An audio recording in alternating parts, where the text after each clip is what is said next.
Well, hello. If it wasn't a scuff stream, it wouldn't be a stream, right?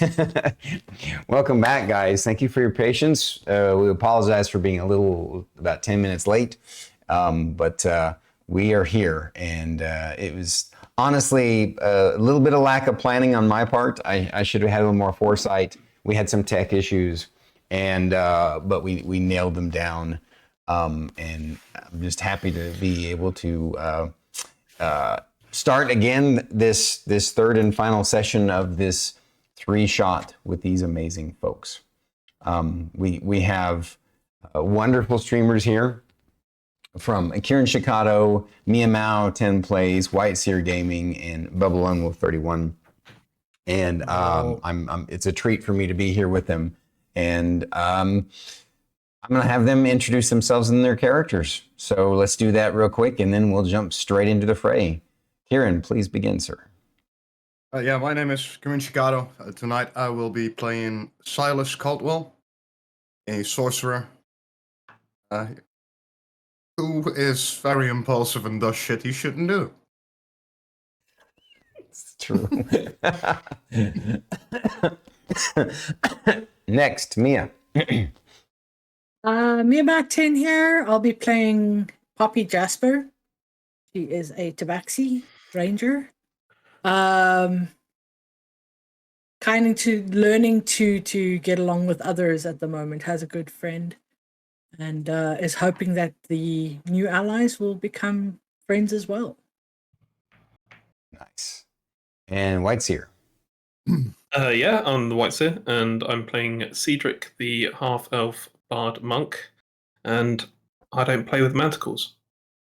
That's true. And finally, Bubba. I am Bubble Wolf 31. I play as Kevlar, the ex-mercenary, and I always silently bruise in the corner. Very cool. Very cool.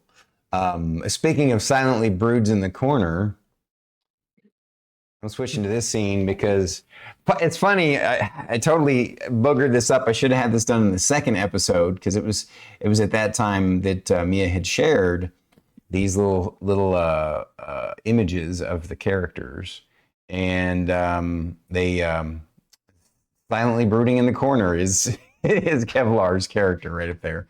Although I'm not sure if the positioning works. It works for everybody except Bubba for some reason. But that's okay.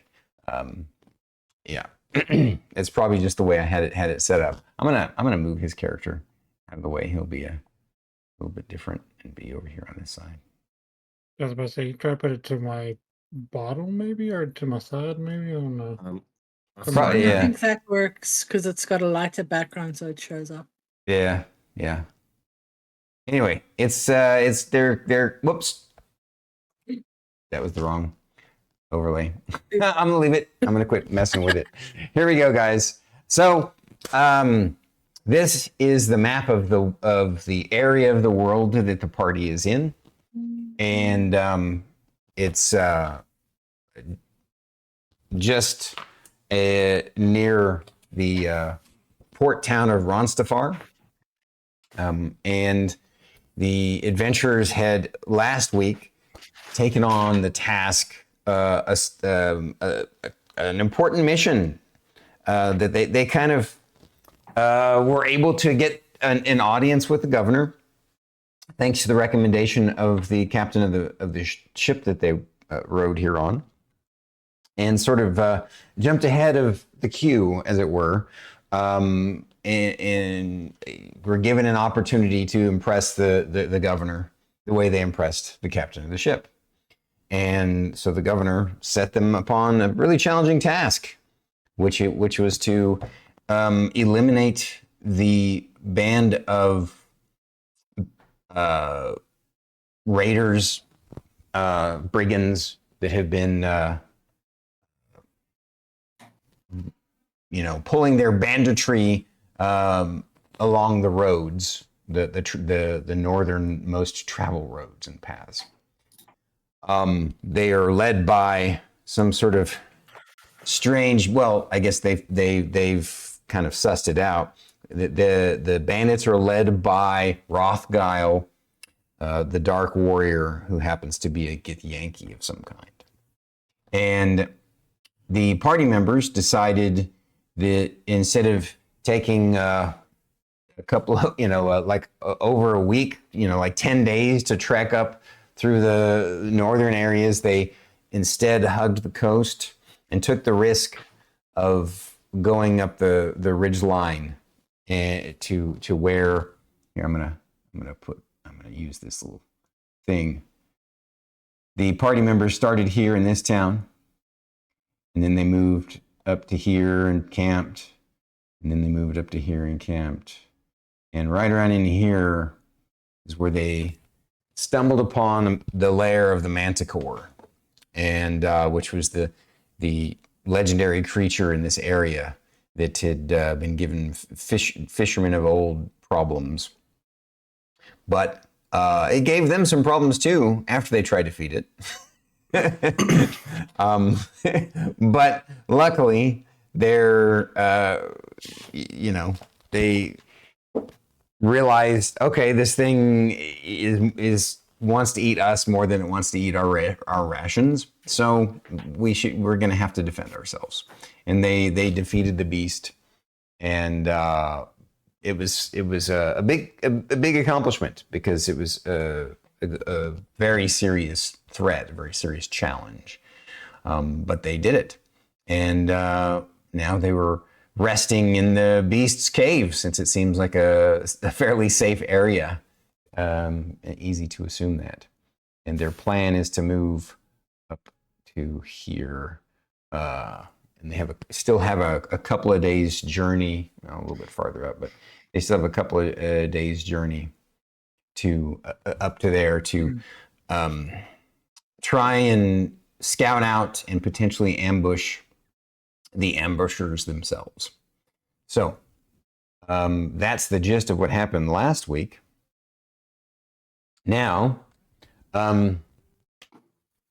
let's hear from our players what stood out most to their characters last week. Starting with Kevlar. But what stood out most to Kevlar last week? I didn't realize that cats could fly. Cat line? I don't know what it was. It was big and scary. That's what stood out the most. Right on. Very true. All righty. WhiteSeer. Okay, so being a historian, this is actually Ceedric's diary entry from that very evening, which says, "It's been a week or so since we met our new companions. They have shared some demons of their own. The feline one asks a lot of questions, but I think they're both sound enough to trust. We need allies, and this is a good start. There have been no signs of Gregor's men in town, with an army and Winterhelm's treasury behind him. I would have expected more. Still, we must remain vigilant. Sylas's power is coming in, praise Asivra. However, I think it is making his senses unbalanced, trying to feed a manticore and forgetting that magic can both be a blessing and a curse by donning unknown equipment. I'll focus my knowledge to see if I can undo the ring's effect. I must also talk to the brutes about leaving combat mid-fight. Hopefully they'll heed the counsel of a humble servant. We must work together." Very good. Excellent. And I liked that, by the way. That was a nice choice, doing a journal entry.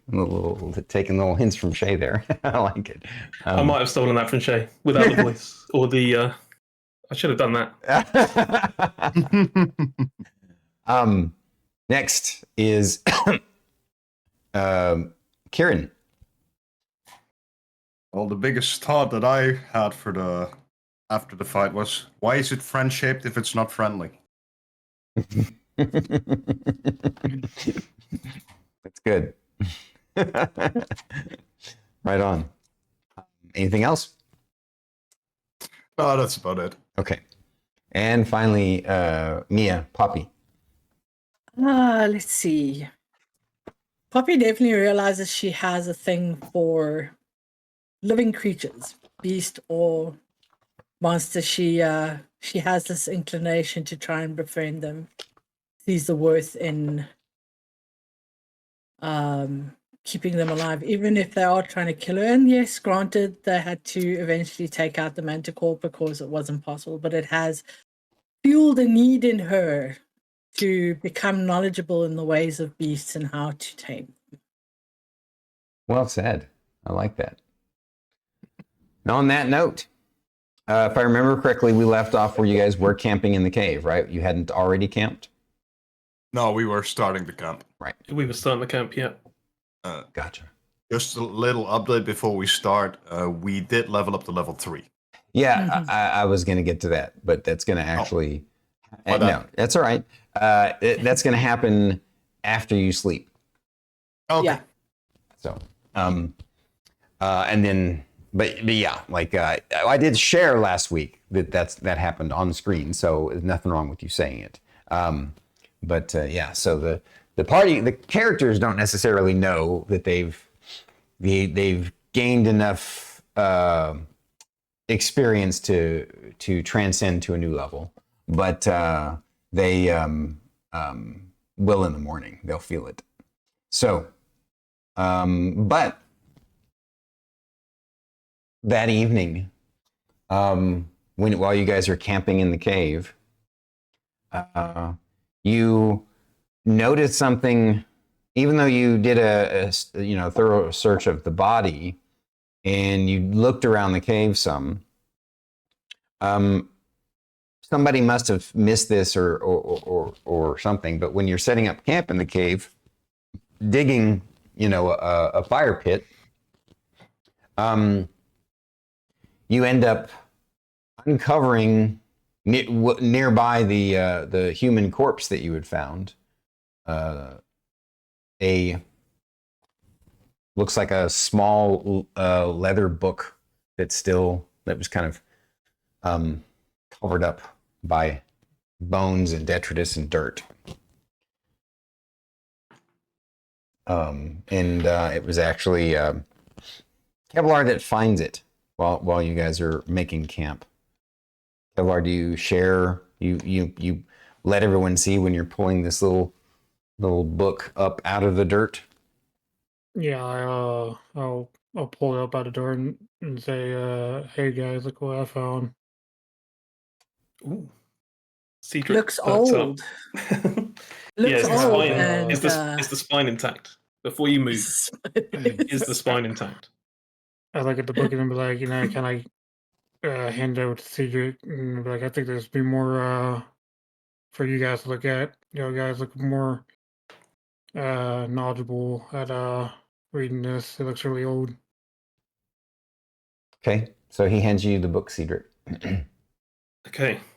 So it's quite intact, yeah? It's not falling to bits. If I hold it up, the pages aren't going to fall out. This it's surprisingly intact. It's not actually that old. It was with the adventurer that you suspect it was anyway. This is it's titled Journal of the Adventurer Reginald Archibald. And Poor sod. yeah, he his last journal entry. Well, his last is his last journal entry. I'm assuming that you would look at the back first and kind of read backwards to see what was the newest information. His last journal entry is it's a beautiful night here in the forest. I found a cave that I intend to explore tomorrow, and it's great to be alive and be out here doing this.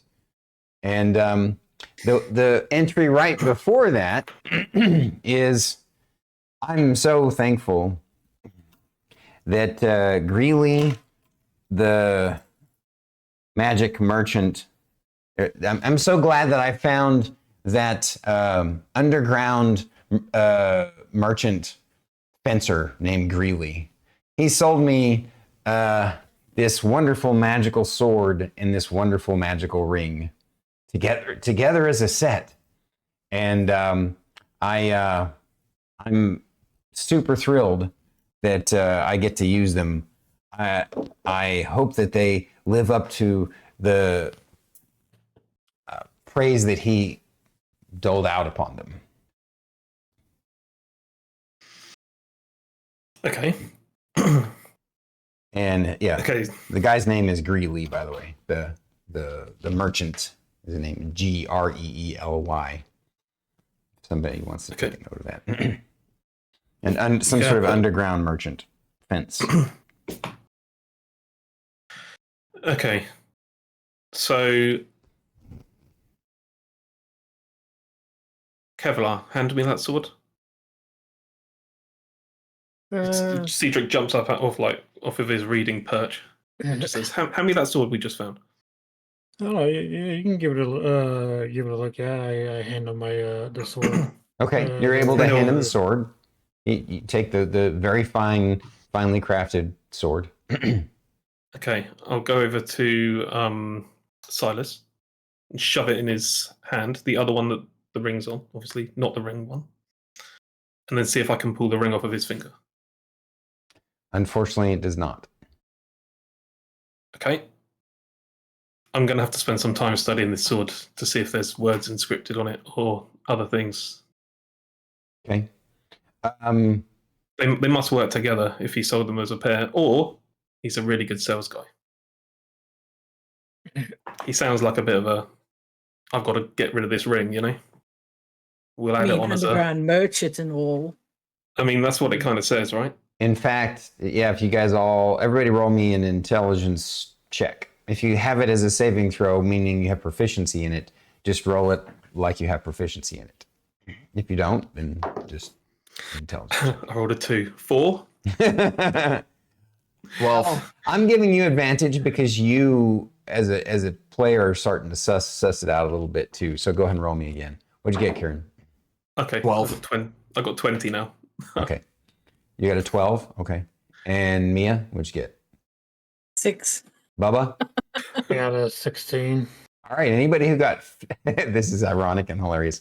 Anybody who got 15 or above, which would be Kevlar and Ceedric, it kind of dawns on you that, just putting the two and two together. I mean, it sort of actually makes sense that Kevlar might be able to figure something like this out, simply because, he worked for a mercenary group that dealt with some underground individuals frequently, right? So he, both of you kind of, your hypothesis, there's almost no way to test it to be sure, but your hypothesis is that this unscrupulous merchant sold him a magical sword and a cursed ring and lied to him about them being a set. And it's going to take some time and some expertise from somebody. I'm going to let all the arcane people, if you have nature magic, if you have divine magic, you can roll, all the arcana people, go ahead and roll me an arcane knowledge check. And for the ranger who has divine magic, I just realized now. Yeah. No, not yet. Oh man, because you haven't leveled up yet, because it's not the morning yet. Okay. Never mind. I'll be casting Identify if we haven't leveled up. Yeah. We'll get to that. You all basically go to bed that night with this slight pall hanging over your heads because of the ring on his finger that obviously seems cursed, and a mystery that you can't quite put together. And it's in the morning that that the two characters, while you guys are breaking camp and getting set up, that you are able to come up with this plan, this idea, this hypothesis to discuss with each other about. I will say this though, Mia, during your watch that night while you guys were sleeping, for a brief moment out of the cave, in the distance, in the forest just outside of the cave, you thought you saw the light of some, the gleam of animal eyes in the night looking into the cave towards you guys. Not exactly, but it was very brief, and it flashed away and moved on. Now, in the morning, you guys have this hypothesis that this guy was fleeced, basically. Discuss. And now one other thing, since it's morning now, each of you feels very refreshed. Like you're really shocked because, you just slept on the hard, cold ground in a cave, in a stinky cave. But you feel so refreshed, like you slept at a 4-star, inn. And you feel energized, and you feel like within you is greater power. And so we will, through role play, get to experience what you guys' subclass is now that you have leveled up. So some of you now realize you understand some things a bit better, and feel free to take control. It's all you guys now. Well, I don't have a subclass yet. That's right, because you're a multi-class. Right. I'm a second level bard, first level monk. So I spend the first half an hour of my morning getting my unseen servant cast as a ritual to clean up the camp, ready to go, pack everything away, etc. And I've also learned how to, number 1, detect magic, and number 2, identify things. So whilst I'm playing, I'll probably realize that I actually understand those 2 items a bit better. So, do you confer with anybody about your hypothesis? Once I've, after 20 minutes of ritual casting, obviously sitting there just playing instruments and being within his own head, he'll tell everybody what he deduces. But you had the same idea when you woke up in the morning. What do you say? I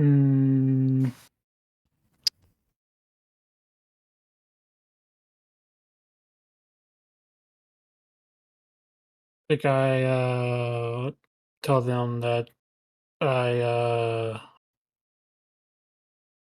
kind of forgot to tell them that I do have some Eldritch Knight into my background.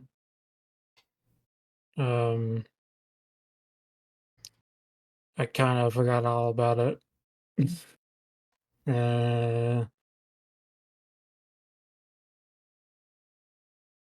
So we'll find out how that goes for us in the future, because I'm still kind of learning the spells that I have right now.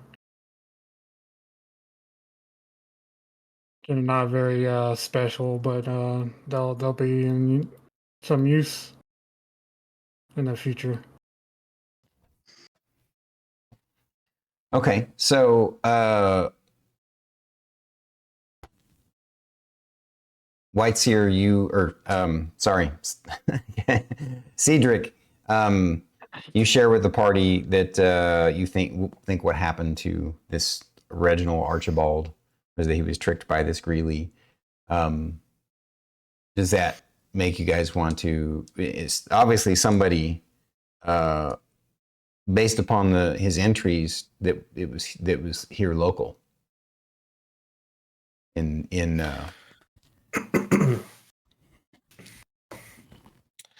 We'll have to find this Greeley guy. Probably back in Ronstafar, maybe. You can find all sorts in the back streets of a big city, so he's probably in there. Making a whole trip back to Ronstafar now. We shouldn't go now. We'll go after. No, the idea is I'm planting a seed for potential future adventures. Yeah. Yeah, we'll have to go after we finish this particular mission. which is probably just enough time for Sylas to learn his lesson. How bad is it for Sylas? It's not too bad. Yeah. Just So- means I can slap him if he does it again quite easily. You get the sense that you have these spells now. You know intuitively. You now know detect magic and identify. Do you want to ritually use them? Yes. Okay. So you guys. I'm see going to him- need you to sit very still Okay. for 10 minutes. So he ritually casts detect magic and finds that both the blade and the ring are magical, and then casts identify on both of them. The blade doesn't have any unique history other than it being a +1 magically enchanted longsword.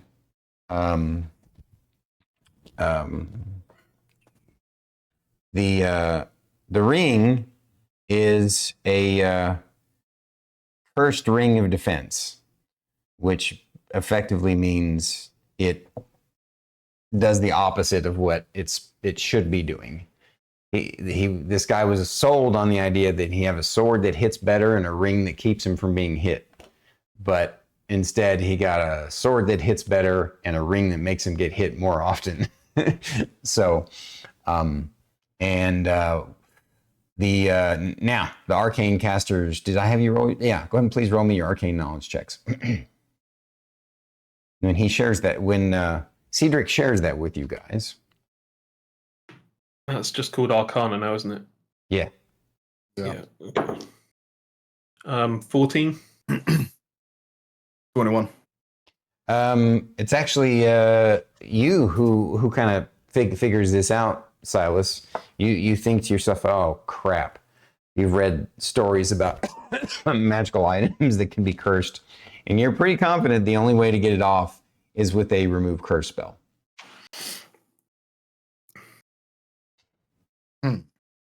Or break enchantment, which is a higher level spell, so that's not really. I mean, short of cutting your finger off to get rid of the ring, there's no way of getting the ring off for now. Well, Sylas, which finger do you have the ring on? I suppose that's the important question. I'd rather not show. Gotcha. All right. Are you saying that some are less important than others? Yes. So you guys now have, you're confident along the map that it'll take you a couple of days to get to the area. You kind of feel intuitively that after that first day, that and the next night, it might be a good idea to start taking things a little slower, though. So you don't just kind of blunder into their camp. But luckily, none of you have a disadvantage on stealth, so you're good to go there. Because Bubba has medium armor mastery, which means that he's not disadvantaged by his armor. It'd be kind of funny if I was. So, is there anything else that you guys wanted to do or say before you head out that morning? No, when Sylas wakes up, he pretty much feels stronger, and he feels more aligned with the healing side of spells. More familiar with how to heal people and cure diseases, that kind of stuff. Gotcha. Okay. Do you share that with the group at all? Yeah, I do. Once I figure out what it is that's in my head, the new stuff, I'll try and explain it to them. Okay. We'll say that you guys do that on the road, or it's not technically a road, but you get what I'm saying.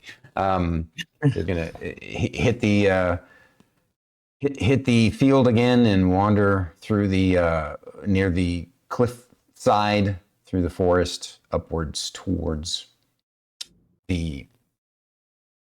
Hopefully, you can find the bandit encampment and before they find you. So, during that first day, we're gonna roll some potential random encounters.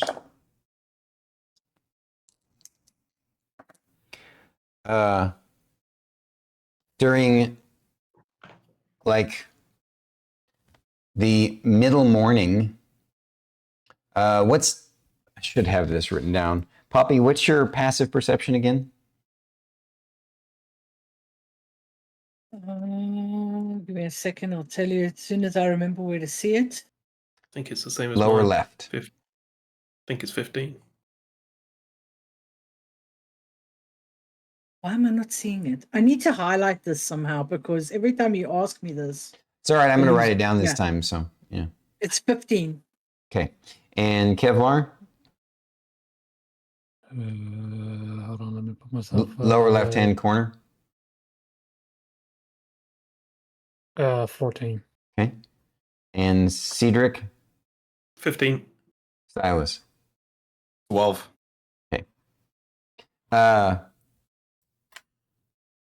Both Poppy and Ceedric, as you guys are making your way, quietly. Right now, it's still that first day, so you're not like trying to be extra stealthy. You're just making your way through the thicket, and luckily, since you're sticking close to this gap between the cliff face and the trees, it's thinner and easier to make your way through here. But there are a couple of times where both of you briefly either hear some movement in the forest and stop everybody, or see some slight movement in the forest. But Poppy, you roll me your survival check, please.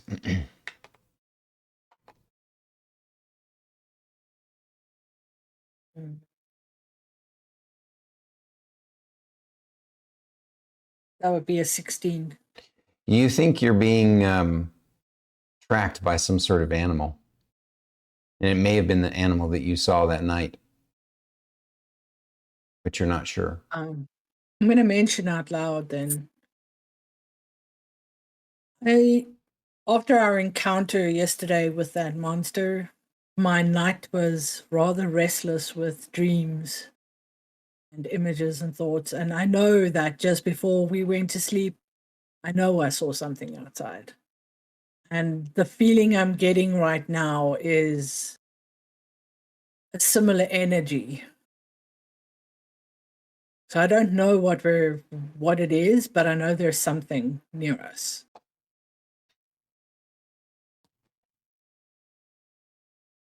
Can I do a what I use here? So what are you wanting to do instead of figuring out what to roll? I'm kind of trying to. So I want to investigate it. I want to. Okay, so you want to go into the forest and see if you can track what's tracking you. Anytime you want to track something, that would be a survival check. So okay. So her character starts foraging around in the forest to see if she can. Seeing as I felt it too, can I help? Yes, you can. You roll a 10 or better, then you let her roll at advantage. I rolled a 19, so 23. Okay. So you get to roll a second die unless you rolled super high and you want to keep it. I mean, you can't critically fail or succeed on a skill check. Rolled 17 twice, so that's a 23. So, okay. So, sure enough, you do stumble upon the tracks of... it's not a large creature, probably the size of like a dog or small wolf. Based upon the fur and the smell of it, go ahead and roll me your nature knowledge check there, Ranger. I know this is not your best, but that's okay.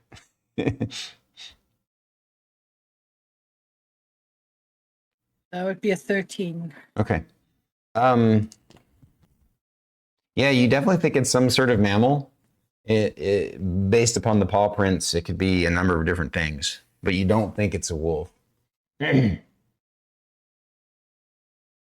not even sure it's a wild dog. It's kind of strange. It seems like the paw prints kind of remind you of a like a giant raccoon, but with bigger claws. It's kind of strange. So you're not exactly sure. But it seems to, based upon the tracks, it keeps like going out far away and then coming in and checking you guys out. Would I be able to tell that this wasn't necessarily a predator?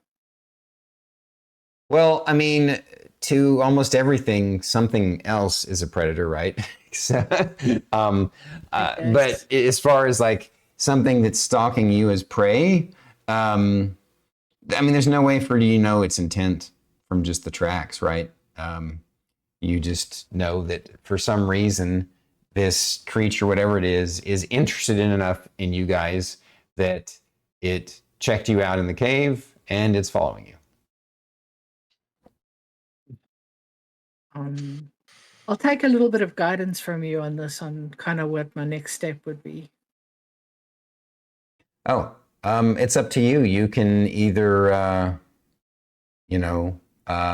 try and track it or move on and see what it does and maybe wait for it to come again. Your character being very in tune with nature would know that sometimes it's better to, let animals come to you. Off. Yeah, okay. I think for now, let's keep moving.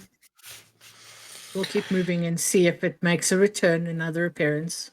Ceedric will ask you if you took that piece of meat, whether you wrapped it up properly. Off of the manticore, because I saw you strip it of something. You took a trophy. Maybe it's hunting you for that.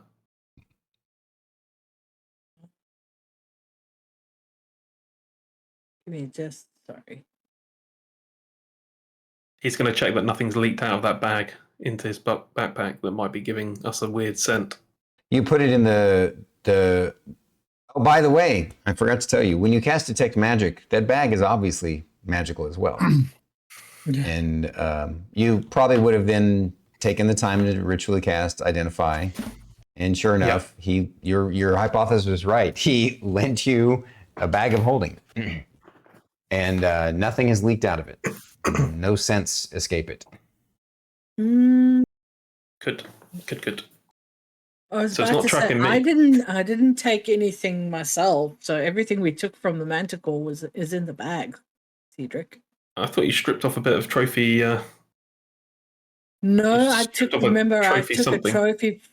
trophy from the giant squid, but it's dried. So okay. I thought you might have taken something off of the manticore. Yeah, I thought you took one of the tail spikes. Am I remembering? No, that was me. I took one of the tail spikes. Oh, you took one. Okay. Yeah. Okay. So make sure all your meat products are wrapped up properly, everyone. No, I don't have anything like that that might attract this creature, whatever it may be. Mind you, if it brings a tin opener, Kevlar will keep it fed for a month. But yeah, I believe we can move on and see what happens if it keep your eyes open. Yeah. All right. You guys travel on the rest of the day and moving a little slower now, just to be a little extra cautious. Not much slower. You're still moving at a regular pace. And now you need to find another spot. You find a little rocky crag that you can camp behind. It'll be up to you, how you make your camp. So, you guys let me know. I'll leave it to you, Ceedric. What are we doing for camp? Well, I think we need to make sure that the fire can be hidden quickly and that we don't generate too much smoke. If So we're this gonna have a rocky fire crag tonight. isn't that big. You're pretty sure that any fire could potentially be noticeable at night. I feel like we should just go without a fire tonight, Ceedric. Fireless Yeah. tonight, I think. Keep the In light fact, low. yeah, Keep the noise low. I agree. But we'll tuck in behind this rocky crag, and then whoever's on watch can stand or sit around the front and try and blend in, and then the rest of us are kind of protected from any passing eyes, maybe. So you think on second thought, once you get back behind the rocky crag, that okay, a full campfire might be too much, but you think you could probably like mount a ground torch that would at least, not like a tall, just mount a torch in the ground that would give you guys a little bit of light and such that won't be radiate too much or create too much smoke. So you guys do that, park. I can warm food without a fire. Gotcha. So you park a torch, and then you guys bring out food and warm it. He warms it using what, prestidigitation? Mm-hmm. Yep. Cold drinks and warm meat. And now that you're at this camp, this last evening before you get close, start to move more stealthily through the forest towards your destination.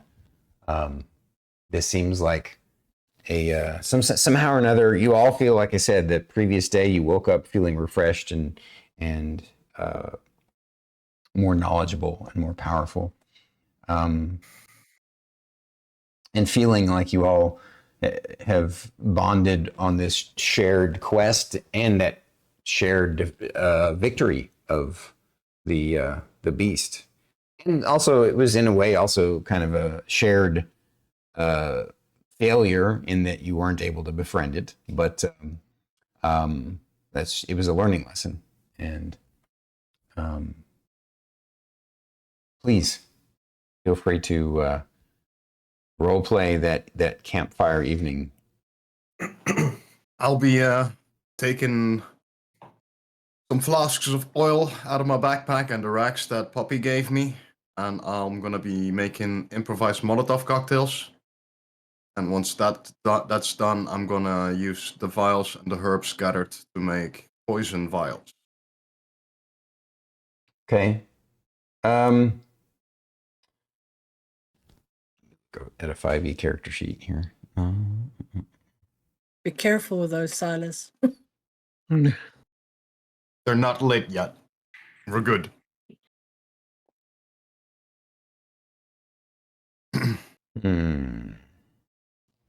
So, for do you want to do the crafting of these Molotov cocktails? You said. Do you have a particular skill that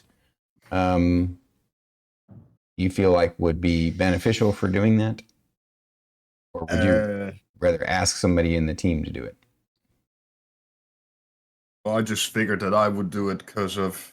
I'll tell you this: somebody who don't have so the two kind of skill checks that I can see for this would be either sleight of hand or survival. I'm high on Dex, so okay. Sleight of hand could work. So you start as far as the poisons go. Now you're just wanting to create poisons in vials. Yes, okay. Little vials or little pouches that you can throw into the food or a water supply or anything. Okay, so that one you're going to roll me a medicine check. Medicine check is a 17. Okay. And my sleight of hand is a 20. So you're able to I'm going to have you roll for each one that you want to make. That you made one vial of poison. And it seems to be of dark color. You think it'll be fairly potent. and you are able to make one. Firebomb. Yeah. Molotov. One. Yeah. What did we say? How much poison we had again? I don't think I've made a note of that. I think we mentioned something about 8 sick or 3 killed, something along those lines. Yeah. I could be wrong.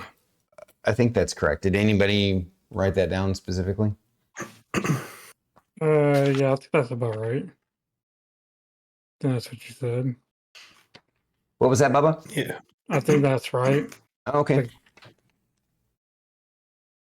So, actually, I'll say 2 per roll instead of 1 per roll. So you've made two potent poisons and 2 fire bombs. We'll call them fire bombs. Okay, yeah. And so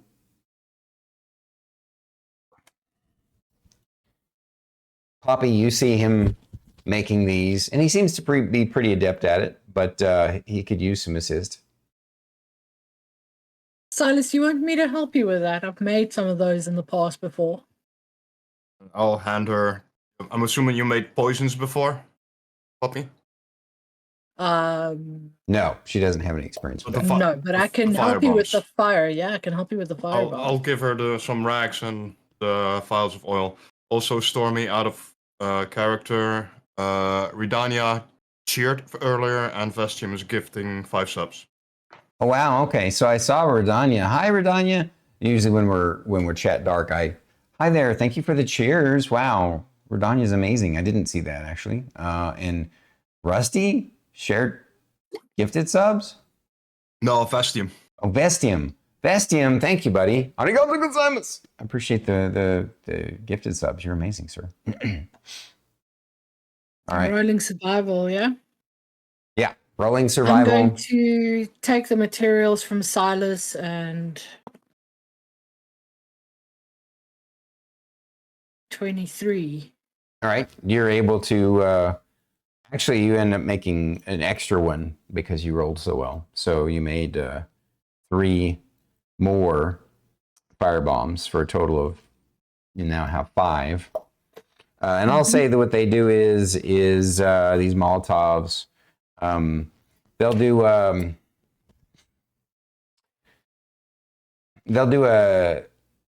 2d4 burst damage in a little 10-foot square, and set that spot on fire for a d6 rounds. Anything standing in it will take another d6 of fire.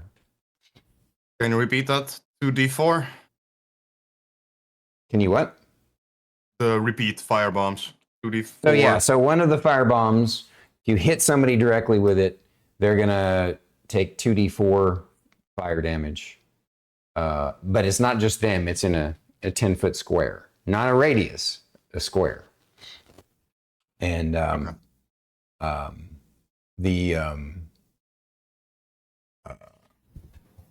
then that spot will continue burning for 1d6 rounds, and anybody standing in it will take an additional d6 fire. Oh, and they also have to make a saving throw or they catch on fire from it. Burns for 1d6, you said, yeah? Yeah, so you now have 5 of those, and I take it you're going to try and make a little bit more poison? Yes, sir. Go ahead and roll. I was waiting till the rolling was done for the fire bombs. Yeah, no worries. 22. You also are able to make a little bit extra, so now you have 5 potent poisons, and you think that with those, that kind of pretty much expends what you can make. Yeah, but you can definitely be able to affect the numbers that I gave you before, if that makes sense. Okay, that's good enough for me. Yeah. All right. while he's fiddling around doing all this,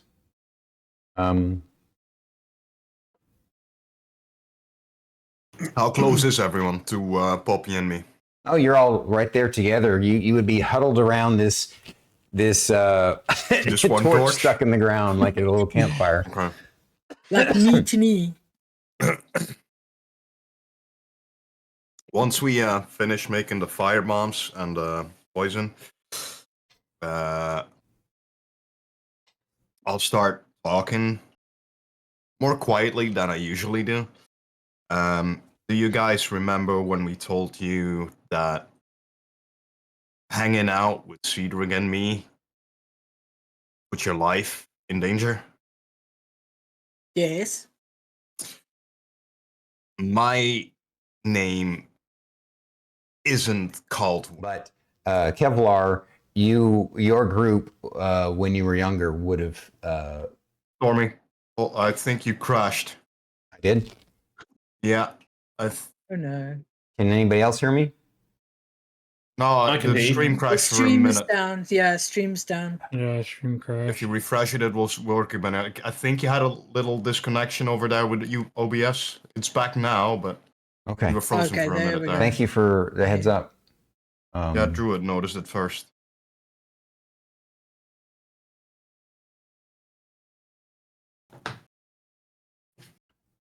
Is it? Seems Yeah, to it's be back. back now. Yeah. Seems to be okay, I think. Okay. Interesting is I've had that, and I've seen that happen on other streamers recently too. But that reminds me though, like tonight I need to after we're done, I'm gonna reboot our router because we haven't done that in a couple of weeks. Anywho, thank you for the heads up. What was the last thing that you heard me say? You were going to say about Kevlar. Oh, And his yeah. knowledge. So, Bubba, Kevlar, having been part of the mercenary group that you were a part of, a long time ago, you remember having traveled and your group had been hired at one time by the by someone in Winterhelm. That's what we said. Winterhelm is the name of it. Yeah. Winterhelm. Yep. Yep. And that's about all you remember, but you do know of them. Okay. And neither one of you, because you guys were traveling, neither one of you would have heard about or known about any potential upheavals that have happened, within the last few years of this place. So you would just continue listening to their story and ask whatever questions you want to ask. I'll be right back. I'm here. I'm just grabbing an antacid. I'll let Ceedric continue. Personally, I lost the man that gave me my life. Gave you your life? Hmm. Your father? No. I never knew who he was. But the man that gave me my life, and my position, my training, my teaching. So father figure, but not biological father. Yeah. I'm very sorry for your loss, Ceedric. I can't say I'm familiar with where you come from or any of the turmoil that you might have gone through, but I surely understand loss. It's difficult because Sylas also lost his father. A similar situation or biological father? Question. Ceedric's looking at Sylas. Ceedric still finds this quite difficult because he just finds it difficult to talk about. The Kevlar kind of bumps in a little bit to lighten the mood and asks Ceedric if his clothes are still torn, if he would like them repaired. And my stuff's fixed. I fixed on the first night when they were knackered. Oh, okay. I wasn't too sure Yeah. if we got him fixed or not. I can remember. And Yeah, the no, unseen he's servant great. fixed it, I think. Yeah, I get it to mend my stuff. Silas, was it your own father that you lost, or Yes, it similar was my situation? own father got killed. I'm very sorry for your loss. You guys And are that's welcome to share with us what happened, why you're exiled, but I won't probe if you don't want me to. the name I carry presents a certain danger. So that's why both Ceedric and me are using the name Caldwell. And for now, I'm not gonna tell you the true name, because it does come with a lot of danger, just knowing it. And we're Fair. trying to guard you from that. I don't know about you, Kevlar, but I've never really felt like being guarded. I've always been able to take care of myself. Which brings me on to a point that I actually do want to discuss with Kevlar, changing the subject. I'm all ears. Far be it for me to tell a man that could tear my arms off and beat me with them how to do his job. Why did you leave the beast free to attack us from range to step back and protect Poppy? What kind of relationship do you guys have? Because you had him. You could have wrestled that thing to the ground, I reckon. And she's a terrific shot.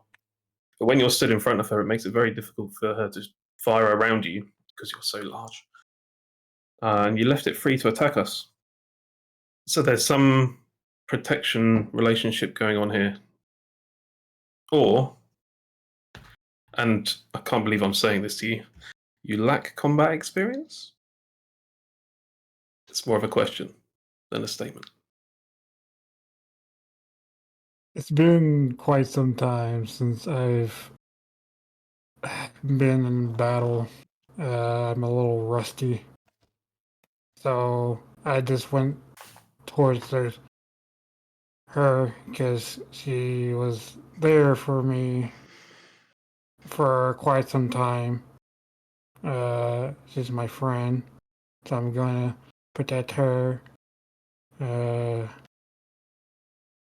was just in the heat of moments. I didn't really know which way to go, so I just kind of went in the most direction that I felt was right at the moment. Well, the only reason I mention it, obviously, is, and I actually broke this down yesterday evening. We need to learn how to work together. We are facing potentially 12 people. And we can't be chasing after each other. We need to be doing our particular jobs. And I think we should spend some time not planning, because how can we plan these things without seeing the scope and the lay of the land, but certainly planning on what our abilities are and where we're going to be on the battlefield. For example, Poppy should not be in the front line. She's an amazing shot. We need her taking people down with her arrows. I'd be terrified with those things flying in. Do you know what I mean? I for sure this time I'm not gonna be so scarce in my movements of protection. Like I said, it was just rust. Not being in battle for such a long time will do that to a man. We're prepared to get that rust taken off. I'd be terrified to face you. Be gentle, Ceedric. Oh, I'd be terrified to face him. Look at the size of him.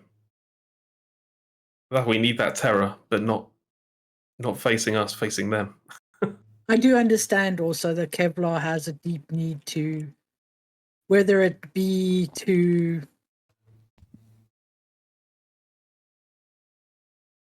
pay a type of personal recompense for things he's had to do while he was in the mercenary guild, and try to take those who can't protect themselves, as it were. And I think that's an instinctual thing for him. I know Kevlar knows I can take care of myself, but I think it's just something you'll need to remember, Kevlar, that I'm good. We need you on the forefront, making the big hits when you can. Also, taking care of yourself, of course, please. I will keep that in mind. Well, you're very, very lucky, Kevlar, in my book. Because the two most important days of your life are the day that you're born and the day you find out why. I think you already know why. Indeed.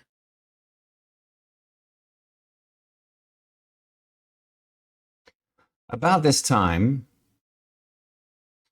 you all hear a snap movement just out of to your and you all kind of hands on gripping weapons look to the left, and you see not far just outside the 20-foot radius of the light of the torch,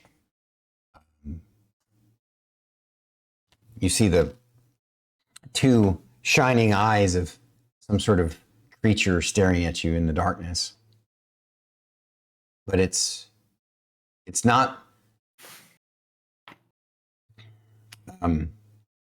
it's slowly moving towards you. I'm going to, everybody, just stand still. Don't move. We don't know what it is, but I need to check this out. I need to try and get a little bit closer. This isn't another feed the manticore situation, is it? Ceedric, sit on your ass. Be quiet. I've got this. Let me switch to that temporarily. We'll do a little mini thing here.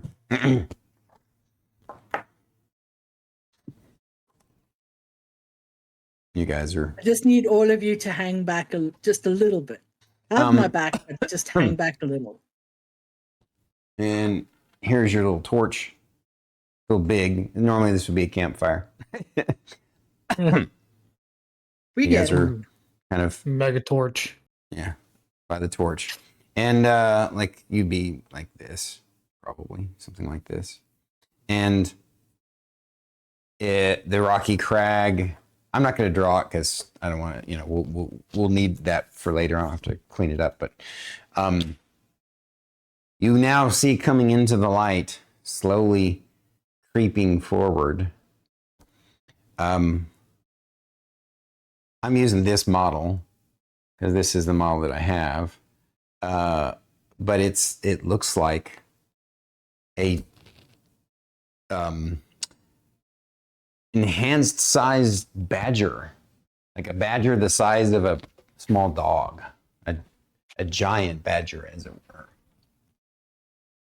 And it doesn't seem to be afraid of you guys. It's creeping slowly towards the camp light, and it kind of stops now that you guys are all kind of staring at it.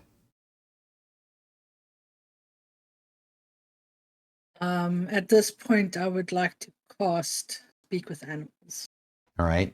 You guys see that she instinctively somehow casts this nature spell, Speak with Animals, and she starts speaking to the badger.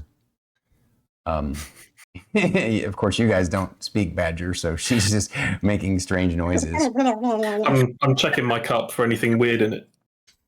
What kind of mushrooms did we just have, guys? What do you say to the Hello, creature? friend. I hope I can call you friend. How are you this evening? Hello. Yeah. What? Yes, friend. You kill the big ugly flying lion man? Yes. We did. Were you afraid of it? Oh, well, no, I was clever. I had my own hidey hole, and I was clever, and so I was always able to get away from it, but it terrorized the area, and so it was really hard to find food there. I'm so glad that buddy, you must be starving. Oh, yeah, I'm very hungry. Um, are will you share food with me? Of course, please come closer. And I'm going to turn around and I'm going to face the others and I'm going to say, don't worry about it.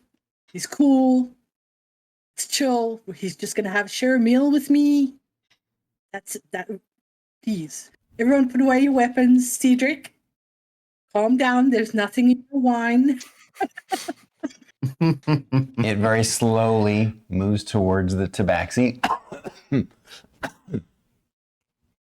And I'm going to take some of my rations and I'm going to share it with this little creature and sit with it and just spend a moment with it. It gingerly, as you offer up the food, it seems skittish at first, and so you just lay it on the ground, and so then it grabs the food, and gobbles it up really fast, and then it sniffs the air, looking up at you for more. Do you give it more? I'm going to happily give him more. Okay, so I'm in my element right now. We'll say that you effectively gave it one whole ration. And this time, though, you hold it out, and it comes up and it takes it out of your hand, and it gobbles it up really quickly. And how long does speak with animals last? Is it 1 minute or 10 minutes? I don't remember. 10 minutes. 10 minutes. Okay, so this spell's still running, and it says, You a cat lady, but you're like a cat human too. That's weird.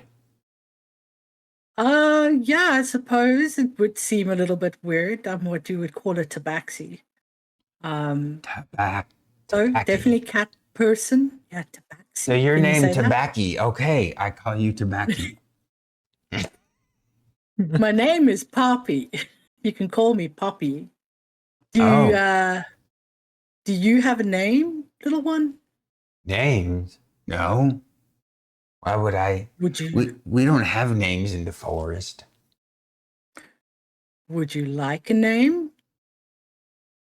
What do I need a name for? At this point, I want to cast Animal Friendship. okay. So you cast Animal Friendship on it, and what's the DC for the saving throw? I believe it's for your character is what, a 13? No, is it a 13? Where would I find that? Sorry. So if you go down to your spell sheet. Mm-hmm. Oh, yes, that's right. That's right. It is a 13, yes.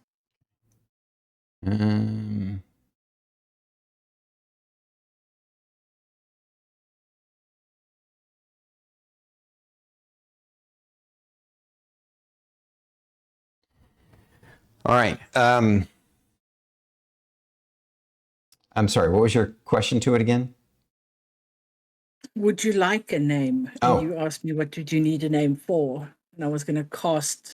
Oh yeah, and you cast Animal Friendship, and I was making his Wisdom saving throw.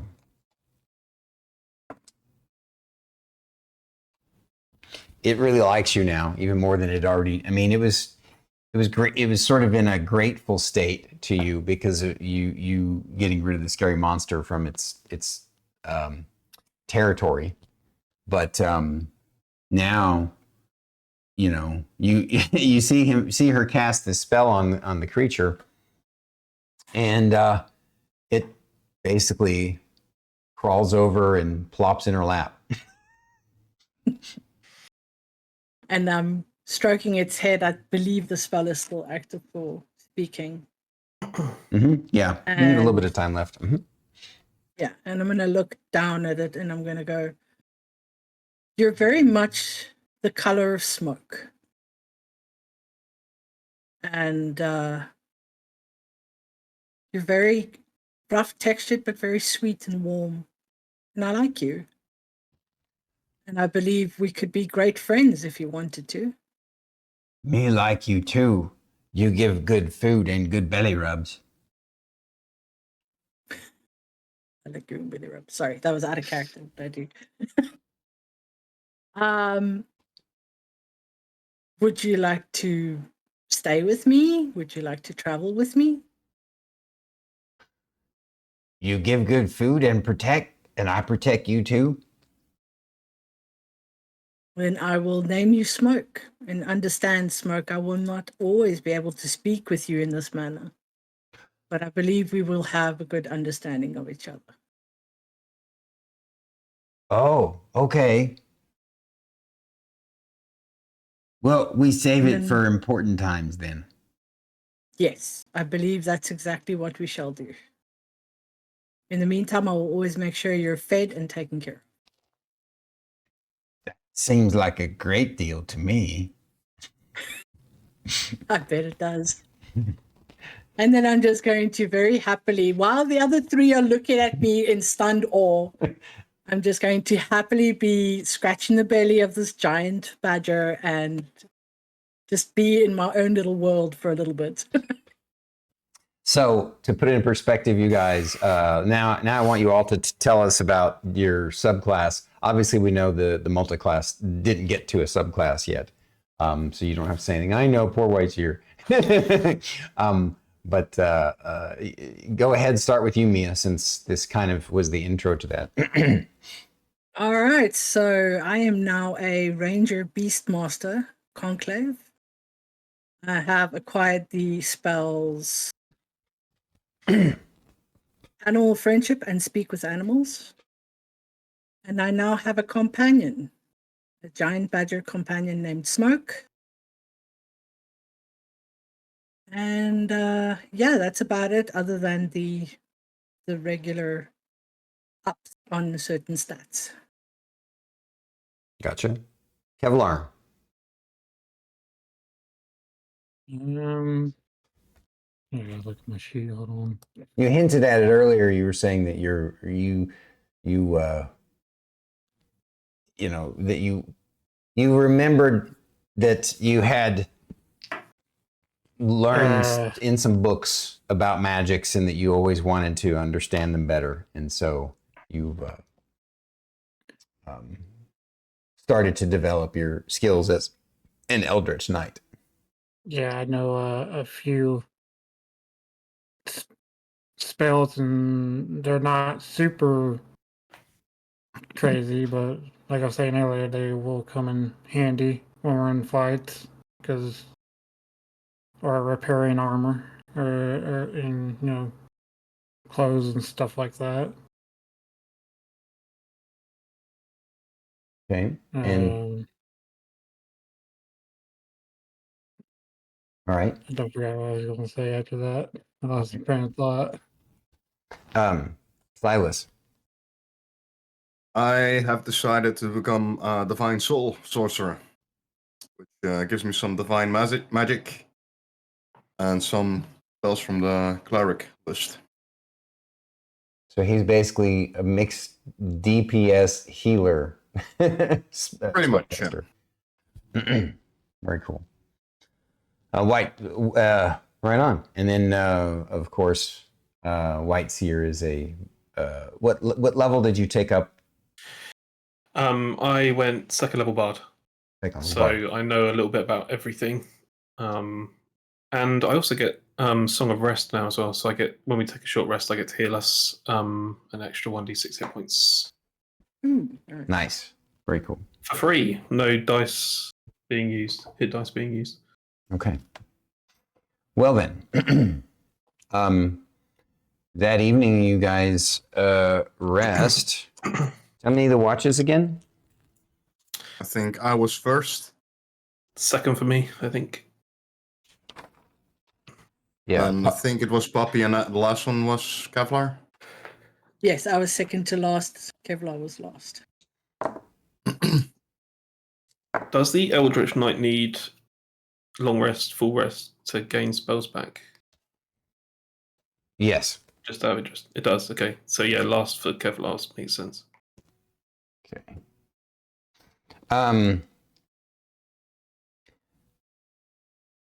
Who was second watch again? Sorry.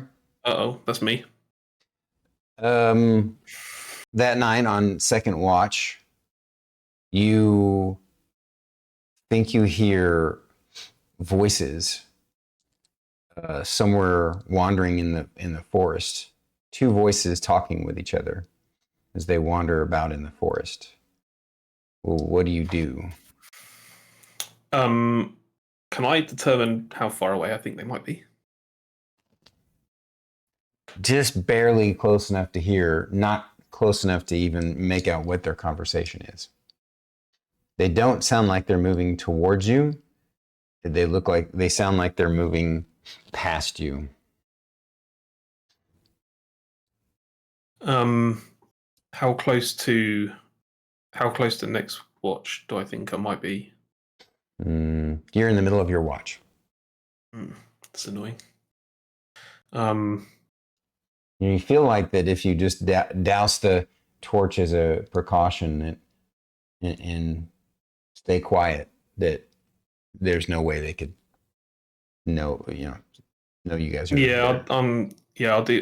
I thought the torch might have been out already. But yeah, I'll get rid of the torch. I mean, I'll okay. torch. If you guys, does everybody else agree you would put the torch out when you all slept? Yeah. Yeah. Yeah, I think that'd be a good. It's like a idea. beacon. We're really close, so I just want to Okay. turn that off. Get rid of it. Yeah, I think before we actually lay down, whoever laid down first would have. Okay, fair figured enough. out. So, I mean, the only negative of that is if something wanders into camp. Like, do you all have dark vision? I don't. Yeah. Tabaxi does, right? I'm checking. I do. To help even farther, I could cast alarm to help. I forgot about that. So yeah, before camp, I guess I should say he forgot about that. Baba, before you guys camped that night, did you cast the alarm spell? Yes. All right, Do I that's need your a- one freebie. One freebie. So Do I he need would a- have cast the alarm spell and shared with you guys. You know, he had already shared with you that he had some spells, and then he would have shared that he could cast that spell. So that night you could rest pretty easily. You still set a watch just to be safe, but he can set up the alarm spell. Either it makes a really loud noise that all of you guys in a radius can hear, or he can make it so that it's a silent alarm and only he hears it, even if he's asleep. So it wakes him up. It's not these voices are nowhere near tripping up the alarm spell. So. Okay. Well, I'll strain to hear them anyway, because Yeah. Why Unfortunately, not? it just sounds like muddled voices in the distance, and then eventually it peters out.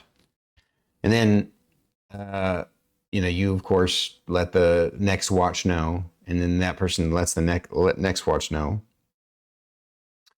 During the last watch, which was Bubba's, right? Yep. Yep. Yes. During the last watch, Bubba, you also hear voices. Of course, you didn't hear them the first time, but you hear voices. This time, though, they seem to be traveling the opposite direction. And this is close to the end of your watch. They're moving fairly slowly, at a normal kind of pace.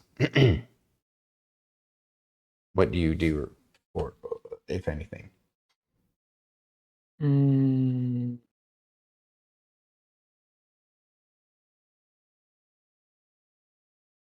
How far are they? Are the voices?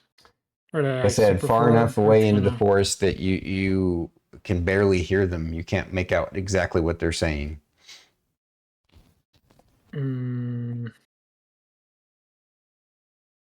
I would just sort of kind of keep kind of listening to see if they get any closer before I go to sleep. All right. So they did you say, and then you go to sleep? Before I go to sleep. Oh, this is you're the last watch, and this is at the end of your watch. Okay. I just would listen to see if they get any closer. No, it sounds like I mean, it does sound like they got getting a little closer, but not like towards you guys directly. More like at an angle. Like they're still moving the way you guys are going, but now they're also moving slightly closer to the cliff wall.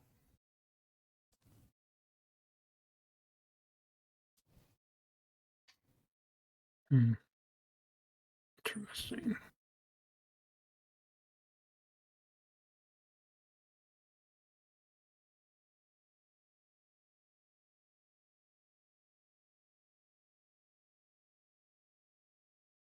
Do you do anything, Bubba, or do you just let them go off in the distance?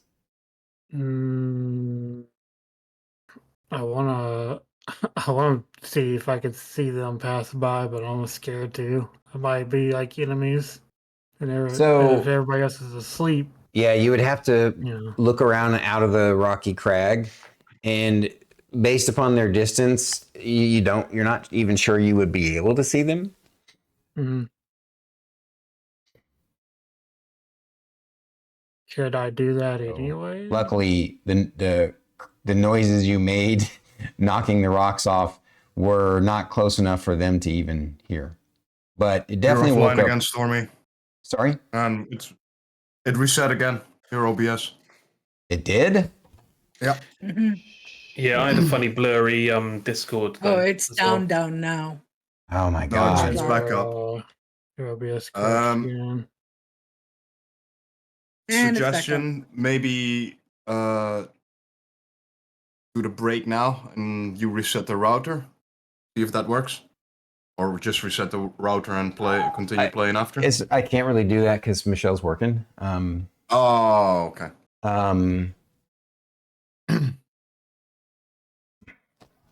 I don't know why Yeah, it's we're back now. It's back again now. all right. And it automatically reconnected like we're still online again? Yeah, it's back now. It Okay. is back now. Well, I apologize, guys. Just this is a day of tech issues, apparently. Apparently, yeah. Well, so for those who missed it, Bubba was trying to peer around and see if he could see what was going by, but he didn't see anything. He made some rocks fall, which Hear a bunch of like didn't seem to have alert the bad guys, but it did wake up Ceedric. He rolls up, grabs his staff, pulls himself to his feet, and goes, What's going on? To see you go back. Oh, sorry. This metal's a little loud sometimes. What's going on? I keep hearing voices. I heard voices as well. I'm going to try and listen to see if I can hear the same voices. You listen, but you're pretty sure if they were here, they were. And he said he tells you what direction they went, and they're gone now. But it was just moments ago. Must be a patrol. They must have left last night and gone the other direction, which is what I heard. And then you've heard them come back the other direction. Are they going back towards where we think the camp might be? Yes. If we can get everybody up quick and intercept them, I didn't hear more than 2, maybe 3 at a push. We could take 3 people off of the tally that we have to fight all together. What do you reckon? I mean, he's going to kick Sylas in the boot like he's already made up his mind. Get up. Sylas, you snap awake.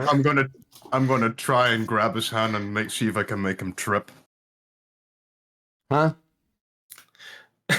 You're gonna try and while Ceedric is trying to kick me, I'm gonna grab his boot and slap it forward. You're asleep. He's kicking you awake. That's unfortunate. That's unfortunate. Yeah, he's giving you a boot to the boot to wake you up. And all this commotion is now woken you up too, Mia. I'm gonna get up and be like, "What the hell, guys?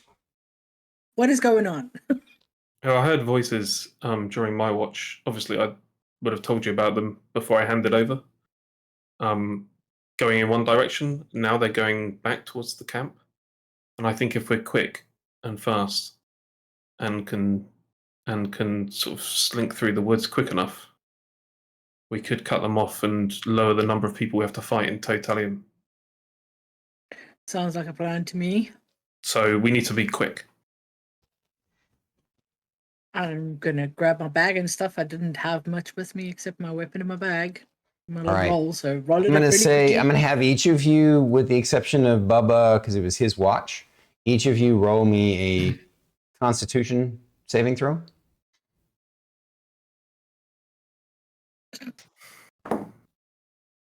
I got a 15. 15. Okay. And Yeah. Poppy.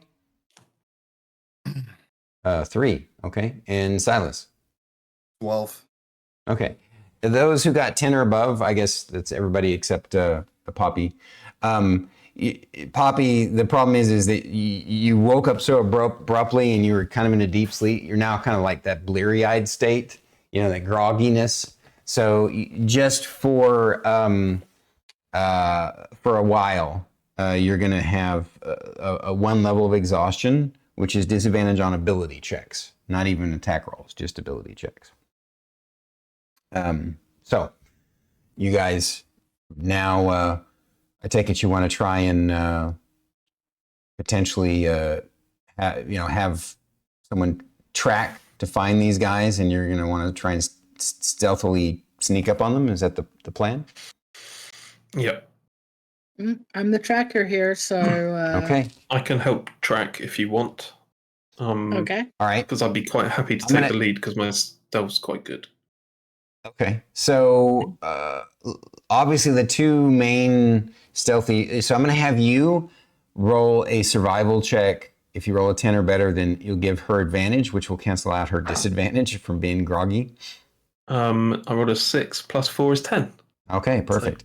So roll your survival at advantage, Poppy. That would be a 23. All right. You're able to easily find their tracks and pretty much know where they're at from that, and you think you can catch up to them in no time. But now your grogginess, the success of you finding this and the activity of it has woken you up enough that you don't have to worry about disadvantage anymore. You don't have that level of exhaustion anymore. So now all of you, though, need to roll me a stealth check as you make your way towards these, what you think is some sort of scout patrol. Rolled a 16, so that's 22. Okay. 13. 14. Sorry. I'll call him out. Poppy. 14. 14. And Kevlar. Yeah, I actually got a little bit better this time. I got a 12 this time. A 12. Mm. All right. And Ceedric. Right, you told me. 20 something. Sylas. 22. Yeah. 13. All right.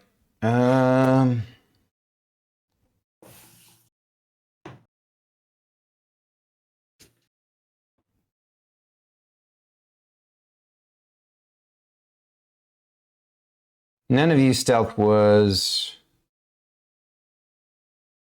Oh, okay. Yeah.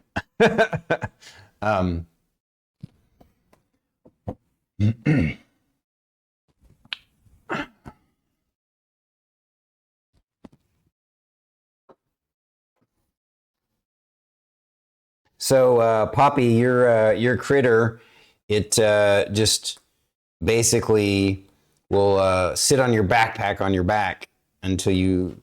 Well, no, I guess it's kind of big. It's just going to follow behind you. Does he need to roll for stealth as well?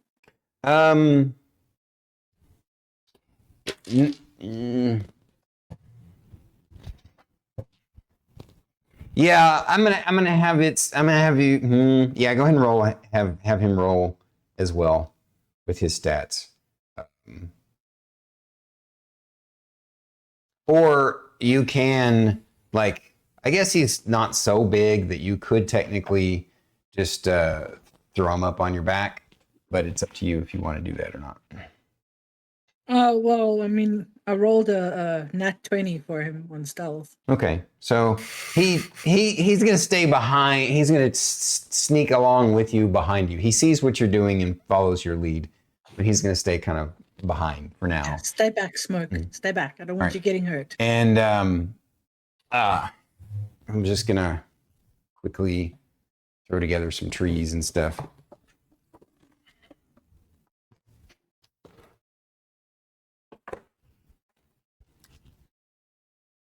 This is the cliff face.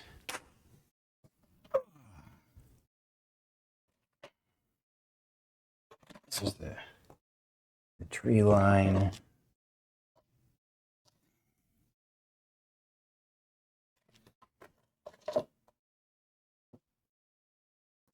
Oh my God, stop it.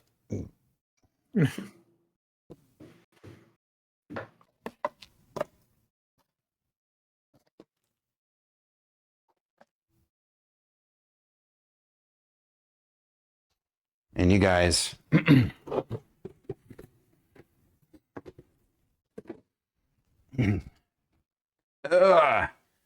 yeah, these guys are not the brightest bulbs on the tree, and definitely not very observant for a guard patrol.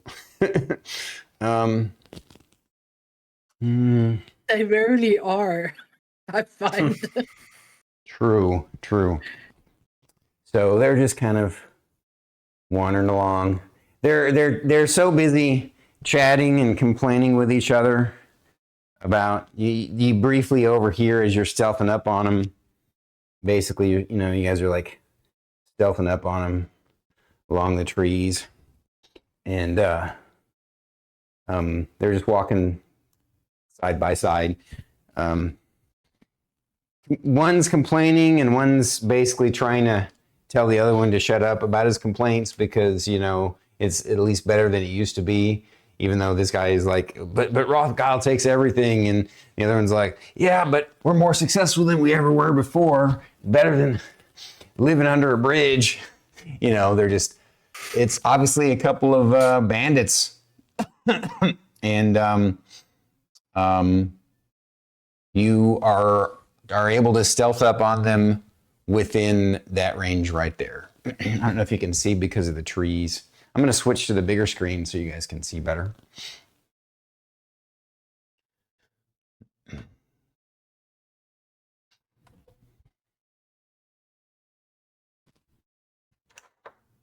Here. I mean, can you see your characters? Oh, more light would help. Yeah, too. just about. There we go. For the most part, yeah. Yep, I can see them. So I'm going to say the stealthy characters would have been up front.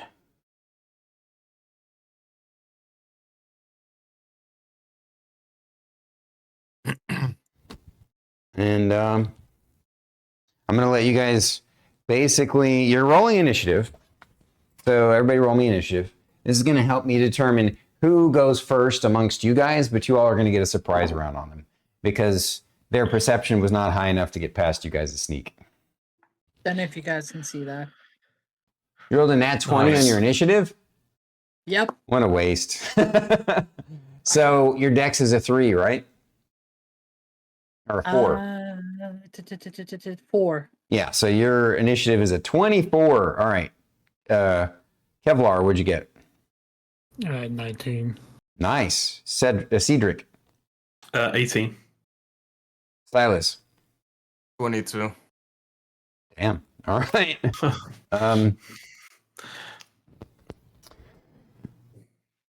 Now, was your intent to, I guess, while one last role play as you were sneaking up on them, tell them what your intent was, since you're the one that kind of spearheaded this little assault. I want prisoners. Okay. Questioning? So he whispers, Yeah. "I want prisoners." So I can use message if you want to keep it quiet whilst we're walking over there. Okay, I that can works use the too. message spell and just. Well, that would be just tell them. use a spell slot though, right? So It's a cantrip. Oh, it's a cantrip. Okay. Yeah, sure. So he whispers to Poppy what what he just said, that one phrase. I want prisoners. And Poppy, you're next. You're first. I should clarify. I need a prisoner. Okay, so he says, I need a prisoner. Okay. I'm very close to that tree right there, right? Yes, you are. Okay, can I make it into the tree? Is the tree sturdy enough? Yeah, the thing is that to climb it stealthily, you wouldn't really get very high into it. It might be just better to use it as cover. Okay. So then I'll go behind that tree for cover. And I'm going to kind of give you a look, Ceedric, and try to get an okay from you, a nod, anything. Well, he can't really give you that because it's not his turn. So you Okay. Can't get to- role play. I forgot you can't role play in combat.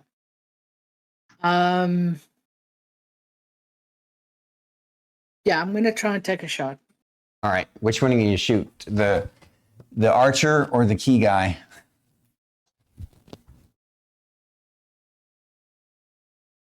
The archer. Okay. And then just a reminder for me, I've got to roll to hit first, right? Yeah, you roll your d20 and add your attack modifier, which I believe 21. Huh? 21. 21. All right. You nailed him. Go ahead and roll me your damage. 8.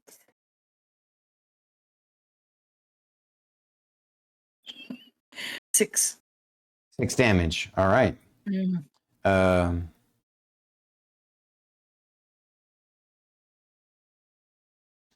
And so you plunk an arrow deep in his side. He gives out a little, and then it's now Sylas's turn. How close together are they? Are they in a 5-foot radius? Yeah, they're within 5 feet of each other for sure. And I'm gonna use Ice Knife on them.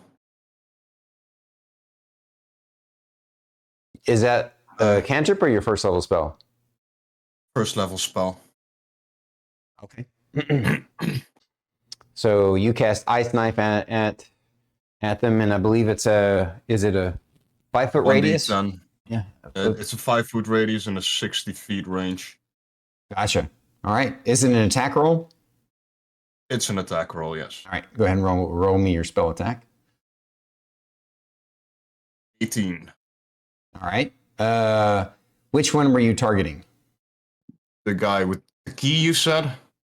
Well, I just say the key. He doesn't actually have a key. That was just the model has a key. You got a guy with a sword and a guy with a bow and a sword. I'll go for the guy with the bow and the sword. All right, the one that was already hit by the arrow. All right, roll your damage. You hit.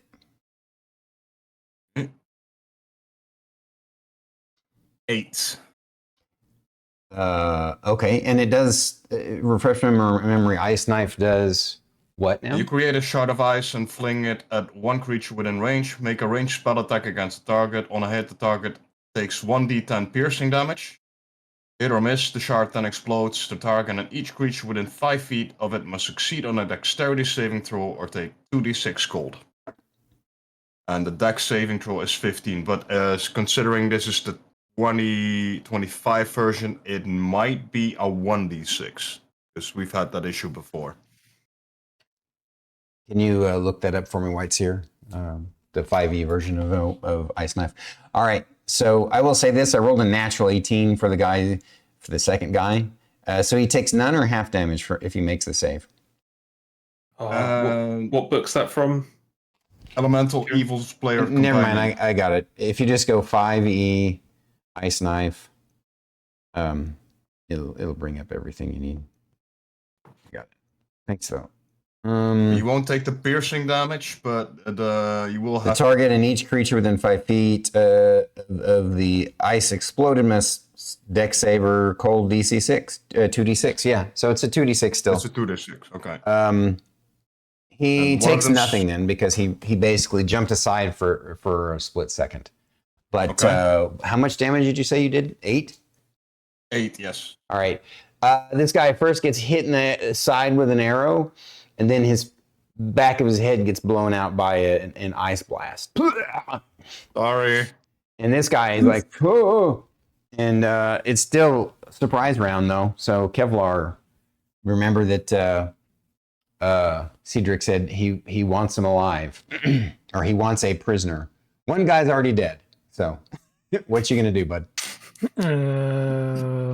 I will share something with you since you're new at this. You don't have to attack people with weapons. You can do what's called grappling. And or you can also choose to do subdual damage, which means that you're basically, like with a sword, you'd be hitting with the pommel of the sword or the half, the flat of the sword. It just means you're going to be doing less damage, but it's not going to be actual hit point damage. It'll be, if you get them to 0, you'll knock them out. If you try and grapple, then you can basically hold them in place and then even potentially restrain them and pin them if you want to do either a pommel strike or a grapple, or if you don't want to pay attention to orders and just want to kill him, that's your fine. That's your option too. I'm gonna try to grapple him. Okay, let me see if you have a range. It would have been like right there. Unfortunately, you'll have to double move to get to him. Because he's at 35 feet away. I could. Does second wind make you move faster? How does that No, work? second wind, it basically can give you a once a day heal in the middle of combat as a bonus. I was curious. I forgot what it did. Do you not have action surge though? That's true. You do have action surge, which means, but action surge doesn't give you more movement. It gives you an additional action. But you can use one action to dash, right, and then use another action to attack once you're there. Or is that not the case? I think we're thinking of Baldur's Gate 3, but let me double check. I mean, there's an idea. If I can do that, then I'll definitely do that if that is allowed. Actually, I see what you're doing, what you're saying. Yeah, I would totally allow that. I don't even have to look that up. You would be giving up you would do your move, give up your action to dash, and then take your action surge to basically make an attack, if you want to do that. Yeah, I'll do that. All right. Did you want to grapple, or did you want to try and head clonk him with the pommel of the sword? Can I try to headbutt him instead? Sure. Yeah. All right. It's technically in what's called an unarmed strike, and you're not proficient at that. But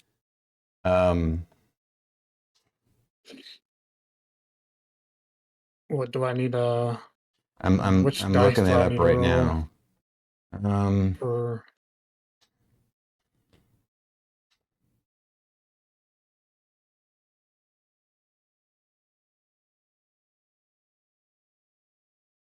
Oh, interesting. In 5e, all characters are proficient in unarmed strikes. Interesting. I think it would be kind of funny just to headbutt him. If you want, well, how about we say this? We'll kind of mix it up. You'll try and headbutt him and grapple him at the same time. And I'm okay with that. so you just basically come up and go, whoa! Go ahead and make me an attack roll. It's just going to be your proficiency plus your strength. You're not using the weapon, your sword. In fact, you would have put your sword in your sheath. So. So would I still be rolling you D20. Yeah, you roll a d20 and you're going to add, I believe, 6 to it. Okay.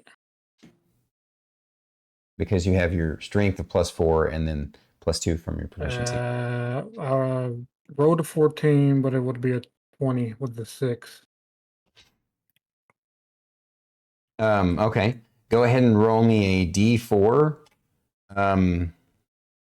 for the headbutt. You got it. I got a 3. A 3. All right. So you get to do 3 plus your strength for a total of 7. And you're trying to do it subdual, right? Mm-hmm. All right. And now go ahead and roll me your. He is going to get an attack of opportunity since you don't have anything that allows you to do that, but he misses his attack of opportunity. So now you guys roll opposed strength checks for the grapple. Wow, rolled 2 4s in a row. That's great. So a grapple, basically you just roll your athletics or strength, strength check, whichever one is better. I think. No. You just roll a strength check. So that would be you add your strength modifier to the d20. Stormy, without proficiency in unarmed, you do 1 bludgeoning damage Oh. in 5th ed, unless you're a monk, and then you do 1d4. It's in the weapon table chart. Correct. Thank you for clarifying. It's 1 Otherwise, I damage feel a little period, bit not 1 butthurt. damage plus the strength modifier. Yeah, I was about to say, for that, I got a 16. Mm.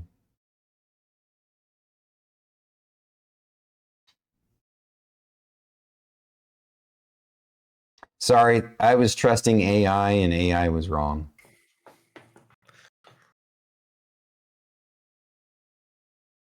It's 1 plus your strength modifier. So you actually did 5 damage to him, which still was a lot to this poor guy.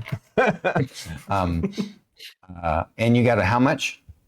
16 is All what right. I rolled. So you also have him grappled, which means he can't move. And now it's Ceedric's turn. Okay. Am I close enough to actually get into combat with him? I can't see where my guy is behind the big tree. Sorry, you guys are right here. I don't think I am I? Am I within 30 feet? 5, 10, 15, 20.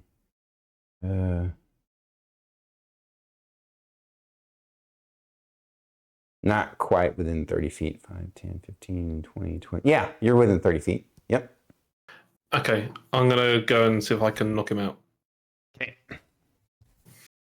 While your friend holds him, you go over and punch him in the face, huh?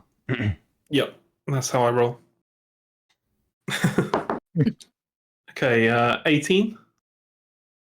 Yeah.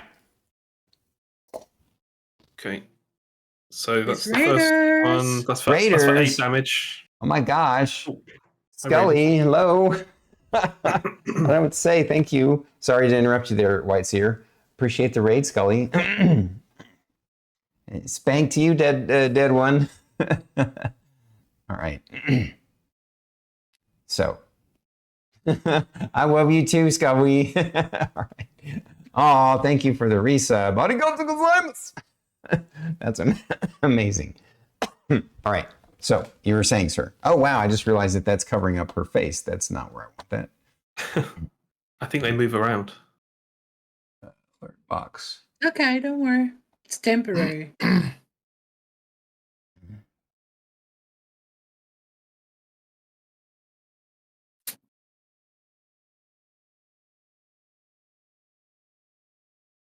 Mm.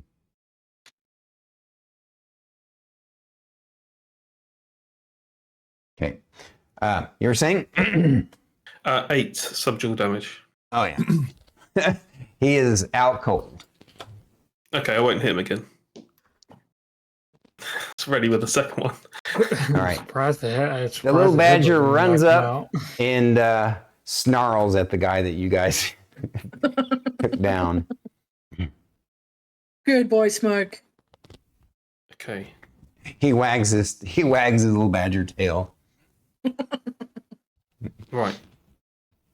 Kevlar, let's grab that guy and get him into the trees. I'll get the dead guy and drag him into the trees as well. And Yeah, then let's we'll wake move him out up. of Do you have any rope so we can tie him up just in case he might wake up? I have some rope in my pack. Yeah, I've got some rope as well. We'll make sure we tie him up and we can drag him out of the way and then get rid of the dead body so nobody can see it. Yeah. Maybe dump it in some bushes or something. Quick question, Poppy, and I don't want to be rude, but how fast can, so I had to say that thing, your friend dig? How fast can he dig? Yeah, we've got a dead body to hide. Well, he's a badger, so pretty damn fast. Do you reckon he could dig a hole whilst I interrogate the other guy? Sure. Smoke, would you mind? I suppose I'll have to cast Speak with Animals to tell him what we need him to do. So I'll cast Speak with Animals. Well, if you want, you can take 10 minutes to cast it ritually, so you don't waste the spell slot. I don't know if Speak with Animals is a ritual spell, but I'm making it a ritual spell in my world. So. Reminder: my Speak with Animals does not cost a spell slot. No, it doesn't cost a spell slot, but you only have it once per day. That's correct. Yes. So Yeah, okay, I'll do a ritual. Yeah. So I'll bring Smoke a little closer to me and like fluff his hair a little bit and kind of scratch his ears and scratch his belly, and it's like, "Did you have fun? Did you see what we did?" He's like, so exciting. That was so neat. I liked that very much. Are we going to eat him? Oh, no, Smoke!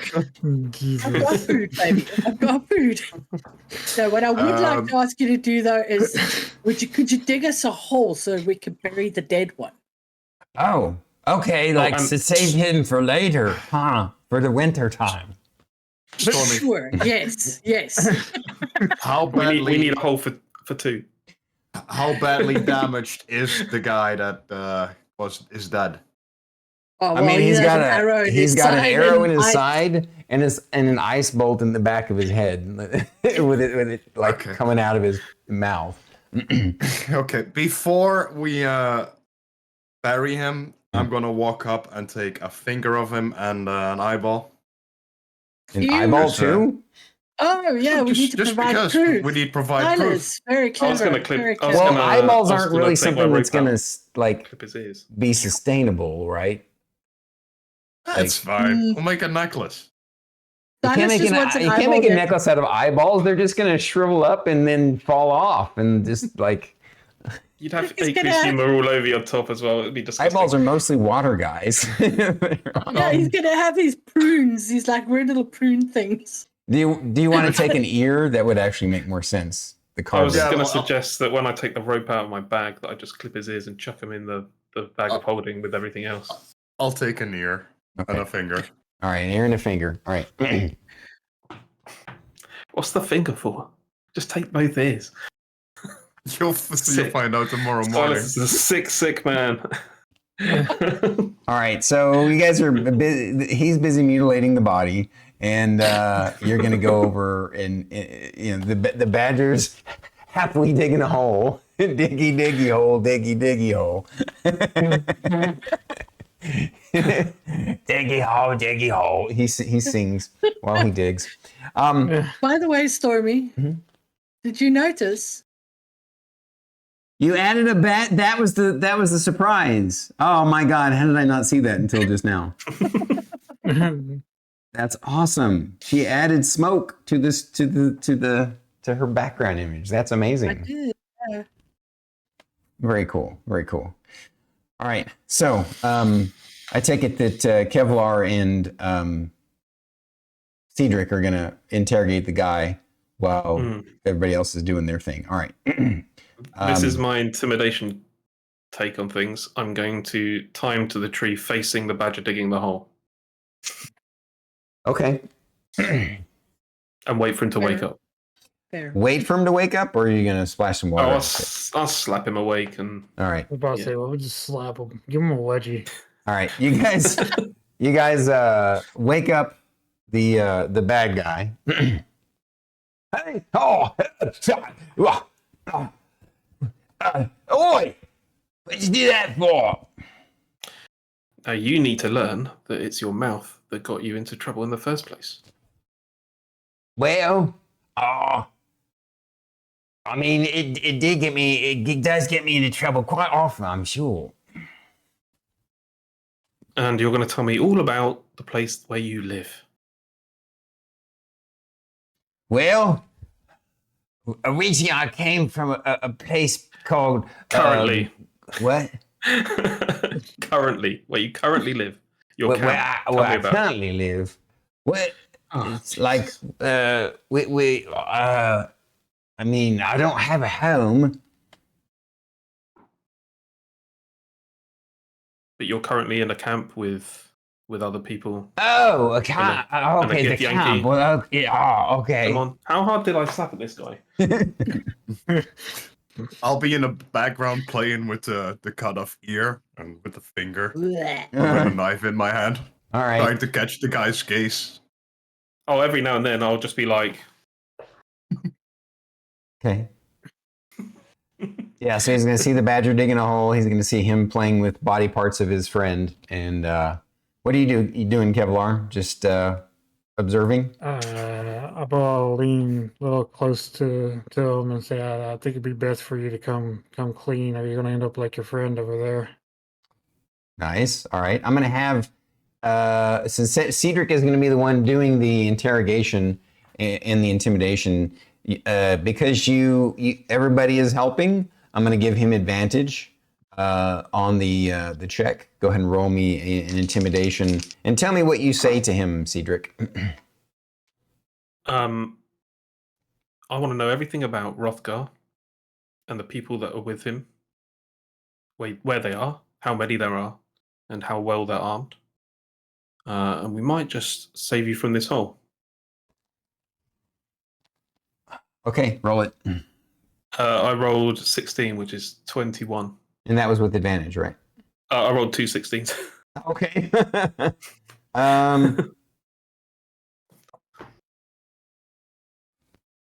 Well, I'm sorry, Governor, but I'm not impressed. Sadly, I rolled a much higher than you did. That's a shame. He's like, I've got a good thing going here. I don't want to mess it up. Well, there's messing it up and being dead. So it's kind of your choice.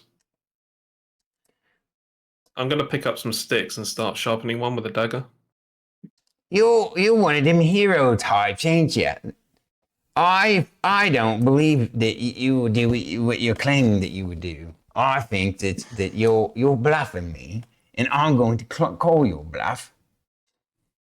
You might as well let me down and let me go, and run away and skitter away from here, because my pals will come along any time now and slaughter the lot of you. Cover his But mouth, Kevlar. When I hear that, I look at the guy when Ceedric asks me to cover his mouth. He might be scared to hurt you, but I'm not. And I pull out one of my throwing axes. Okay. And, So you cover his mouth and you got your axe. And at the same time, Sylas does something. yeah, when I hear him say, "I'm calling your bluff," I stand up, take out my dagger. This is taking too long, and I walk up to the guy and cut off one of his fingers. I'm about to insert this stick under his fingernail. Let me work here. So now you guys are arguing with each other over over how you're going to torture him. He's all like, "All right, now I'm going to have you re-roll again an intimidation check because you're basically have changed your tactics into a little bit more chaotic territory." You want Ceedric to roll, or No, Ceedric. I He gets hope to so, roll with 'cause I- advantage again. Because I rolled a nat 20. But what's the total? 25. Sorry. All right. Oh my God, my finger. That's gonna leave a bruise. He's like, look, we got quite a crew up there working for Rothgeil, and we got a good thing going. Why don't you all join us? You seem like a rough lot. This guy's stupid. I'd have a better conversation with Smoke, and I can't even speak Badger.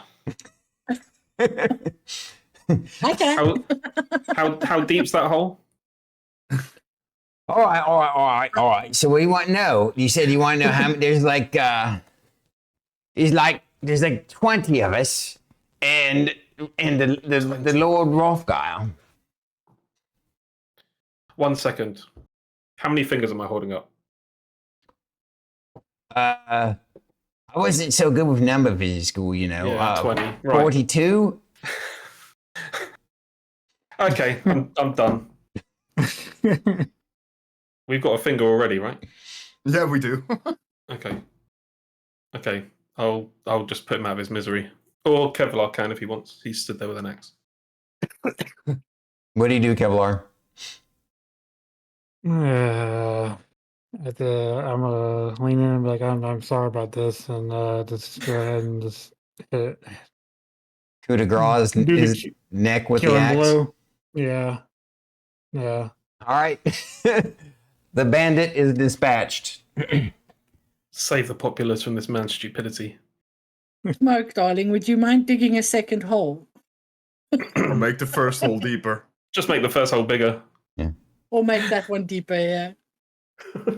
He nods at you. And then he works really fast. Eventually, you guys dig the deep hole and get some, give some snacks to Smoke for his hard work, and Good boy. make your way onward. And this seems like a good spot to take a little 10-minute break, potty break, snack break, and we'll be back again in 10 minutes, guys. We're gonna switch over to intermission scene. So enjoy the intermission show. We'll be back, guys. Thank you. Intermission montage to entertain you. It's gonna be a montage. Someone clip that. Ooh, that's clever. Man, high five me. Do it like. Which Wait, am I going right? yeah, that one.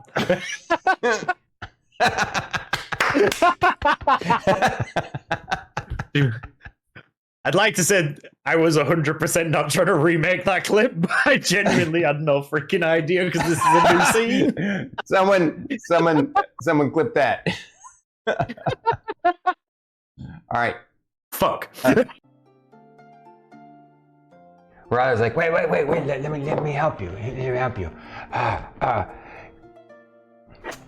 Blessings of goo upon you. And he gives you guidance. It's an extra D4, right? I hope someone clips that. Yeah, I believe it's an extra D4 for guidance, correct? Yeah. Yeah. Also, thank you for the 50. I dropped the dice. All right, 18. I'm gonna do the there. Are you doing the monkey toast thing? Did you guys see that? Yeah. We all saw that. Oh, I'm sure somebody's gonna That'll clip be it $5. now. No, just Huh? that'll be $5 thing. No, just kidding. Has come in handy somewhat. I didn't know fighting would be this much fun. I'm looking forward to what happens next. P.S. Journal, why does Miss Thera's sword call her Dommy Mommy? I'm not sure. I don't know what that means.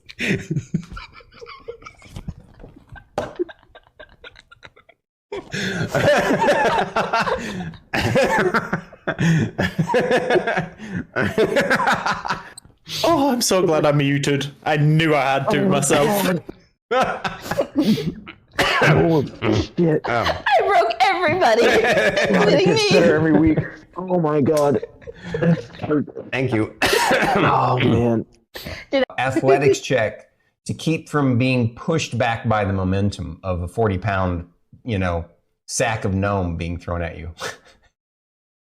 Sack of gnome. At least you didn't say the gnome sack. Gnome sack. Oh, that's funny because that's what I was about to say. Someone don't clip that. All right, and the Bob Ross moment has ended. Eating my butt. Freaking chair. Thera's gonna walk up next to Sindri and just look down at him and go, "Uppies." It was it's weird because it's you feel it, but you feel it coming from it. It's not like you felt it. You felt the experience of it, and it's the same kind of relief of, wow, I've been working so hard out in the field and I'm so hungry, and you eat a meal, or I just, had some great sex. It's just one of those kinds of feelings. It's just like, oh. You see how short Druid is in your chair. Say less. This is I love it. This is awesome. Yeah. By the way, I do want to say I love the scarf you've chosen for today, buddy. It looks amazing with your outfit. Oh, damn, you tall. Very tall, very fashionable. Holy crap. Wow, it really does cut off like It looks like Druid's so far in the background. She's only right there. She looks miniature now. Like she's she's like a half a mile behind you. Jay has a super semi-unimportant question not related to anything. Yes, Shay. Absolutely. What is milk toast? Honestly, that is a. That is a good question. I don't know what milk toast is. Not a clue. What? You guys are a bunch of ignoramuses. Milk toast is toast drowning in milk. Glowing a bluish color, and it's built The same color? It's built into the wall sconce as well. The same color, the same blue glow. Emmeline turns to look at the wall sconce and go, "Hey, Fern." And it doesn't give off any heat. Fern is sneaking up towards the top behind Miss Ray. I'm like, Fern, is this the same color? It is the same color. It's the same blue glow. Thank you for indulging us there, Druid. You're welcome. She was the one who screwed him over twice. Oh, yeah, no, totally. He hates her most of all. And, yeah. Did you see the little spider legs go? You see little spider poop come out? Oh, you made me silk. Inflict wounds, chromatic orb, burning hands, armor of Agathis, command, entangle, thunderwave. Why would anybody want their hands to burn? God damn it. I was alright with that until it just went, God damn it. Yeah. Because I almost just. See Star Kitty laughing at her own joke. Yeah, I almost spit coffee everywhere. Thank you. I was laughing at the reaction. Shay, listen. So you have defeated. Oh, and I didn't even whip it out. I had a figure for the scarecrow. It's not an actual scarecrow, but it looks kind of like a scarecrow. I'll show it off. Broke BT. I did. Yes. Whip it out, baby. I think I know what comic book it is. It's an about proud. All right. Just when you can breeze. I think you broke Aries too. I think Aries broke Aries. The wang of Stormkeep. What? Can we get that on a t-shirt? Can I yeet the gnome? So it depends on where you want to yeet, but yes, you could yeet him. Directly you could yeet him over at to him Merrick. to catch, or you could Straight- yeet him to one of these Merrick. squares. No, I want directly at Merrick. Tonight's episode 74, comes about because of last week's episode 73. And so, And before episode 75. okay, Power for that one. That's right. So, Okay, Storm is still processing. Yeah, I'm still processing that episode. I need to get with my producer and get this one fired. No, I'm just kidding. Hmm. All right, for now, we'll do this one. All right. You guys, welcome back, everybody. We enjoyed our break. I hope you guys did too. Make sure that you take care of yourselves, hydrate and stretch and all those things. Thank you all for sticking to it because of all the stream drops today. It's been really annoying. Yeah, what you gonna do? Twitch be twitching or internet be interneting? It happens. Yeah. And sadly. So, the party members took advantage of an opportunity to thin out the herd, as it were, and potentially gather some intel. Maybe the intel they gathered was viable. Maybe it wasn't. We'll see. So, with that said, they quickly dumped the bodies in the dirt and in the hole, cover it back up, and head on their way. You feel like now is you don't think, okay, for the first 4 hours you can probably kind of just travel regularly, but then you want to start being more careful. And let's have you guys during that last effectively 4 hours, you all roll me stealth checks as you make your way through the jungle. Does your ranger have anything that helps with that? And I don't think you currently have anything that does, do you? That helps with stealth? Yeah. Never mind. I'm thinking of Baldur's Gate 3. Carry on.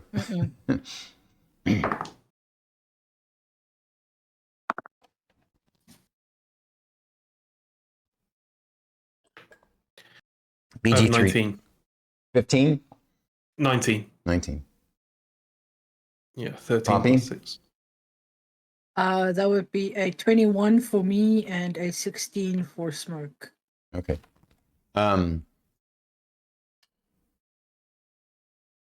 Everybody else? Kevlar? I got a 17. Sylas? 16. You all are super stealthy for the entire last kind of 4 hours of the trip.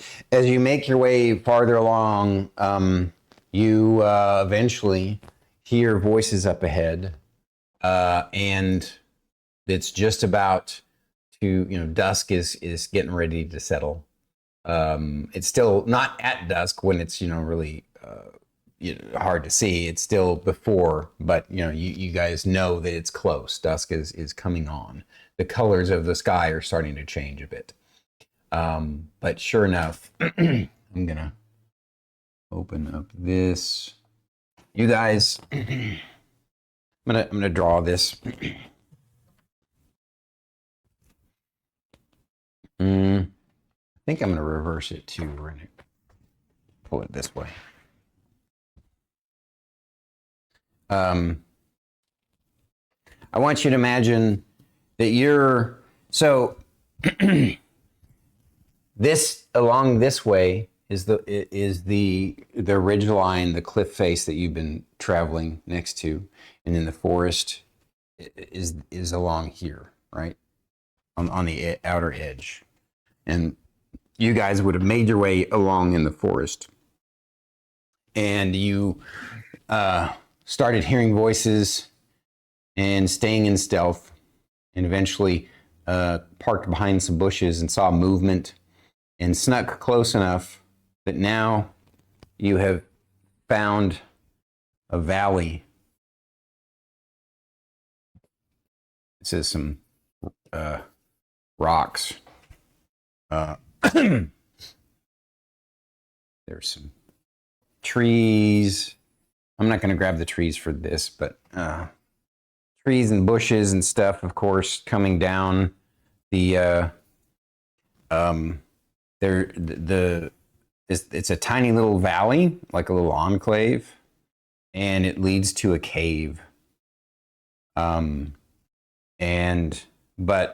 what you see, actually, I feel like I've drawn a bit too much. I'm gonna take some of this off.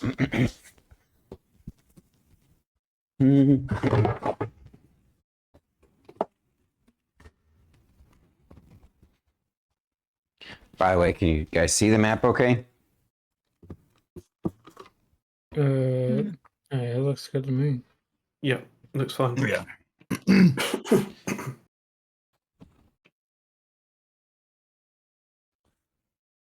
All right. Big rocks at the end of this. And then this one actually looks like there's a place where it drops down and potentially you can walk up and above, but I want you to envision your characters. You're not this close. I'm just putting you on the map so you can see your characters kind of where they're positioned. And you're hiding in the bushes this way.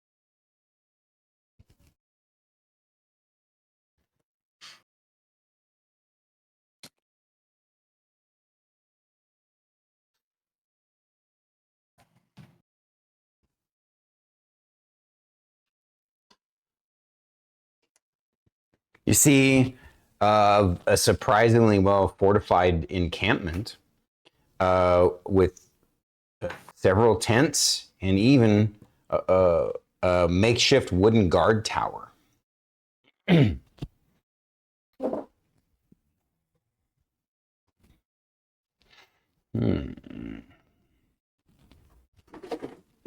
of course, occupying this camp and this guard tower I'm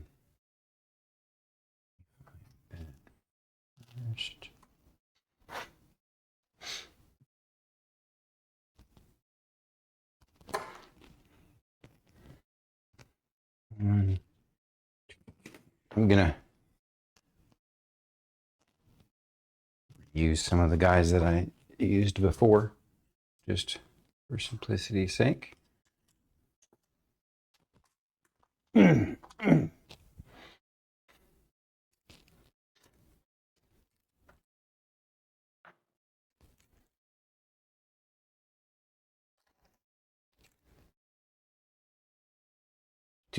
Do.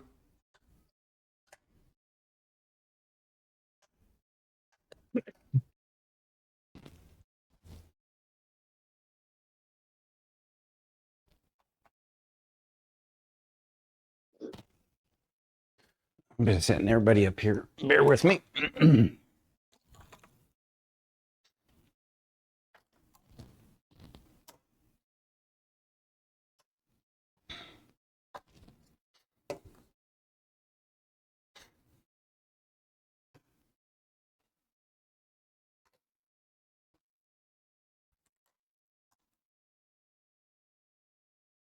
You guys, I'm going to add a few more little details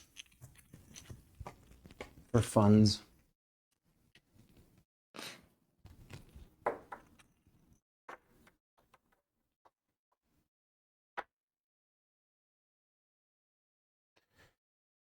This is the campfire.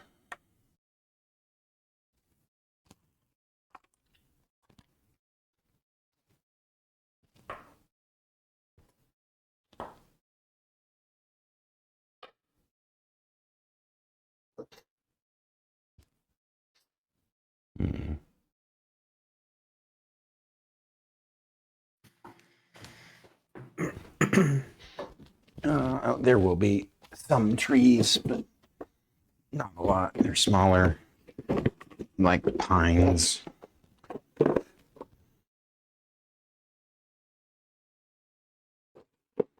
When history here. I'm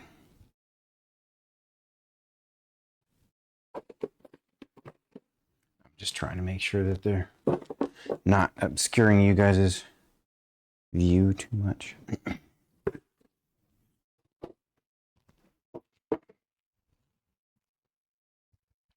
All right.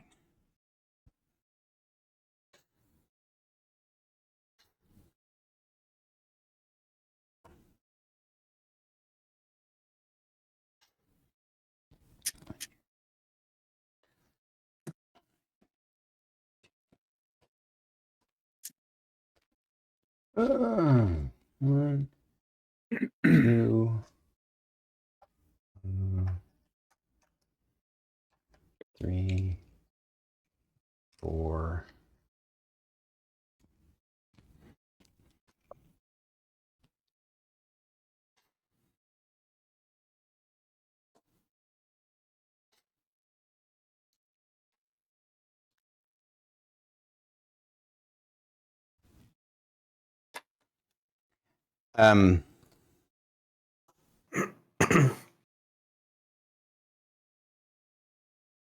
So you observe long enough that like you guys have found a spot where you're just like you just lay there in the dirt in the bushes watching for quite some time with bated breath.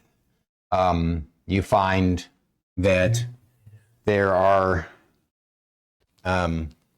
people milling about, coming in and out of the tents, coming in and out of the cave occasionally, and briefly. You see a female Githyanki come out and yell at some folks. And then briefly, she comes back, and at the center you see this Githyanki guy talking to the Githyanki female. And then she goes out and is doing something, and he goes back in the cave. But you see effectively 1, 2, 3, 4, 5, 6, 7, 8, 9, 10, 11, 12, 13, 14, 15. Wait a minute. Enough. And they're mostly humans, but there's some half-elves and some dwarves, and even like a halfling or two. Well, no, not a halfling, but just some dwarves. All looking kind of... Actually, there is one halfling. I think that's... Let me make sure that the number's right.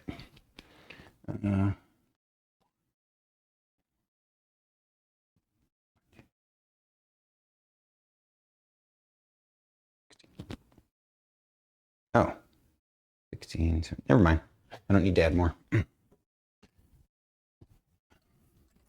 So you see roughly 16 bandits, the female Githyanki, and this scary looking guy.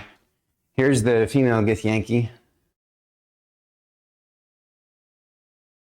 And this technically isn't a Githyanki, but it's close enough. That is obviously their leader. And you believe that is Rothguile. He's in the cave. And pretty soon she goes back into... You don't see them because of the darkness. And like I said, some of these are in tents and some of them are not. Most of the time they're out, doing the things you do in a camp. Skinning stuff, chopping wood, moving loot around, just that stuff. And we'll just... you do notice that coming in about here is a path through the forest that they have crafted, and you guys are kind of in the bushes, again technically off map, but this direction. So now you have the lay of the land. Apparently those two guys were not far off from the 20 number. In fact, if you add them all up, I think it's exactly 20. 16, 17, 18, 19, 20.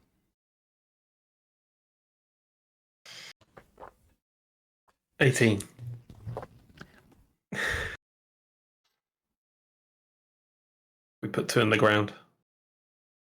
Wait, 1, 2, 3, 4, 5, 6, 17.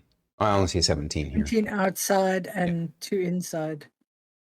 It's how many outside? 1, 2, 3, 4, 5, 6, 7. I've got 17 outside. You get 17? I'm counting 15. 1, 2, 3. I got 15 outside, 2 inside. 15 outside. Are we not counting these 2 smaller ones? Sorry, I'm still getting 17. Well, we're not necessarily in initiative, but I'll switch to the larger screen so you can see it better.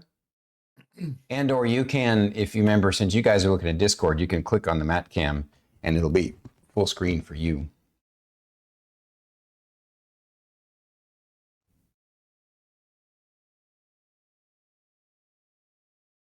Yeah, still getting 17. No, it's definitely 15. And that's actually one shy of what I wanted, but that's right. This one's technically, yeah, that's fine. The 16th. So It's a whole bunch of people. yeah, it's a big troop of them. Now you know that bandits, brigands, and such are typically very, they're bullies. So they're in reality they're weak, right? They're not. I mean, they're only strong in numbers, but this is some numbers. So you definitely want to come up with a plan. Whoops, let me get this out of the way. It's very crass. Well, ideally, we'd like to have Poppy in the tower, right? Yeah, Preferably, yes. higher ground. But I'm also thinking, do we really want to go in there and start a fight? Well, my idea has always been to see if we can get close to food supply and put some poison in there. Food, water, that kind of stuff. Well, I'm seeing some barrels towards just behind the guard tower. Yeah. We could.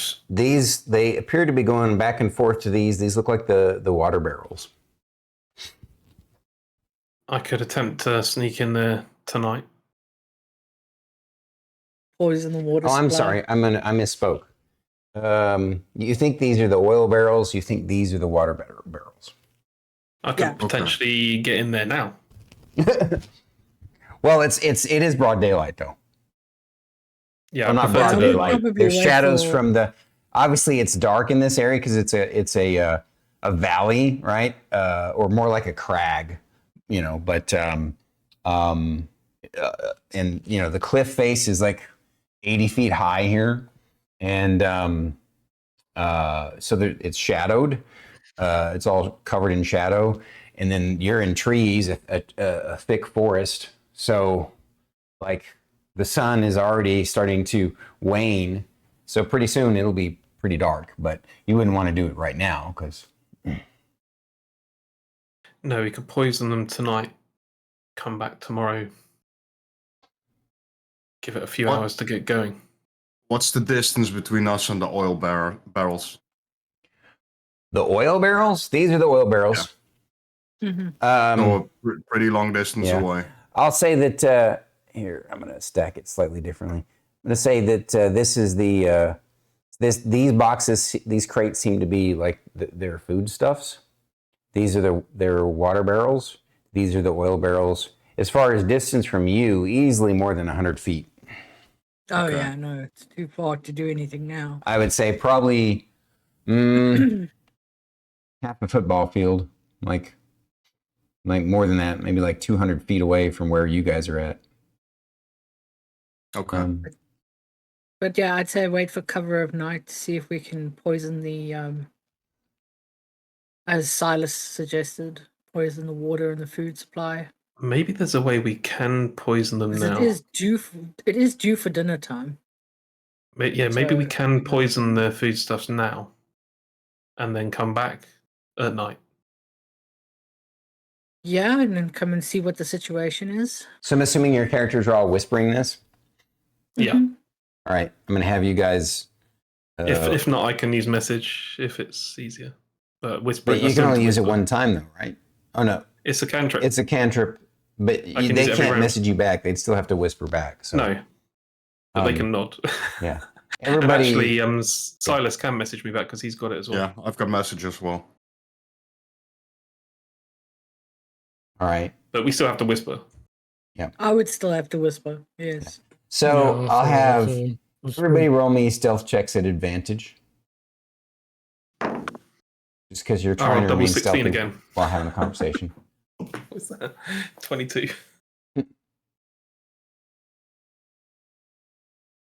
Wow. 17. 18. Kevlar.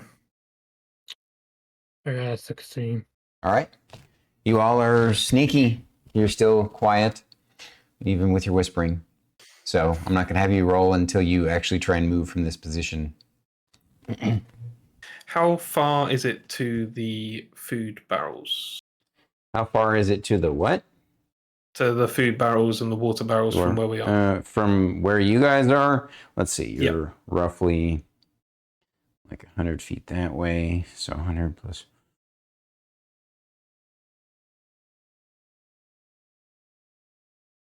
$150-ish, I'd say. 160 to 180.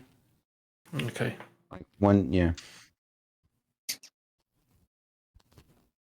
So I guess to the oil barrels, it's even more than I thought. Yeah, that's going to be like, what, 200 to 250? Yeah, somewhere over 200 for sure. Mm-mm. Mm. I'm just trying to work out how I can get in there.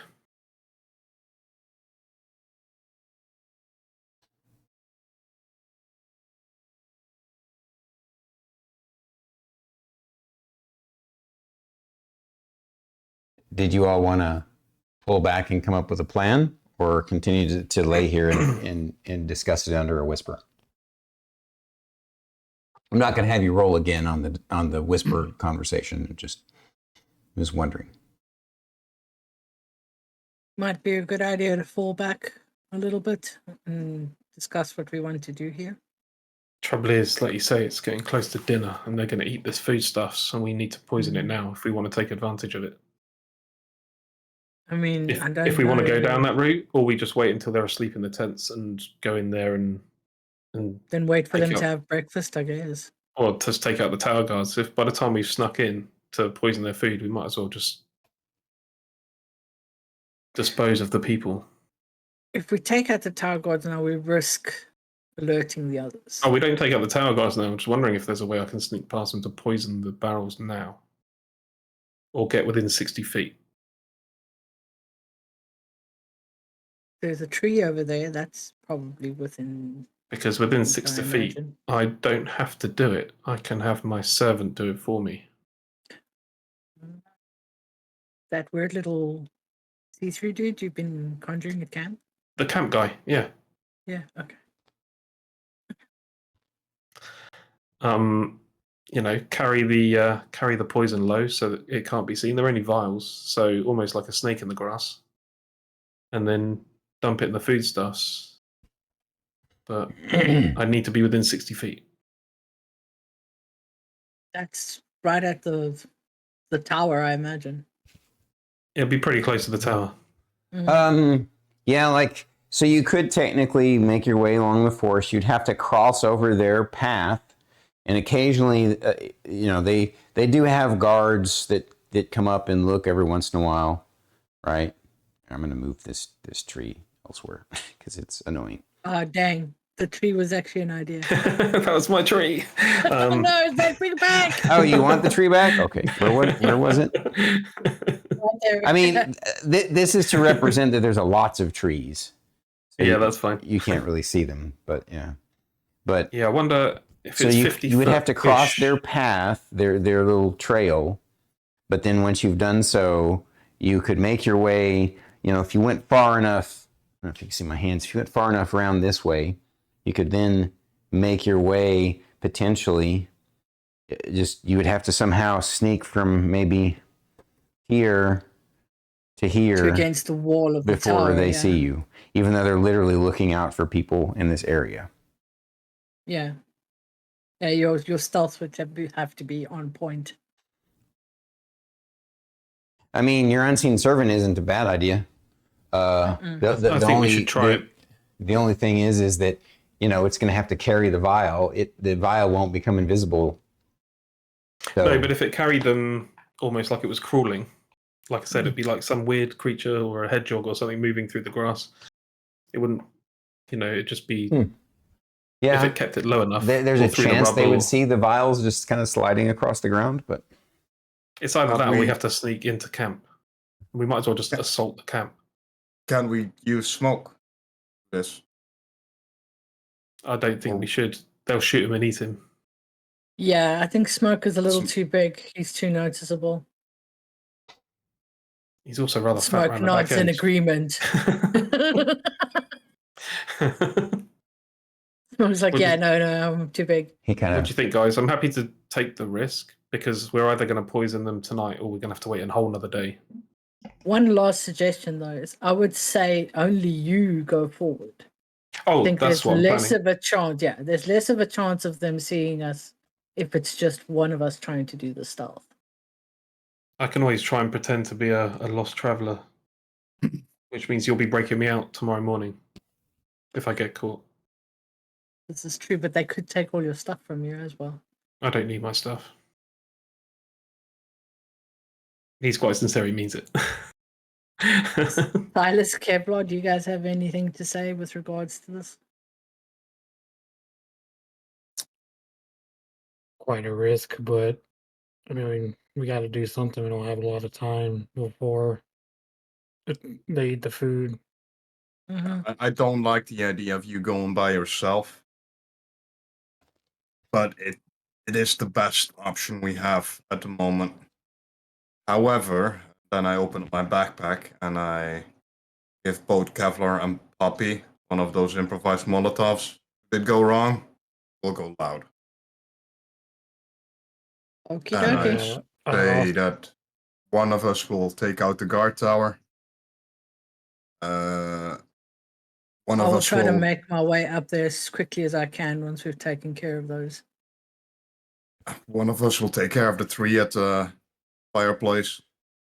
I'm going to save one of them to see if we can get to the oil barrels at a later point. And I've got my fire arrows as well, so I could also. Oh, that take might out be even the- better for the. Yeah, I just need to So the- get close to the campfire unless someone has a flint for me. I have a flint. Just so as we're all clear here, if I do get caught, we can still run. It just means when we come back tomorrow, they'll be ready. Yeah, that's scarier. Which could, That's if we have the fire scarier. bombs, could actually work to our favour because it's going to bunch them all up. Yeah, but if you should get caught, there's also the chance that they'll run into a panic and be disorganized for a while, which is an advantage. I best not get caught then. Yeah. That's basically what it comes Poison down was a good to. idea, guys. We just need, somebody to take the shot. So I poison take vials. it from what you're describing to me, your character wants to take the risk of stealthing over to that direction, and then you want to try and stealth your way up. Well, I guess when you're at the tree line, you'll decide whether you want to do the stealth or try your invisible stalker idea. I mean, invisible unseen servant. And then, Yeah, I'm but gonna I need to back know up. where the rest of the group is. Are you going to stay in your current hidden position that's well over like 200 feet away? I mean, I think we should probably move a little bit closer so that if it does go down, we can step in. Yeah. But I mean, agreed. again, that is up to Ceedric. Does Ceedric want us to retaliate if things go wrong? Or does he want us to back off? I'd prefer that we back off.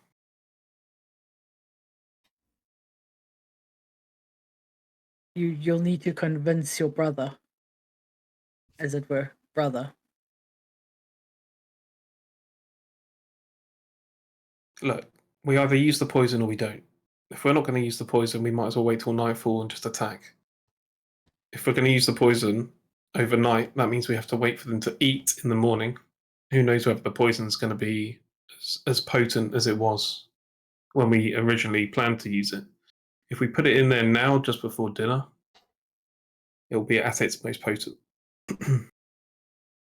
And then we can get them at nightfall today. Otherwise, we're going to have to try the same thing tomorrow. Otherwise, we're attacking in broad daylight tomorrow against people that haven't had the poison. So I think either way we attack at nightfall tonight, whether this works or it doesn't. And I think if it doesn't work and I get spotted, we run. You good with that, Sylas? That's my opinion. Yeah, but let's do it. Just be careful, old man. Old. I'm only 50. Older than me. All right.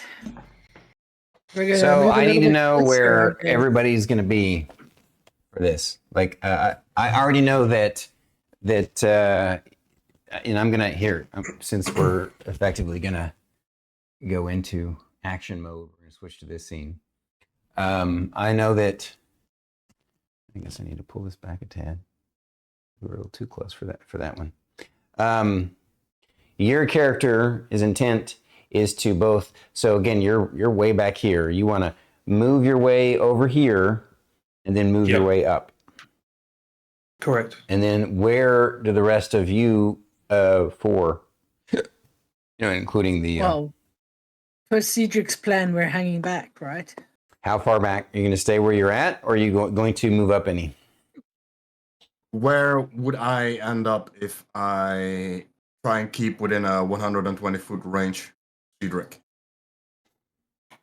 Or better said, could I? You be would actually in the only middle? need to sneak up an extra 30 feet to be in a 120-foot range of the front of the camp. Okay. But the risk of sneaking up to that close is no different than sneaking up another effectively 60 feet. I'll let you roll once for 60 feet of sneak. Yeah, my reasoning is, message has a 120-foot radius.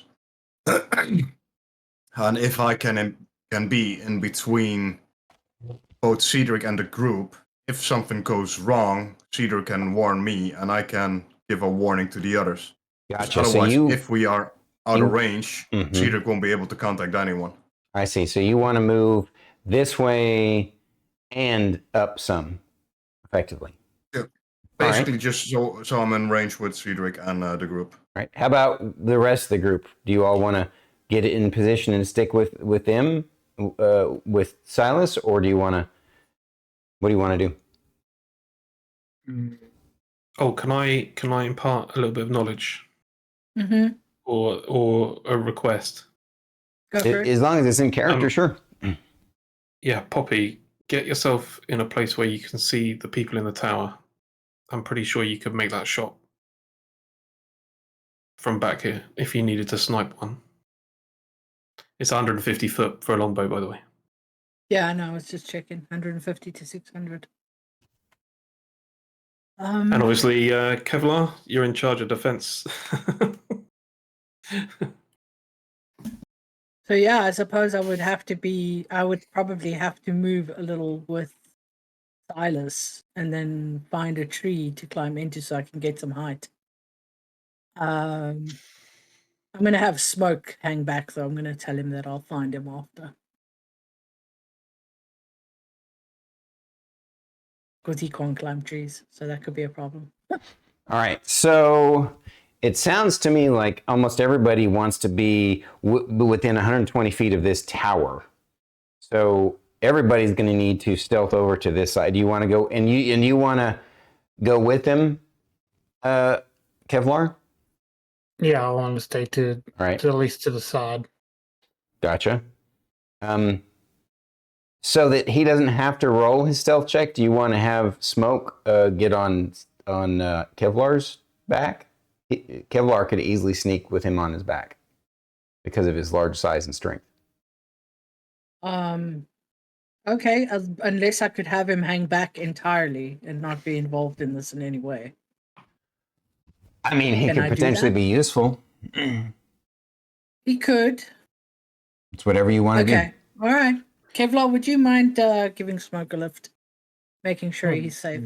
Not at all. You can take a nice ride on my back. All right. So Can I talk to them long enough? I mean, it's only 18 seconds for me to give everybody bardic inspiration for this sneak check. It'll be.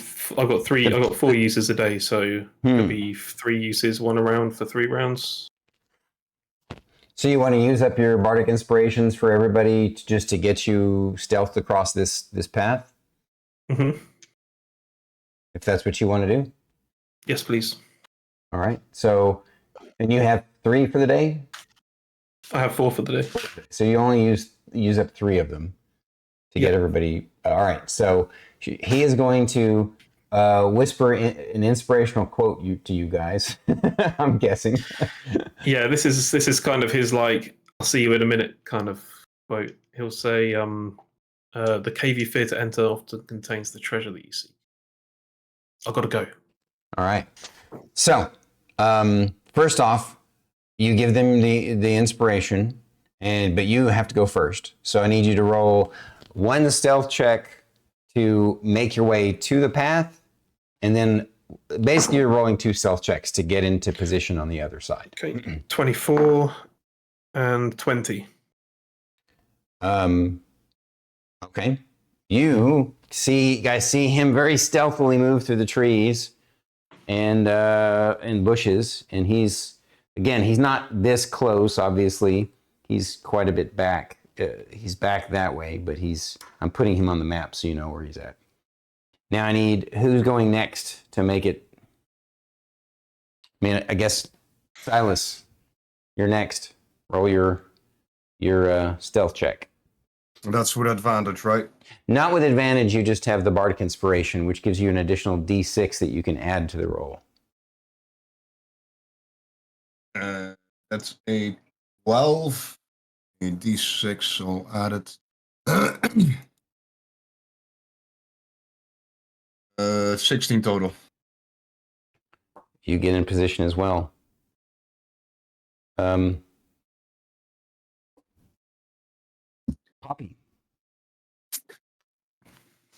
2 seconds.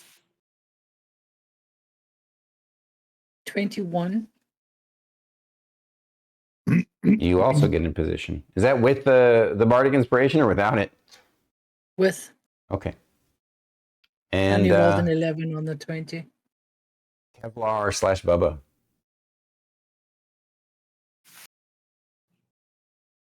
16.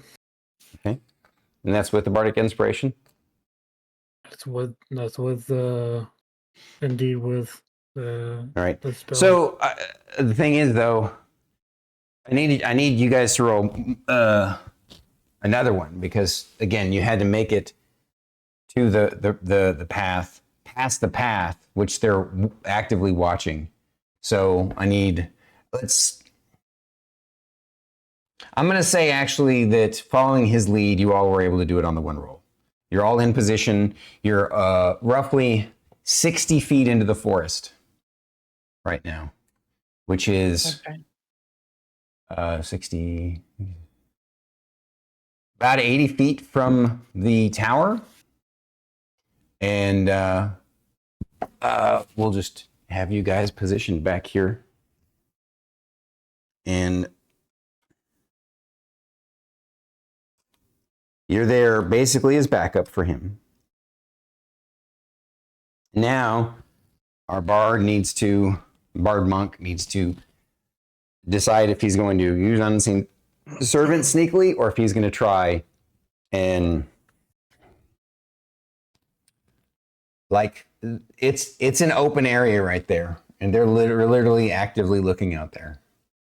So it's one of those things where how far away? You're going to have disadvantage, I'll tell you that right off the bat, if you just do the stealth thing. What? How far away are the crates? So there are... To get into a position where they couldn't see you, where you could hide, like here is 75 feet. Which would require 2 rolls. Okay. I've got so I'd need to be there for my unseen servant because I've got 60 No, foot you range, could right? actually. How far? What's the distance of your unseen servant? 60 feet. Oh, That's the range. gotcha. Okay. So I'd need to be at the base of the tower, right? Yeah, but again, covering that open ground is where you're going to be at a disadvantage on your stealth check, unless you guys have some other clever potential plan that I haven't thought of. Perhaps a distraction or something. I don't know.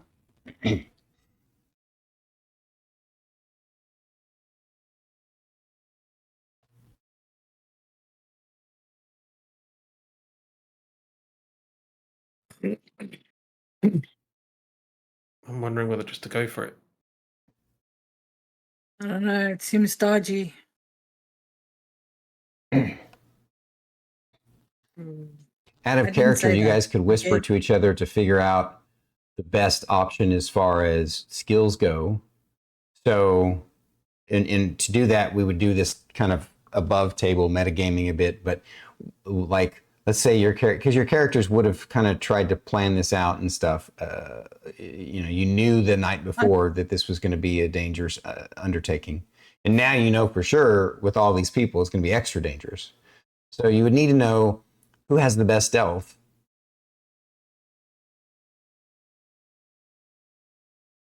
That would probably be me. What is your stealth? +6. Your modifier? Wow. That's proficiency plus dex. +4 for dex, +2 for proficiency. Yeah. So he does have the best dex or the best stealth. Oh, we're the same then. And I've been messing up. Out of this whole character, time. does anybody have the guidance cantrip? Out of character, though, I just realized I've been messing up my stealth checks, by the way. You're what? I've been messing up my stealth checks. How so?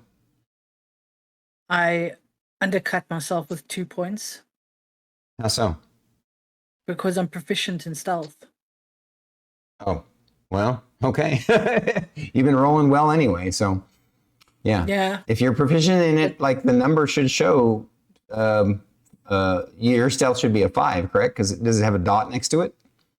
Oh my god. It's a dot with a +4, and I've got 2 proficiency. You're a 2 proficiency. What's your dex? Then your dexterity is a 4. 4. So you actually have the same stealth that he does. I do, yeah. Yeah, you have a 6 stealth. All right, yeah. So I don't know why it says 4 there. It should say 6 if you have a dot. So that might have been something that you and I overlooked. Let me.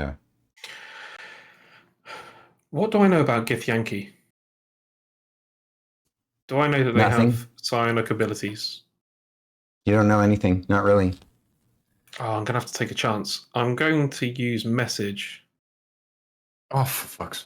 on one of the guys in the guard tower.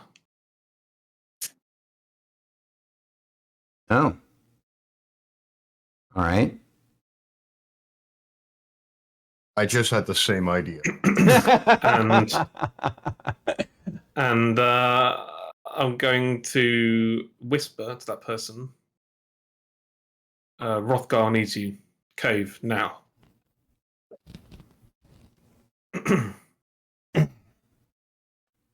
All right, roll me a persuasion.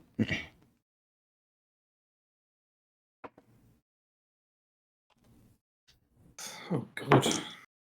Oh, 23? Rolled an 80. Which one? This one or this one? That one there. This one? Okay. That one, yes. That one. He says, you hear him out loud say, all right then, fine. He goes and this guy looks at him like he's crazy, like, what you talking about? Okay, when they're looking at each other and they're not focused on the area around the tower, I'm going to try sneak then. All right. Just about this time, this little dwarf with a crossbow starts making their way up, and you start to make your way across. Go ahead and roll me your stealth check to see if Is you this make it. disadvantage or normal? No, just normal. 19. Huh? 19. Okay. But because of the distance, you basically, that made you 60 feet. Now you got to roll it again to get to the final distance, just as this one's starting to come around the corner here. 22 for that one. All right. You crouch down next to the base, the beams that make up this tower right around the corner. And this one goes, this one you hear them over talking. This one says, "You said the Rolf guy needs me." And this guy says, "I said no such thing, fool. I didn't say a word." And he's like, I must be hearing things again. He's like, "You've been into that funny brandy, haven't you?" Again, "No." "We'll get back to work." "All right, then."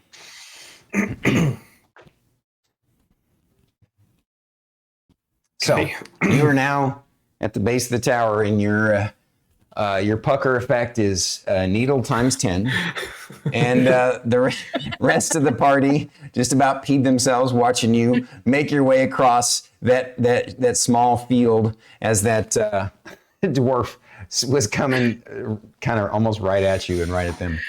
But all of Poppy's hair is standing on end, and her tail is all puffed. If I break wind now, only smoke can hear it. That's how high pitched it will be. I'm going to attempt to cast Unseen Servant now.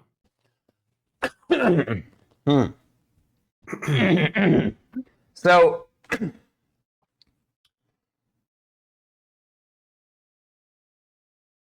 you waited until you got to the tower to cast Unseen Servant. Well, I suppose actually, can it hitch a lift on me?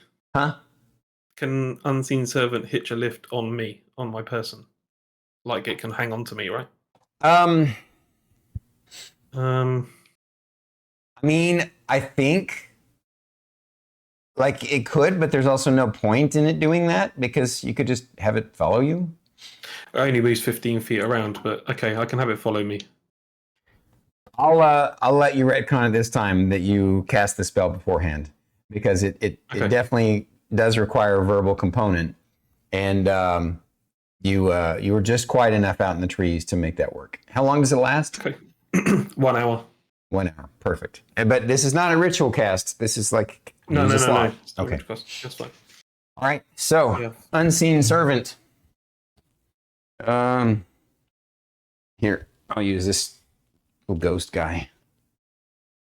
Here's your Unseen Servant. You cast it like right here, and it's. Oh no, you would need it next to you to grab the vials. I'm still waiting for it probably to catch up. It's probably about 15 or so feet behind me. So it floats around. So as it walks past, I kind of hold my hand out with the poison on it, and I'm like mentally winning. Put that in there. All right.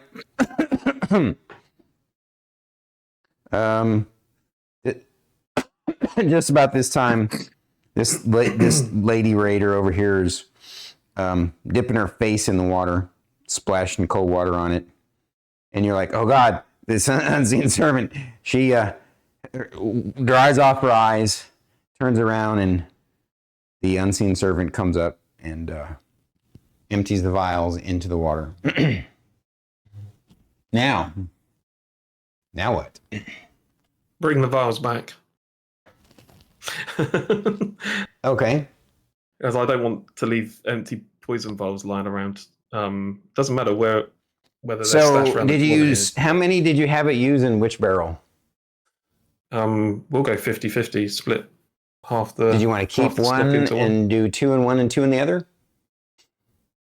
Because it's pretty much carrying 5 vials for the Unseen Servant would be a little complicated for it. Okay, we can do 2 and 2. Whatever mechanically works, that's fine. All right. So you did that. He comes back to you. Of course, Okay. you see him, but no one else does. Yeah, that's fine. I'll collect the vials and I'll just leave them there. That's fine.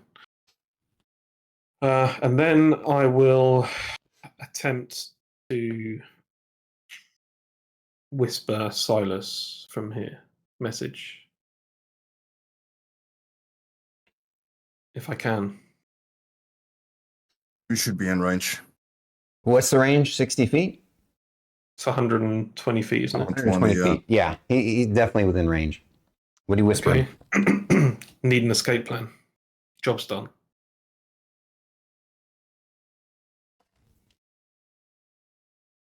I'll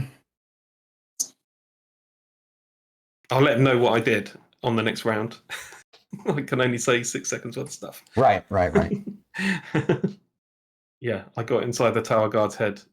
Same spell. The sun is. Again, you're close enough. This took enough time that it's starting to. The purple and orange haze of dusk is now coming across, and the horizon, and you think to yourself, maybe if I just waited a little bit longer. But yeah. Either way, I'm actually thinking of waiting here now. Yeah, the sun is going down, and they seem to be coming out of their tents. Going over to the fire. Someone goes over to the crates and grabs some meat to put on the spigot. And this looks like a druid, but it's not a druid. They leave one person on each of the guard posts for now to come out over while you guys. You're just kind of waiting there, Do you want to? So you whispered to him. What now? So what does Sylas say to the rest of the group to determine what to do next? I relayed a message that Ceedric gave. Out of character, was the message still you need an escape plan or wait? I'm confused. I will message again and just say it's getting dark. I could just stay here and get rid of the tower guards so you can approach once they've had their fill.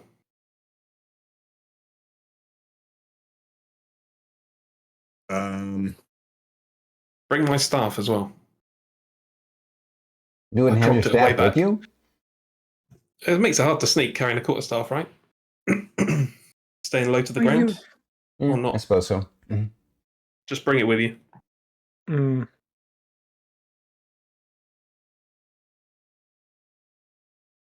Sylas? Yeah, give me a second. There's one guard there. I whisper back to Ceedric, wait till the guard in the tower changes, then take him out. Okay. I want to let as many people drink from these barrels as possible. I'll wait it out here. You guys keep eyes open, and I'll let you know if anything changes. Could I throw Ceedric a throwing axe, one of my throwing axes? Can you what? Can I throw him one of my throwing axes? Throw at who? Throw it to Ceedric. So you're too deep in the tree line to toss him your axe. I can't use them anyway. Not well. He's yeah. I guess he hasn't really shared with you his expertise with. Actually, that's a lie. I can. I was about to say protection is better than no protection. I've got daggers. Well, not for him. He's got unarmed combat. He's a monk. I mean, that is true. But your character doesn't necessarily know that because you guys didn't really discuss that. Yeah, but I would know. You would know, yeah. So do you discuss that with the party? Yeah, I tell him that I messaged Ceedric to say that he has to wait till the guard changes on the tower, and then Ceedric will take that guard out, and under that moment we will move into the camp. Okay. Is everyone cool with that? Yes. I think so, yeah. All right. So you wait about 20 minutes while these guys all eat and drink. and laugh and goof off. And then you hear belly aching from these ones. And then some come out and some go back in, you know. Things kind of change up a little bit. Some goes in the cave. Eventually, this was this guy. Eventually, these guys swap, and I believe this one swaps with him after some arguing, and they're coming over to get some food. And is your intent to wait till you start to see an effect from the poison? Yeah. That would be possible. best. All right. So, after about another half an hour, well, you don't want to wait too long, obviously, because then this guy won't be by himself. Yeah, I was actually thinking before we do any more waiting. Mhm. What's the construction of the guard tower like? Is it just cross beams with a platform? Yeah, it's really well. It is covered. But Okay. it is a platform that's a covered platform. It's really and of course a barrier, but very basic. Okay. And how long do I think it might take for me to scale this thing? Like one round or? Well, if you first like sneak up to the edge, yeah, you could make up in one round. Okay, I'm going to message Poppy, or use message and contact Poppy, and ask her to shoot the guard tower. Right now? Mm-hmm. And I'm going to attempt to scale up the side of the tower. Well, scale up the side, or I thought you meant come around and come up the ladder. Oh no, I was going to go scale up the side. It looks like it's very flimsy as far as that is concerned. You think that like it was hastily built and it's risky to scale up the side. Okay.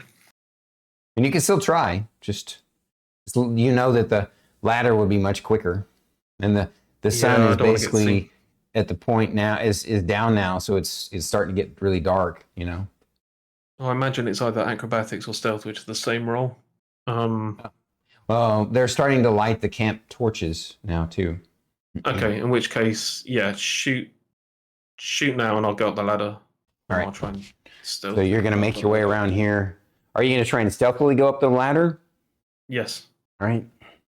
So you make your way up the ladder, and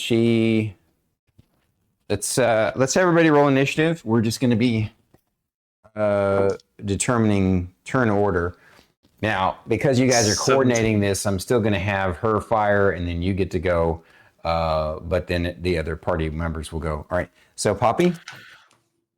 10. Kevlar? 17. Ceedric?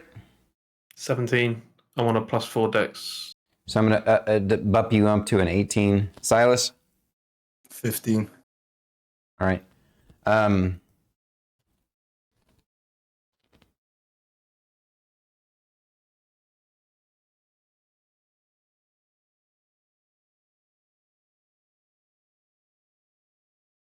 Mm-hmm.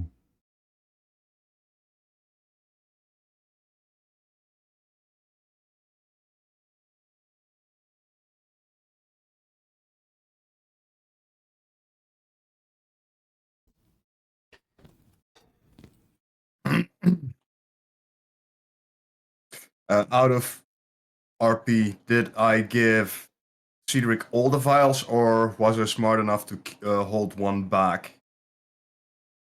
Now, I mean, since you didn't specify, I'm going to assume that you gave him all of them.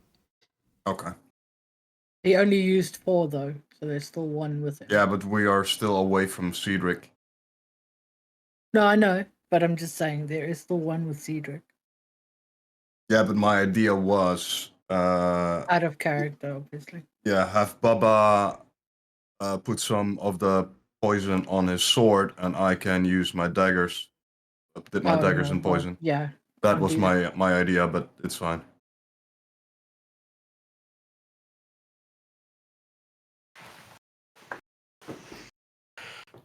I hope this works.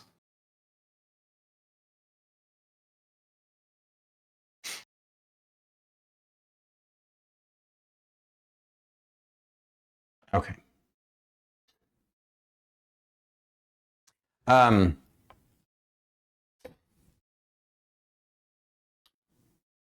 So first off, Poppy, go ahead and make your attack roll against the guy on the tower. 18. He has half cover, which gives him a bonus to his AC. 18. 18. That's still going to hit him. Go ahead and roll your damage. Remember, I believe it's a D8 plus 4. 12. 12? Okay, hang on a sec.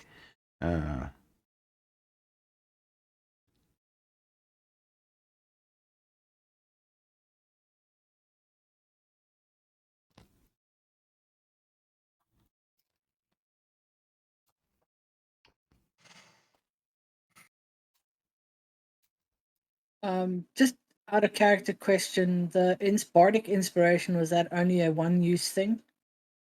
Correct. Yes. Okay. Just And it wanted only to lasts 10 minutes, and I've been here for a while, so. Gotcha. I wasn't sure. That's why I thought I'd ask.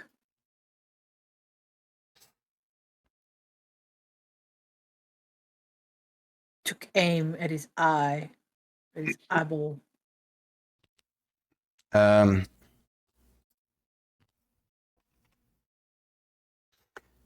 So we'll call that guy 1, 6, 3, 4, 5. All right, I'm gonna number these guys. This is purple 1, purple 2, purple 3, purple 4, purple 5, purple 6, and then this is blue 1, blue 2, blue 3, 4, 5, blue 6,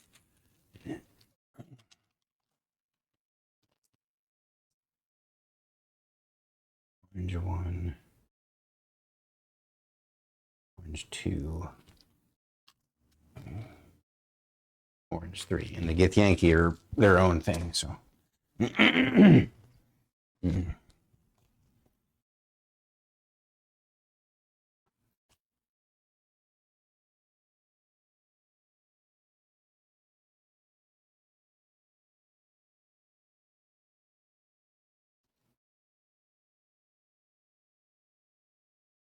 okay.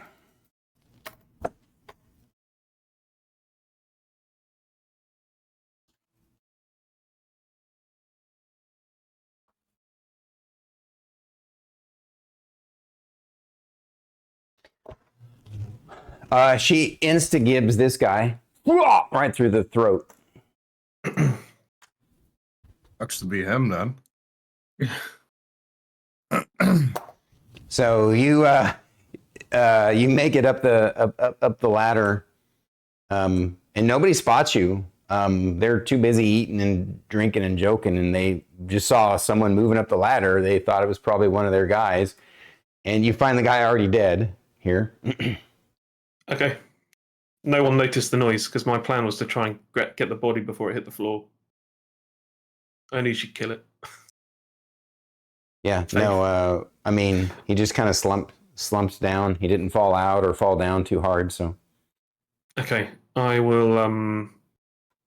I'll get in a position on the other side of the tower now where I can message back to the group.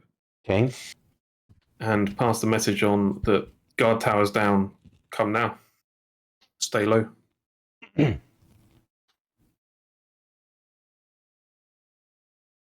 right. So who'd you message that time, Sylas? Yeah, I'll message Sylas. Just because I know him, it's easier. I can actually message Sylas through walls.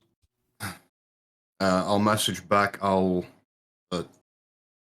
take the guy's clothes, disguise as him, something along those lines, and then I'll relay what Ceedric said to me. All right. You tell him to take the guy's clothes. Yeah, disguise as him. That Right. if the guy comes up, the second guard, he won't get. And you relay to the Suspicious group right that away. he wants you all to come now. Yeah. Mm-hmm. All right. Go ahead and make your way over. You don't even have to. I still want you to roll stealth because you could be too noisy. Whoops, that's the dead guy. So the three of you, please roll a stealth check. Yeah, At guys, back come on on. advantage. Dead advantage. What was that, Mia? I heard dead advantage. 20. Bubba? At 12. Okay. Ooh. And that was with advantage? Yeah. 25. Gotcha. And you know advantage means you roll two d20s, right, Bubba? Yeah, I wrote 2 and both of them were 20s. Okay. All right. No worries.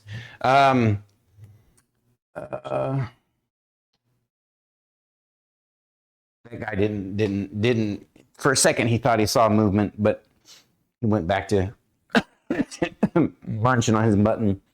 All right, you guys made it to this part of the guard tower. You could sneak around here and do whatever you want now. You're kind of in a advantage position. What do you want to do?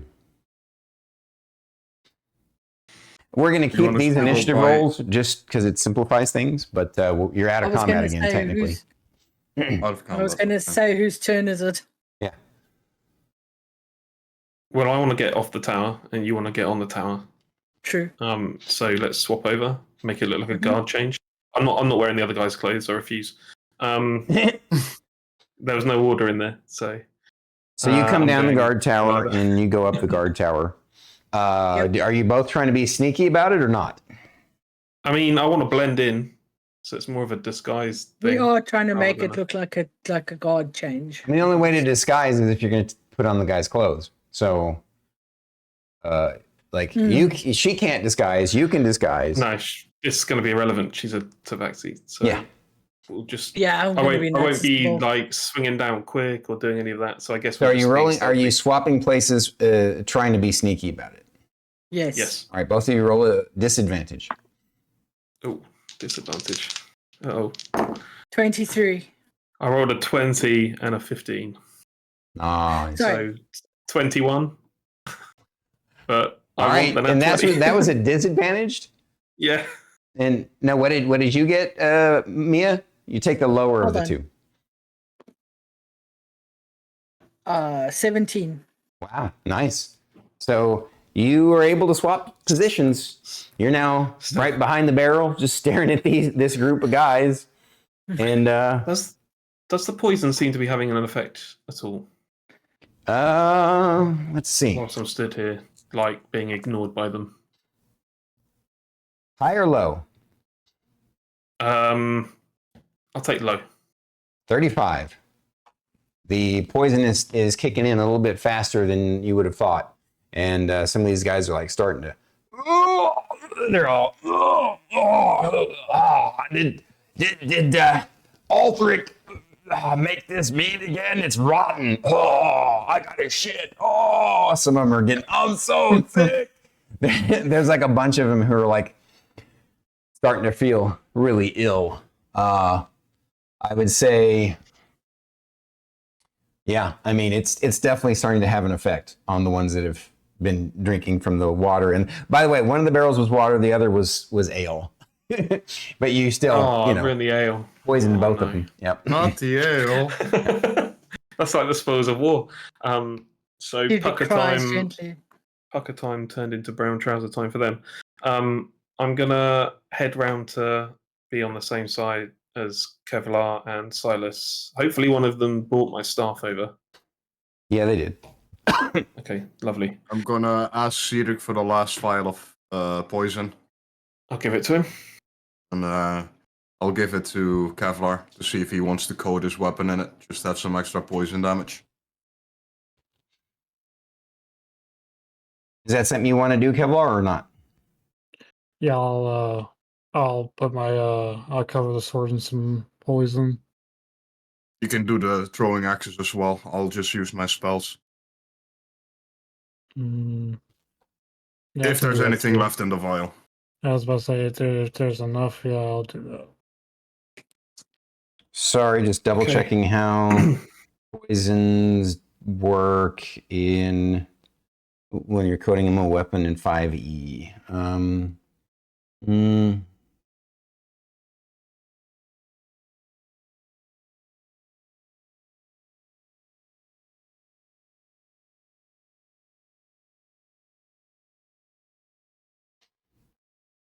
So what that'll do it. So there's enough poison for his blade and one of your daggers. Unless I told you otherwise before. Daggers or axes? No, like you gave him the entire vial, or wasn't your plan to use the vial and Yeah. have some of it left over for your daggers? No, I changed my mind. I said to Kevlar that he can coat his weapons in it, and I'll use spells. Okay. Kevlar, you got enough to coat an axe and your sword, or both axes. I think I'll do the sword and an axe. All right. What that'll do is they're gonna take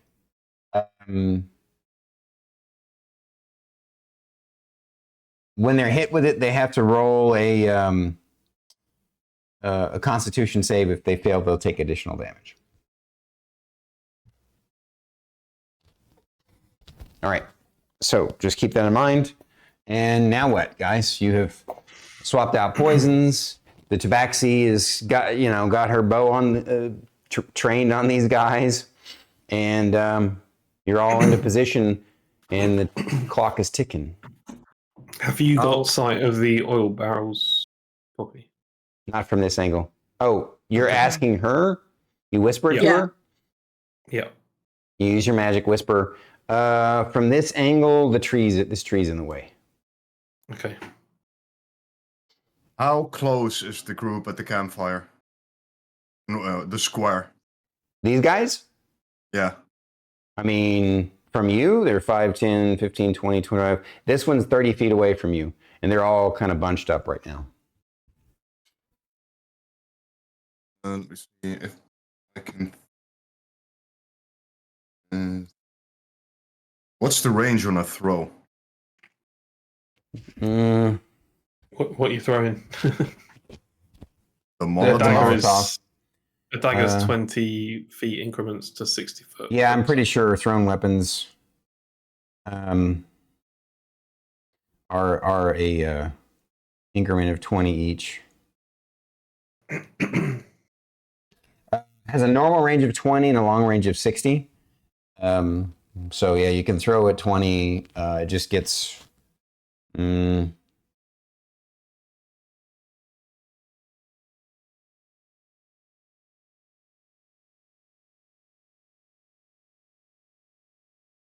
It gets disadvantaged beyond the 20. Okay.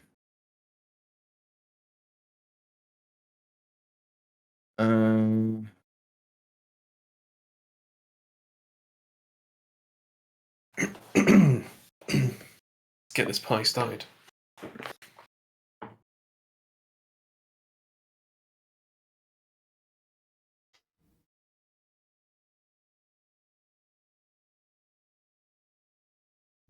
I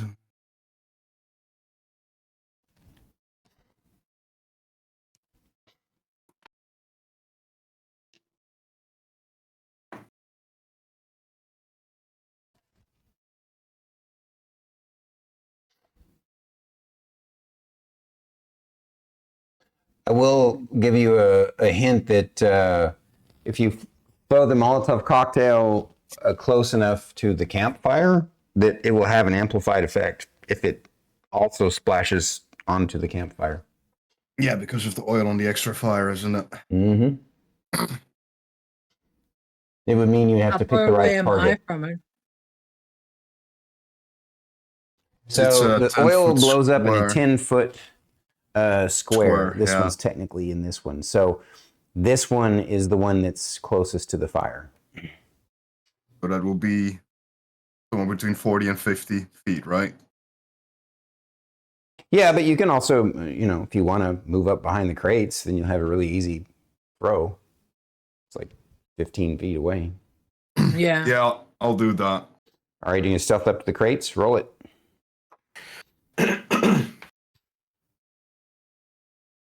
Do 15. we need to stealth Does now? anybody else want to do something while you see him stealthing up? He kind of pulls out the Molotov cocktails, stealths up to right here. Do you guys want to do something now that you see what he's getting ready? He's basically getting ready to kick things off because there won't be any more sneaking around after he throws this. So real quick, what do you guys want to do? That loose one at the of the group, not in the big pack by the fire that's on its own. I can't see the number on it. I think is it number 2? It's about blue 2 here. Purple 2? Purple 2. Purple to at the 2? start at the This barrels. one? Purple 2? This one. That one's not going to be caught in the radius, right? Correct. They won't be caught in the radius. I will make my way out to attack that one. Kind of stand between the crates and the barrels. So you're going to sneak over to here? Yes. Yeah. And then I'm Right there? hoping that Kevlar freight trains through the barrels to take on the blue people that are going to arrive. Right. I'm And you hoping. would have, you got the little guy on your back. You would have probably had him climb up onto the tower, right, Bubba? Yeah, I would put him somewhere safe and tell him He climbs up the tower and joins Yeah. his mama. And I would probably do what Ceedric suggests is just make the movement towards the barrels. All right, so you come around and you get ready. You're getting ready to charge over or through the barrels. Well, we'll decide that in turn order. Although we're going to let Sylas start everything. Sylas, first roll the stealth check. Make sure you weren't spotted. Wasn't that the one I rolled before? To get there? You got a 15, right? Oh, he did. Yeah. I didn't hear him say. I'm sorry. I didn't. Okay. I think I interrupted. Sorry. That's all right.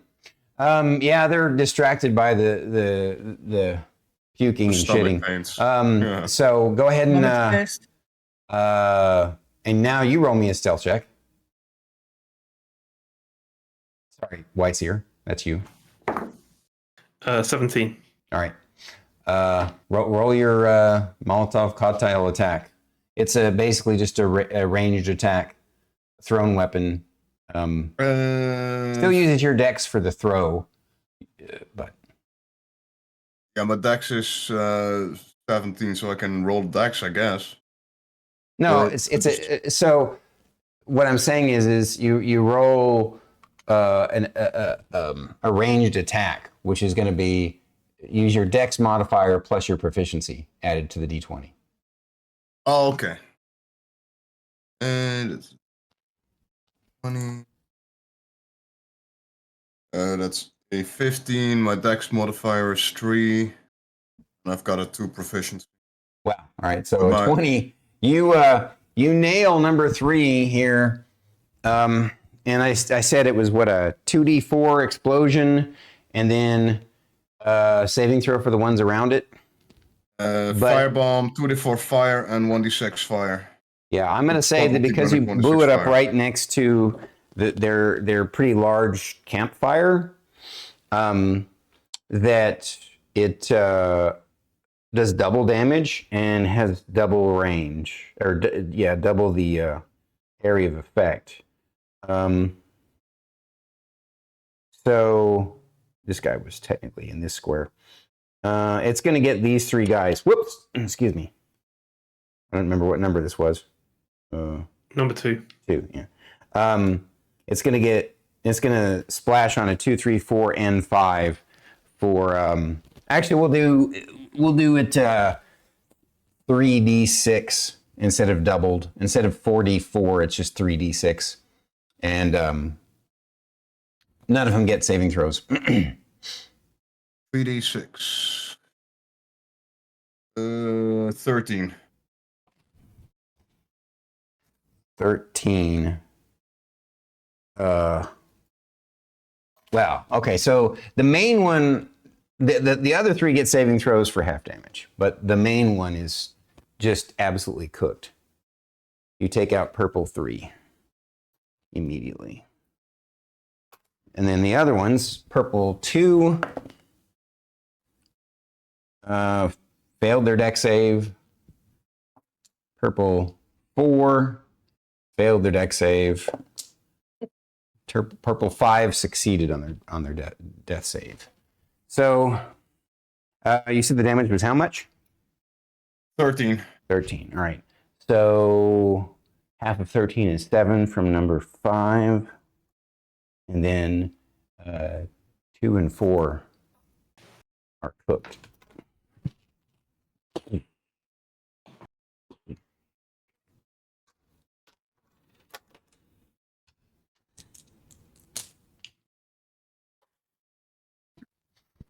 Now, shit hits a fan. But you're still in surprise round.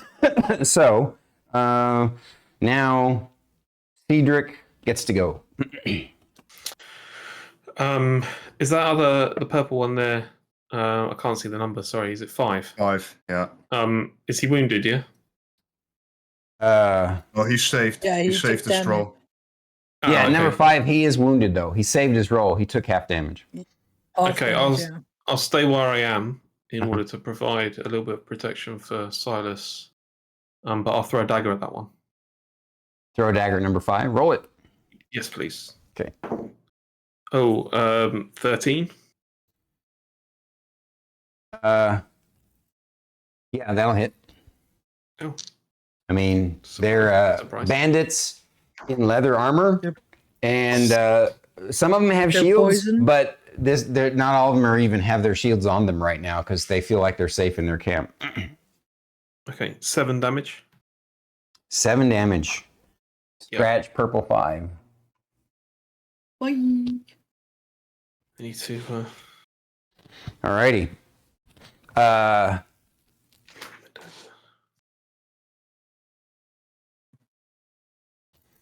And that was Ceedric.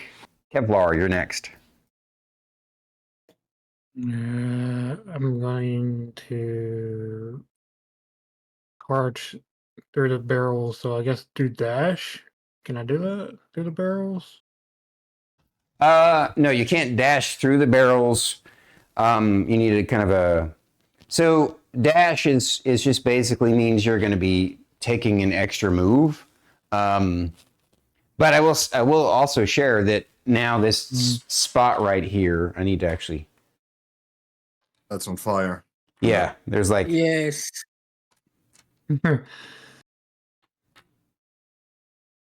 There be fire on the ground.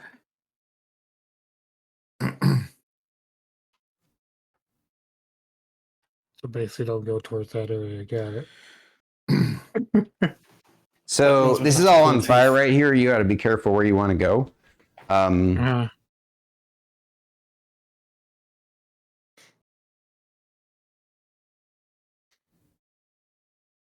Just so you know, you can move through one of your friend's squares. So like if you wanted to go climb up on these boxes and go around this way, or if you wanted to go climb over the barrel, you could have tried to, charge through them, but they're pretty heavy. Like even if, I guess you're a big guy, but now that there's no targets, this guy's pretty far away.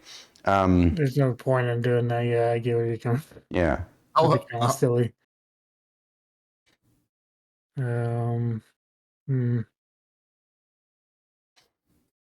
Yeah, I would just go over them. You're just gonna what? Go over them.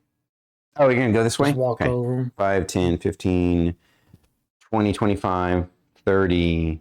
So that gets you your full move.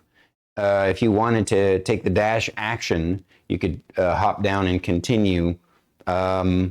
or you could stay here ready in action, or if you have a ranged attack like your axe, you could attack this guy. You could throw your hand axe at that guy, the poisoned one. Yeah, I'll give that a shot. All right. Attacking number 2, blue 2. Refresh my memory. What would I roll for? You roll a d20, and then on your character sheet, you should see where it says hand axe in the middle. Mm-hmm. I'm pretty Okay, sure yeah, I see. it's your proficiency plus your dex modifier for to hit. Gotcha. Let me go ahead and roll it.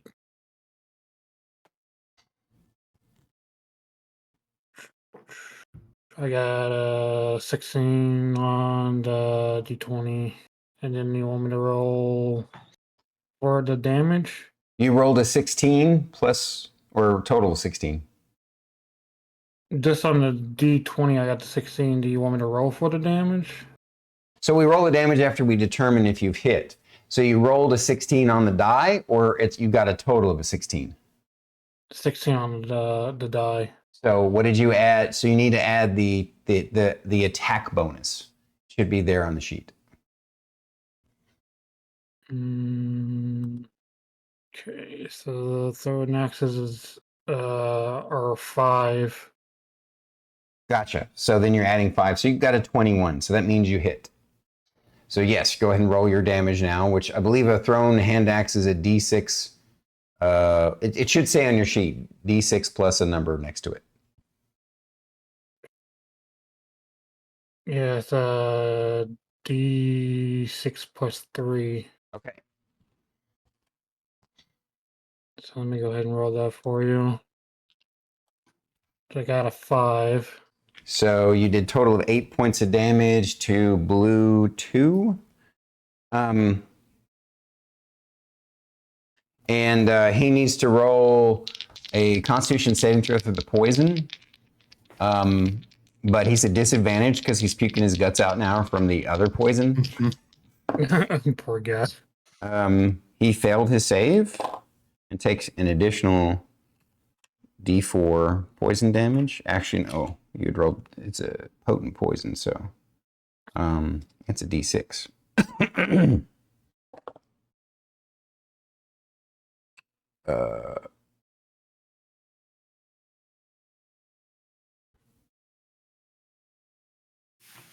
And for 3 damage, which is the rest of his life total, he the number 2 falls over dead from the poisoned hand axe attack.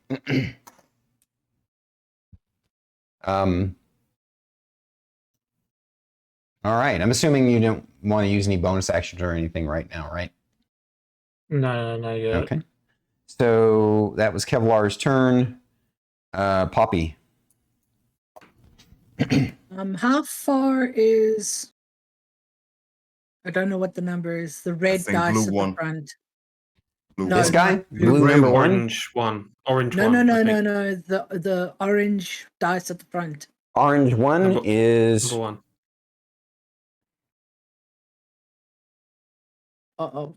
80 feet. Oh. I had a stutter again on Discord. Does Yeah, that mean I also had that a your stutter. stream's gone down? I'm just checking. Did the stream go down Me too. again? Oh, it's I'm just still- checking. No, no, it's still Still good. looks It's active. still good. Okay, it got me worried the I'm Discord stuttered. embarrassed. This is I'm going to take a shot at what did you say was orange 1?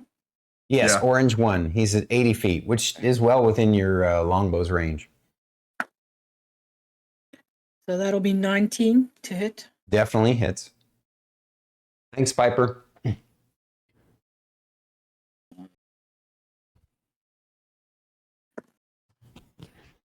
And a 7 damage.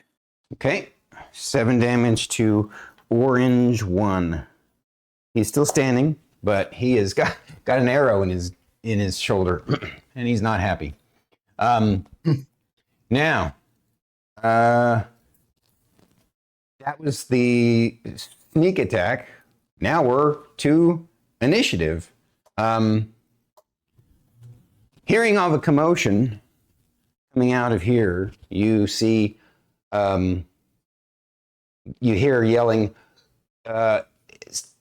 The two players who have this language, which would be Poppy and Kevlar.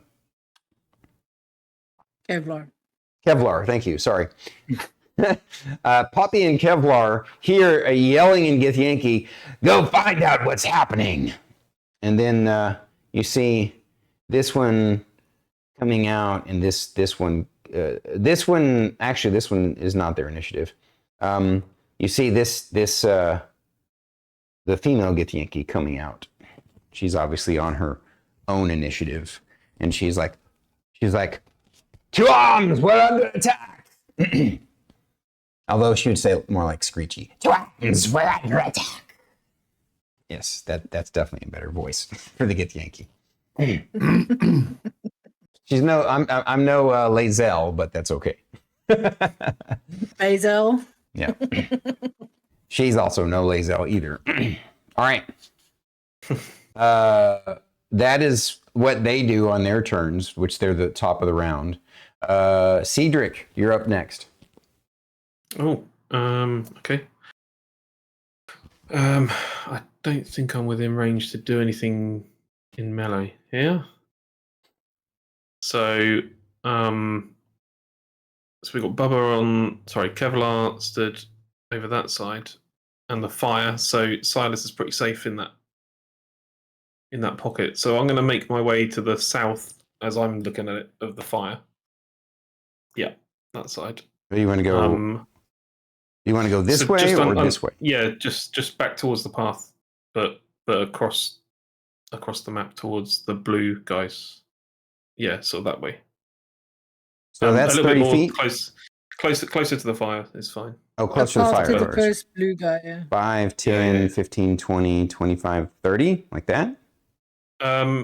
Maybe back a couple of hexes towards where I was. There you go. Gotcha. So you're using the fire and the smoke as sort of like concealment or like, intimidation factor?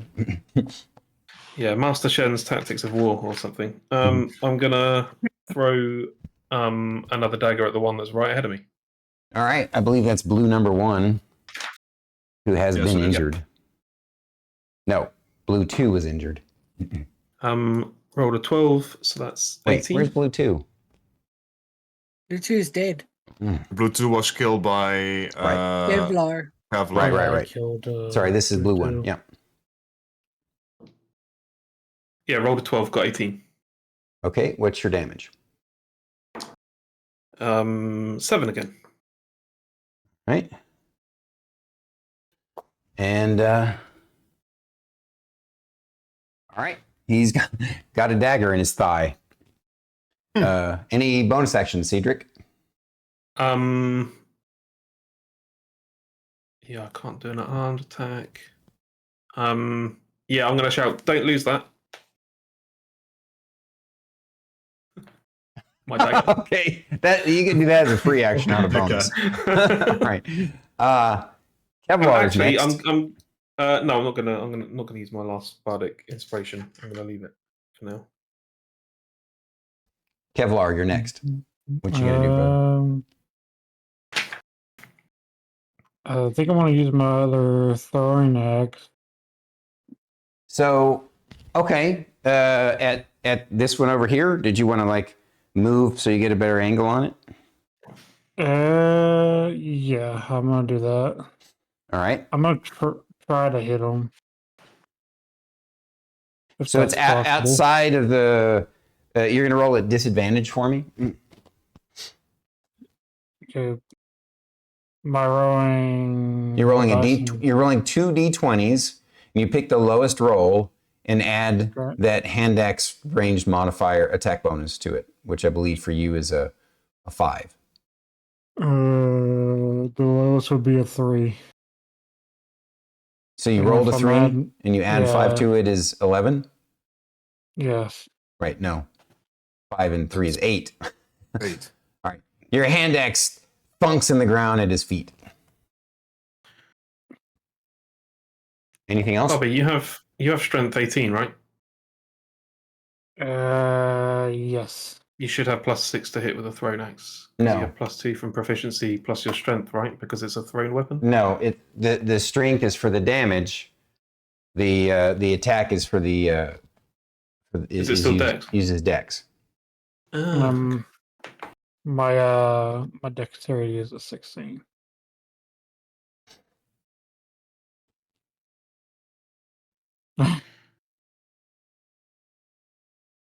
I got this character. Oh, you know what? I'm thinking of 3.5 because looks like I'm wrong.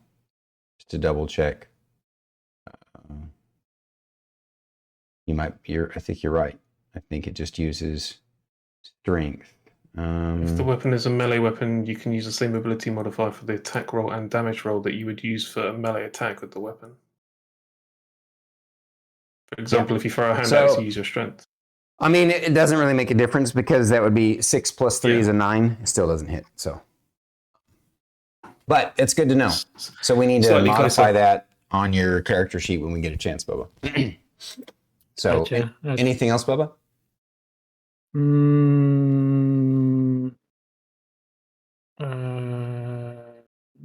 No, for now I'm gonna stay where I'm at. All right. Cool. And so that was Kevlar's turn. Sylas, you're up. I'll shout at the others. Remember, you've got Molotovs as well. And I'll pick out the second one, the last one I have, and I'll move up slightly, behind Bubba, towards the crates, and I'll throw. You're already behind my Bubba. Are you saying you want to move up here? No, I'm moving towards where the oil barrels are. There's one guy there, right? These are Behind the the oil tree? barrels, yeah. In between the trees, there's a guy there's standing there, right? Or is he dead? He's in a Or am tent. This he's in a this tent. guy's in a tent. You saw him go in here, but you haven't seen him come out yet. Sorry, I didn't make that clear. Yeah, these are tents. I'm gonna throw a Molotov in there towards there anyway to partially block off the path and just destroy shit. All right, so I need you to be more specific. Where do you move and where do you throw the Molotov? I'm gonna move, well, to the end of the crates, north on the map, so to say. Like Oh, there? no. Up. No, behind the crates. This way? Yeah, towards there. Yeah, and so I'm in range to throw the second Molotov, the last Molotov I have, on the tent. Which tent? This one or this one? The tent with the purple dude. With the purple dice. So you're standing right next to the tent. You want to throw it on the Yeah, tent. I want to be just in range so I can throw it near the oil barrels if possible. Oh, so you want to, all right. So you need to tell me, yeah, all right. So you want to move your full move and get around to this edge and you want to throw the Molotov towards these oil barrels. Yes. All right, that's completely different. Yeah. Do you want to hit the oil barrel or this oil barrel or this person? I'm going to throw it on the first one, so there's probably going to be a secondary explosion on the second barrel. So there's a larger area of effect on it. Well, the thing is it's an oil barrel designed to hold the oil, so it's not going to necessarily get into it instantly. You can set the barrel on fire, and then at some point it'll have an effect. But you know what I'm saying? All right. Yeah, it'll be a slow burn. You can throw at the person with a disadvantage, or throw it on the barrel. I mean, it's going to eventually, blow up those two barrels, which could be devastating. It's up to you. What do you want to do? And I apologize that we've had to go late, guys. I appreciate you. Oh, that's all good. Oh, you're fine. I've been wanting to go late for 3 weeks. Yeah, I'll throw it at the oil barrel. All right. Why not? Roll me an attack. It's a real small. Just roll me a ranged attack. That was the D20 with my dex, right? Yeah, dex and proficiency. So I rolled a 18 with +3 from Dex, +2 from. Yeah, you definitely hit the barrel dead on what you were aiming for. Yeah, for sure. And it's splashes and gets the other oil barrel on fire as well. And there's a little bit of fire around it. Actually, Out of curiosity, what are you using for fire? What is that? these, Yeah, what are they? they're, I don't know, these little, I got some purple ones too. They're, You got another raid, by the way, Stormy. Oh, okay. whoa, a raid. Flying orc. Raid! Arigato gozaimasu. Thank you for the raid, guys. Appreciate you. Sorry I can't be more attentive. We're in the thick of it, and we've already gone a little bit long. I love you, Double O Fascio. You're amazing. Thank you so much. Holy crap. Flying Orc is the one who raided in. Thank you, Flying Orc. You're amazing. Have a wonderful day. Enjoy the rest of the stream. We're just, going back to chat dark. So, all right. How much movement do I have left? That was all your move. That was all my movement. Because you had to go up the boxes and down. Okay. All good. All right. Yep. So that was Sylas's turn. Now it's finally all these guys get to go. This one comes out of the tent. What the hell is going on? This one too. This one sees an interloper that he doesn't recognize and immediately comes over to assault. This one is trying to figure shit out. This one obviously got hit by a dagger, so is gonna engage the person that shot him. Bring it back to me. Yep. 10, 15, 20, 25, 30. These guys are, this one's coming out trying to figure out what's going on. This guy's following this guy's lead. This guy is poking his head out of the tent. This one is going to move up close to the barrel to get cover from it and shoot back at her. I'm going to do its attack first before this one and this one. Oh, and this one gets to move. Yeah, this one just barely didn't get burned. 5, 10, 30. All right. Orange one is going to attack our Tabaxi Poppy. You have half cover, so you have an additional 2 to your AC currently. Poppy. Okay. I'm pretty sure his attack plinks into the side of the tower that you're standing in. And then now, purple 6 makes an attack on Sylas. Sylas, what is your AC currently? With the ring on, it's 12. Okay. You didn't remember to cast Mage Armor before this fight? Yeah, but I got reaction, right? You do, that's true. Of course, you're not going to need a reaction this time, because this guy rolls a 1. That's terrible. This guy rolled a 1, which in my world is a natural fumble. And I'm going to let you do the honors. You get to roll the fumble table for this one. Roll me a percentile dice. Both of your D10s. Both of my D10s. Yeah. A 4. You rolled a 0-4? A 1-3. No. So when you're rolling the D10s, it's a percentile dice. You take the dice that is the double number one, and the one that's the single number one, and the double number one is the first dice. And then you put them in front of each other. So here I'll sort of demonstrate. Here's my hand. Here's the dice. So when you roll them, this would be a 96. I rolled a D100. That was the problem. Oh, a D100? Why do you have a D? That's funny. I mean, technically, a D100 is sort of the same thing, but it's a percentile, right? Yeah. But if you're only rolling one D100, it's kind of the same thing. But I would rather you roll the 2 D10s. And I'd have to roll them together or one by one? A So are you using the digital? Is that why we're Yeah, I'm having? using the digital Oh, okay. one. You know what? I'll just roll it for you. Yeah, that might be better. Oh God. I should have kept your roll. This poor He guy. stabs the other guy in the. 89. I rolled an 89. The God. higher you roll on this table, the better, or worse, depending on your point of view, right? If it happens to your character, it's definitely not better.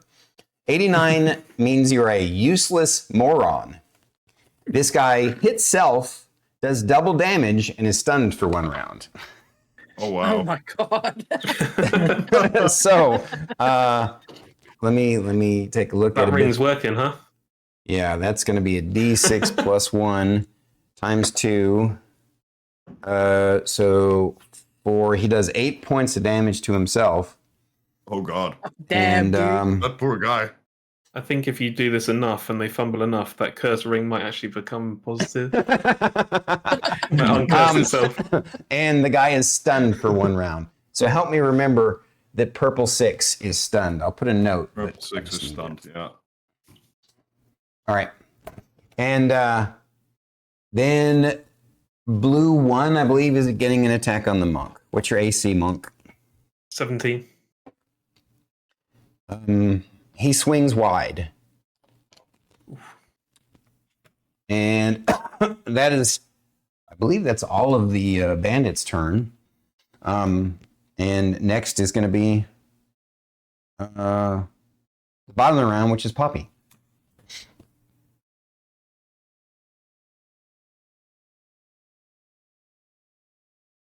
I'm gonna light one of my fire arrows. Uh-huh. I'm not sure what's in the barrel across the way next to orange 1, Right. but I'm gonna fire it at the barrel and hope. Hope for the best. I don't know. Because I didn't ask you earlier what was in there, and so I don't know. if No it's one knew because no one was able to get close enough to it. And you didn't see anybody going into it or doing anything with it. Okay, no. You're just going to shoot at number 1? I'm just gonna shoot at number 1. All right. Roll that attack. 16. That's a hit, even with its enhanced armor class because of the cover that it has. 5 damage. 5 damage to orange 1. That's enough because you had already hit it before. Okay. He slumps over the barrel. Like, before you die, what's in the Here, barrel? I'm gonna put all the bad guys over here so you guys can sort of see him. Oh no, you can't see him because of that. Oh well, that's fine. All right.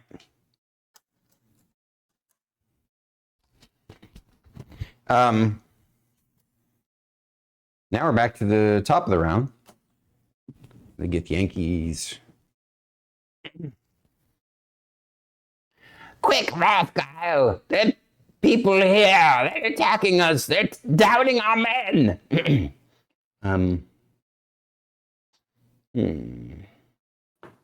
You two, you get out here and attack these fools. 5, 10, 15, 20.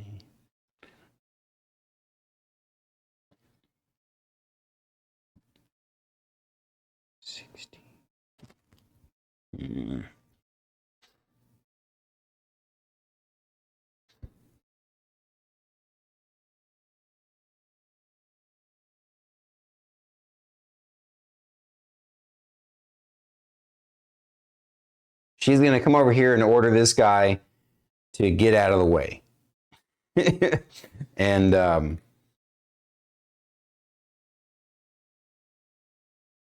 but he's stunned right now. So he can't really do what she says. She says, "Get out of the way, I'll gotcha." And she's got this big, shiny silver greatsword. And that's what she does on her turn. And the other one comes menacingly out of the cave and says, "Stick by me." and has this Give me archer 1 second. following them. And he's just going to survey the battlefield, see all his burning, smell all his The burning. other one that's in front of me, the next blue one in line, that big base there. Roll it. 20. I rolled a Dream 14. dropped again, apparently. What was that? Dream dropped. No, it's back. Jesus. Keeping an eye on chat. Thank you. Did they say it dropped? God Yeah, dang Drew it. had mentioned it. Yep, we're back again though. So that was for 5 damage. I rolled a 1.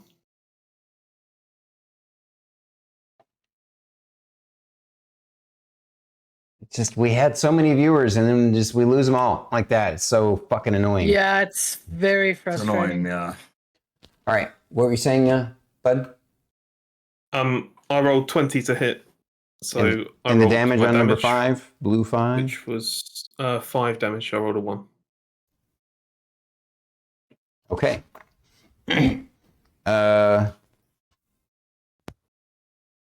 Kevlar. I'm back. It Sorry. seems about fine now.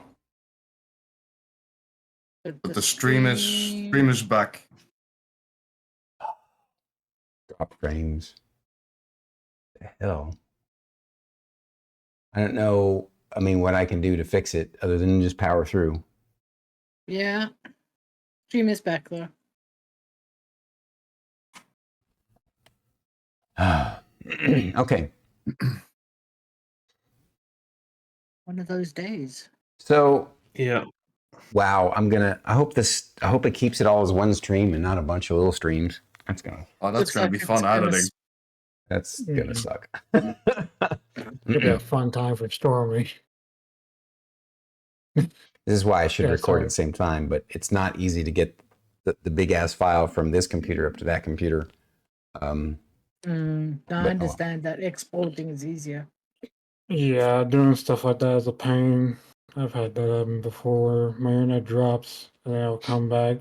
Because I live in the woods, so it does that sometimes. It's not a fun time. Like we normally have really good internet. Like I said, it's probably just the browser, like the our router. I'm guessing. I mean, we bought a really good router, but we haven't No, rebooted but- it in a while. So anyway, Yeah, let's but try and move I on. asked you Whose how turn was it it? was.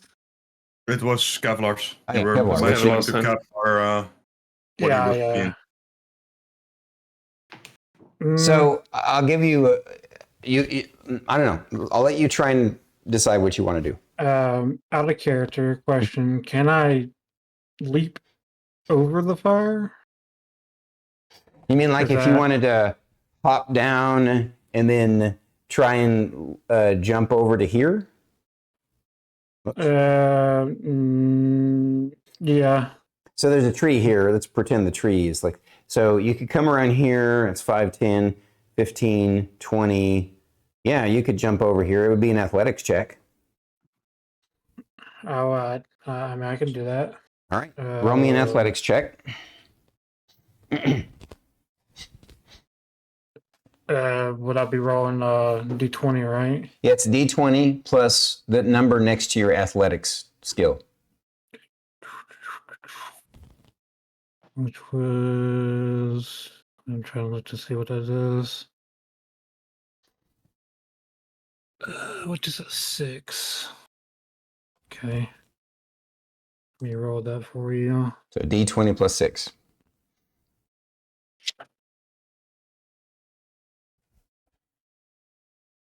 $26.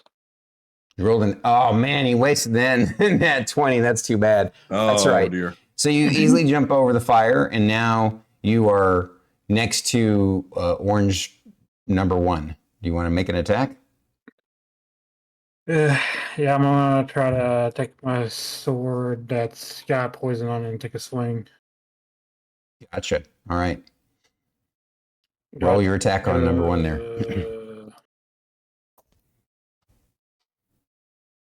Okay.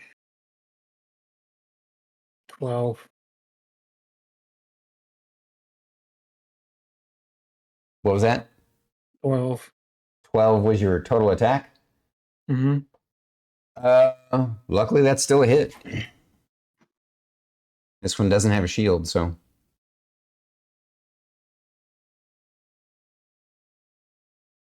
Roll a d8 plus 5 because because of the magic of the sword. Like you have the +4 from your strength and +1 from the magic of the sword. A 6. You rolled a 1? Yes, unfortunately. No, That D8 sorry. needs spinning, Bubba. Yeah, that Every D8 single is not. damage roll is a 1. It's not. That's what you get with that random dice roller. It's definitely not a lie. It's I must have random. bumped this. I think this is orange too. Either way, it's It's very unfortunate. yeah. So you said 6 total? Okay. Mm-hmm. Yeah, that right. 8 dice does not like The way it goes sometimes. You can't roll super hot all the time. All right.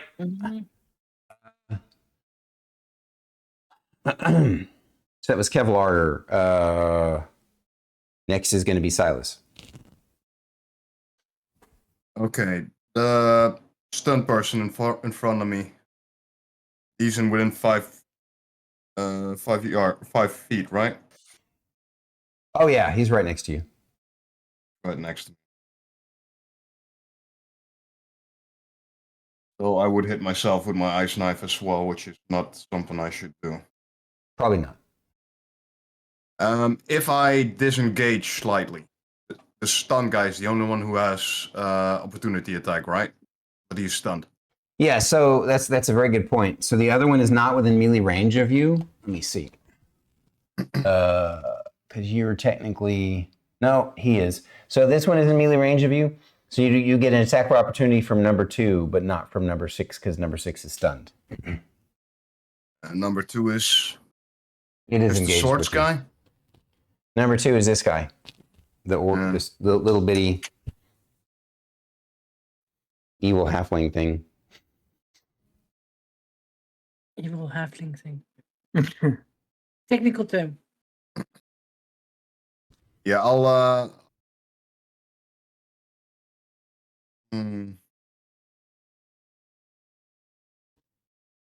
Shield only lasts for 1 round, right? 1 full round. Correct. Yeah. Alright, I'll cast. No, that's not. This is an attack then, right? So do you want to? If you just disengage and you get hit, you can do the shield spell in response as a reaction. So that way you don't waste it if they don't hit you. Yeah, I'll do that. I'll disengage. So you're not going to take the disengage action. You're just going to move away from them so you still can cast a spell, correct? Yeah, that's correct. So 5, 10, 15, 20. As long as I'm still in range of all 3 of them. If you want to be able to feed the Githyanki, you'd probably want to move to here. Then you'd have cover from them. Is that what you want to do? Okay. As long as I can still hit them. Yep, you can. Now what? The attack of opportunity. Opportunity attack? Sorry. The attack of opportunity fails. Okay, then I'll cast Ice Knife on 2nd level on the stun guy. And it's a 5-foot radius? It's 5-foot radius, yes. Gotcha. All right, so the stun guy doesn't even get a save. You make your attack roll. It's a D10, right? Well, you have to attack first. Yeah, 1d10. Uh-huh. And then do I have to do the roll first if it hits? Yeah, you have to roll the attack first. The attack? Your spell attack. You're casting your spell, which is a spell attack. Right? Let me double check. Ice Knife. It is. Okay, then yeah. So that's a 1d10 on hit. No. You need to tell me what your attack roll was. Oh, look, yeah. Never mind. That's a 14. Okay, that hits number 6, especially since he's stunned. And now the other ones, to go ahead and roll the D10 damage against number 6, and let me go ahead and roll the saving throws for the Githyanki. The Githyanki succeeds, and the rogue succeeds surprisingly. Rolled a natural 17, so It's 2 damage I rolled. 2 damage on number 6. Yeah. Purple 6. Wow, it's just barely up. And I think you're done now, right, Sylas? Yeah. All right. So the Did they all make their saving throws? Yes, they both made their saving throws. Your DC's what? My DC, the DC should be 15. Yeah. I rolled a 14 for the Githyanki, plus their dex bonus of 2 makes it a 16. And I rolled a natural 17 for the other one. And the stun guy? Was he not in range of that one? So the stun guy, he took the 1d10 piercing damage. The target and each within 5 feet. Oh, he also has to make a save. Thank you for saying something. I didn't realize that. He can't make a save because he's stunned. So roll the damage, the 2d6 damage. 2d6? It says 3d6 here. He's casting a level 2. Yeah, that's the difference So between level 2024 and again. Well, they really beefed the damage up for 2024 on some 11 damage. I mean, it was already 1 life, so the stun guy is super dead now. His head exploded in ice. Nice way to keep your head cool. All right. Next is Puppy. These guys. This one is going to take a shot at Kevlar.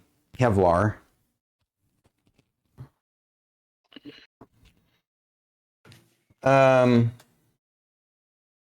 what's your AC? 21, correct? Yes. The arrow deflects off of his shield. Number 2 is going to try and stab him with its scimitar. And glances off your armor.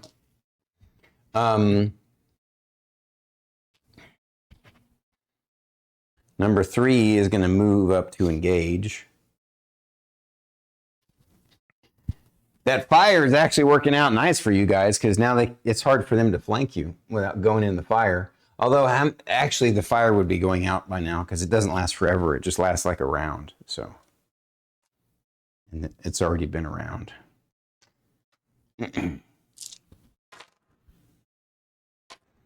Actually, it's been. I think it's been 2, but that's all right.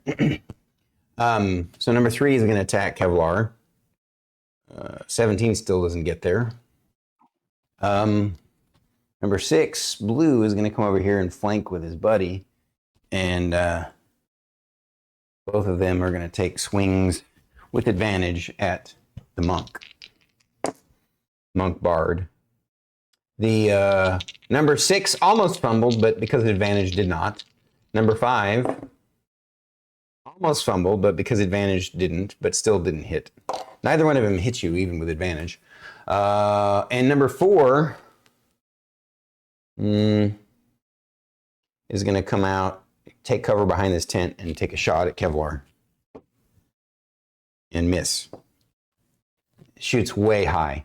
All right. Next is going to be Poppy.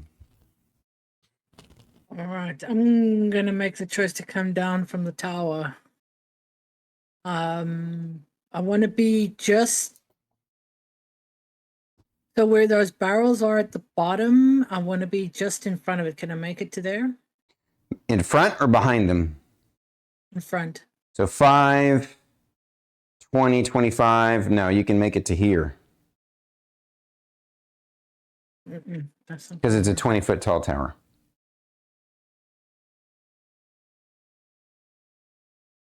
Can I get on the first barrel? Yeah. Just barely. Do I have line of sight of those barrels at the back? These? Sorry. Is this the one you're talking I'm about? having to. Yep, those. No, you do not.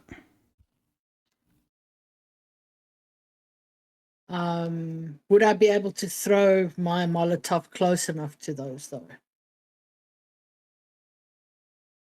Or is that You're too gonna be, yeah. No, You not can really. certainly try, but it's a very unlikely.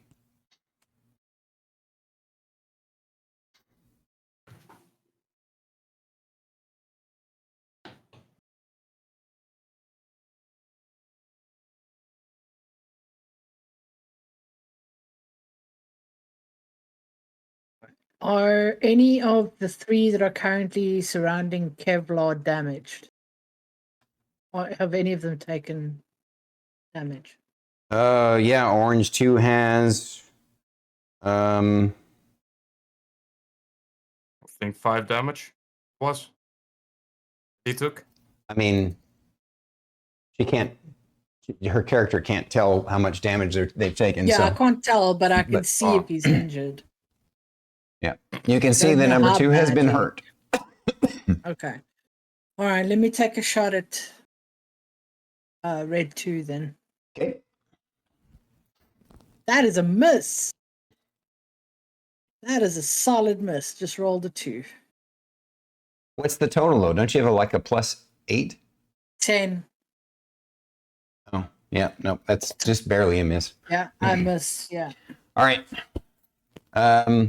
It's her first miss of the night. Poppy's done. Bottom of the round. That was the bottom of the round. Now the top of the round. Get Yankee.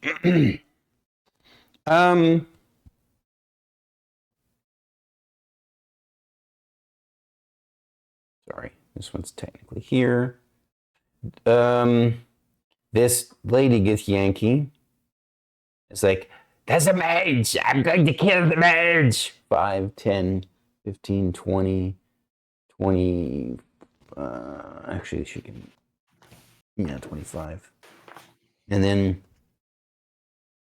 this guy is going to go. Rothgau is going to go. You've destroyed my men. I'm going to taste of your flesh, foolish humanoids. 5, 10, 15, 20, 25, 30. But he can only just get there without an attack because he had to take the dash action to get all the way to Kevlar. And she's going to make her attack against the mage and miss terribly. Rolled a 4. Her silver Maybe she great didn't sword fumble. swings at your knees and clunks into the box that you're standing on. All right. Next is Ceedric. Okay. If I was to move 1 hex out of If you were to out of the middle move of them, anywhere, you'll get an attack of opportunity from one of them, depending on which way. you yeah, I'm just because obviously with a I'm thinking of using a spell which is a 15-foot cube, Uh-huh. and I just want to make sure I get both of them before I step out and obtain an attack of opportunity. Yeah, you could technically move. If you wanted to take only 1 attack of opportunity, you could move here, and it's a 15-foot cube. You could get all 3 of them.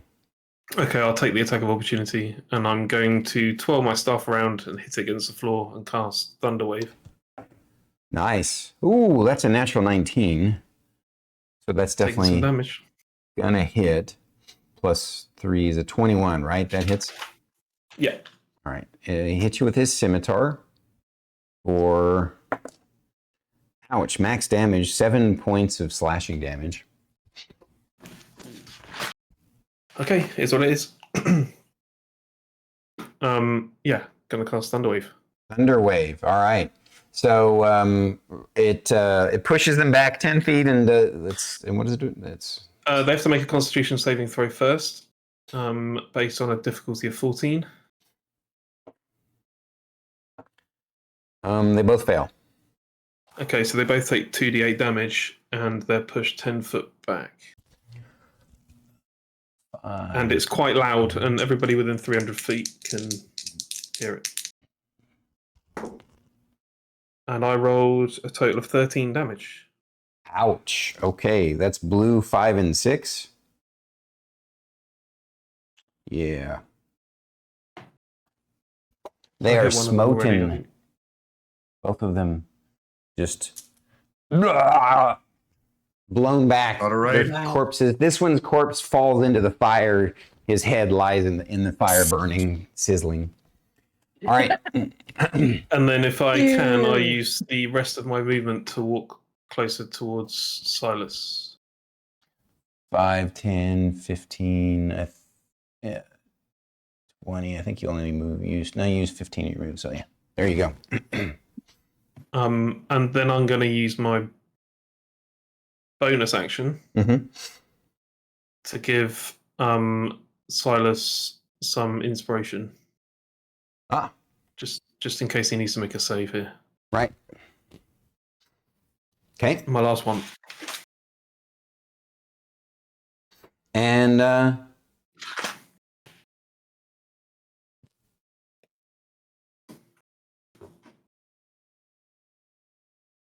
Ceedric, 2, 3. Kevlar, you're up.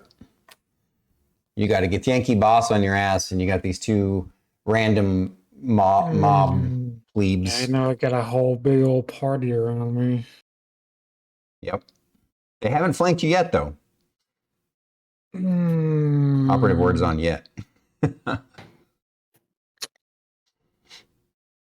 So which ones are hurt out of character? This one, the orange number 2 has been hurt. Okay. What about the other one that's to the side, the blue one, the blue die? Is that one hurt? No. Blue 3 and blue 4 have not been hurt. Well, I'm gonna go for hopefully a killing blow on the red die. I'm gonna swing at him. All right, you're gonna swing at the orange die? It looks red to me, but yeah. Yeah, red, sorry. Cool. Roll your attack, sir.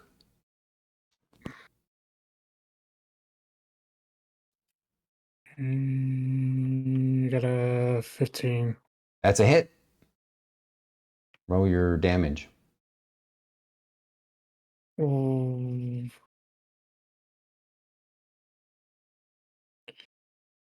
Let me roll that. It's going to be a D8 7. plus 5. Oh, yes, right. I forgot about that.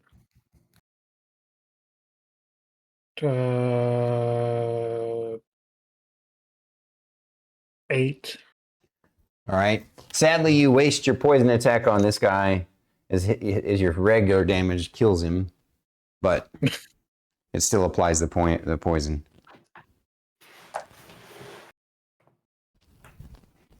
All right. Did you want to action surge by chance, since your character as a fighter can do that? So out of character, what is action surge? Action surge means you get to take another attack action. You already used it. Or use... He hasn't used action surge yet. He used it on the road when we attacked the two guys. No, he didn't. Not this fight. Is it per fight? Or per long rest? Since your last long rest. Yeah, we were on the road attacking the two bandits. Oh, the two bandits on the road. Yeah, double moved and used the he action surge to grapple. I used it in that, yeah. We haven't rested since then. So Oh, I can't yeah. use it. Sorry to be a party pooper. Oh, no, that's fine. Yeah, I'm glad you remember because I... Is it per long rest or per short rest? I don't know. I'll check. All right, well, let's move on then. No clue. Kevlar's done. So, Sylas, you're up next.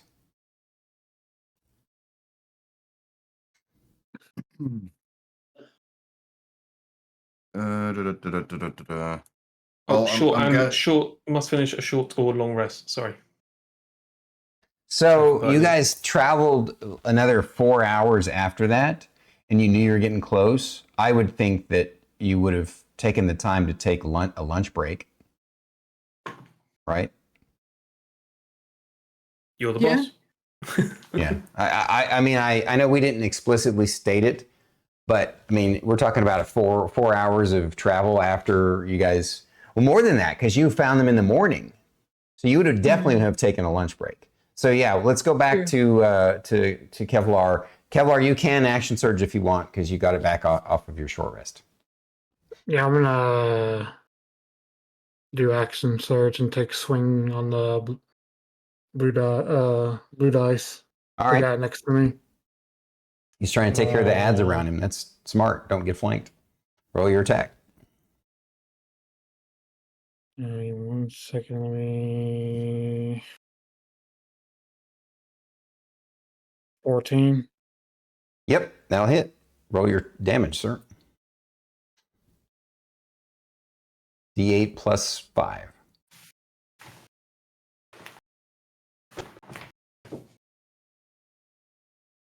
I got an 8 again. You got a what? An 8. 8. Again. Okay. It's still up, but he's still up, but hurt pretty bad, or she is. Okay. Next. Now we're to Sylas. Sorry, Sylas. Right, I'm gonna assume that the lady is in touching range, right? Yes, she is. And I'm gonna use inflict wounds on her. All right. At what level? I only have it at first level. But I believe you can. Don't you have second level spells yet, or not? I used Ice Knife on second level earlier. You only have one second level spell slot? Well, I've got two. Yeah. With inflict wounds, you can, if you want to, use a second level spell slot, which would mean it would do 4d10 instead of 3d10. If she doesn't make the con save. There's no con save. There is. No, I'm looking at inflict wounds for 5e. I think you're looking at the newer one. I'll read it to you. It says, make a melee spell attack against a creature you can reach. On a hit, the target takes 3d10 necrotic damage. When you cast a spell using a spell slot of second level or higher, the damage increases by 1d10 for each slot above the first. No, let's do that then. I'll do it at second level. Okay. So first you need to make your melee spell attack. Basically, it's just a spell attack. Sorry? Basically, it's just your spell attack.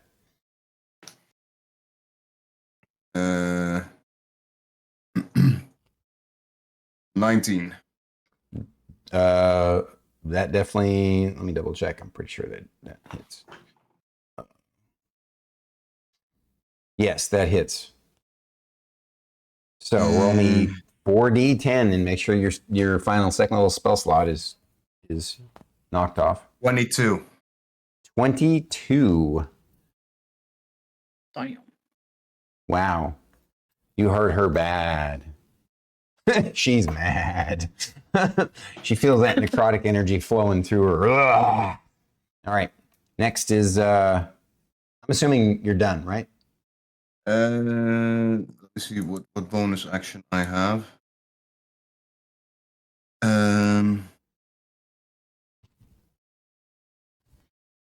Yeah, my bonus action is only gonna last for a minute, so I don't think that's gonna be worth it.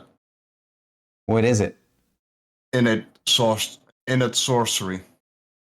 No. The spell DC save of my sorcerer goes up by 1, and I have advantage on attack rolls. But the round is going to take longer than a minute, so that's not very useful. Okay. A question though. Yeah. The sorcerer points. Yeah. Sorcery points. What are those things? Where can I find them? How many I have?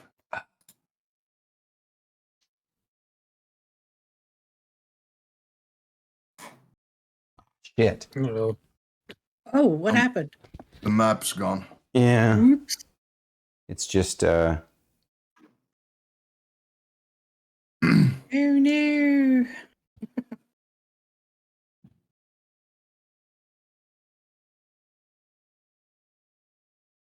Oh. For some reason, Discord on my laptop disconnected. Oh, So I that smell tells me that food. the problem is definitely not Twitch. It's definitely me. All right. At third level, Sylas has 3 sorcery points. Right. Man, I'm so hungry. I can smell food. I'm gonna leave it at this for now. Okay. Should I need it, I can still use my Fantomatic to make an extra slot. All right.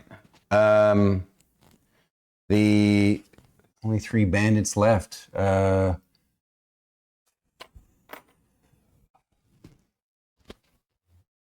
This one's going to drop his bow. 5, 10, 15, 20. Try and flank with this other one. Well, 3 and 4 are going to roll a Kevlar with advantage. Number 3 misses. Oh, that's a natural 19 plus 3 is a 21 exactly, is what they needed to hit. Kevlar, you get stuck by number 4 for 4 points of damage. And number 3 is going to move up. And just as they move up, as they're moving up, these barrels go nova, splashing, blowing, fiery oil all over them.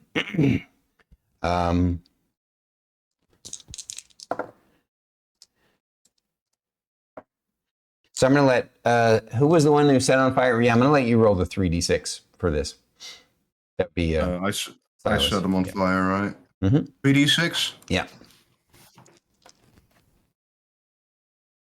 7.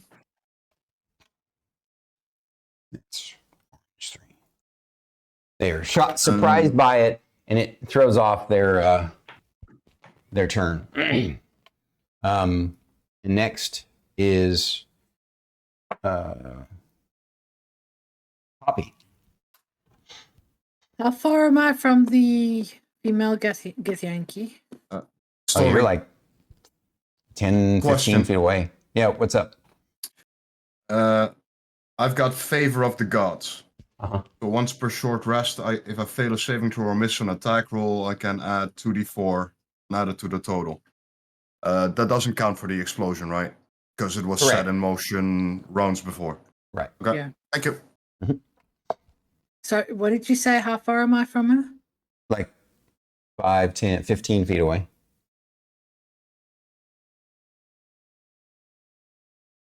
All right. The blue dice that's standing between the tree and Kevlar. Blue 4? Uh-huh. Yeah.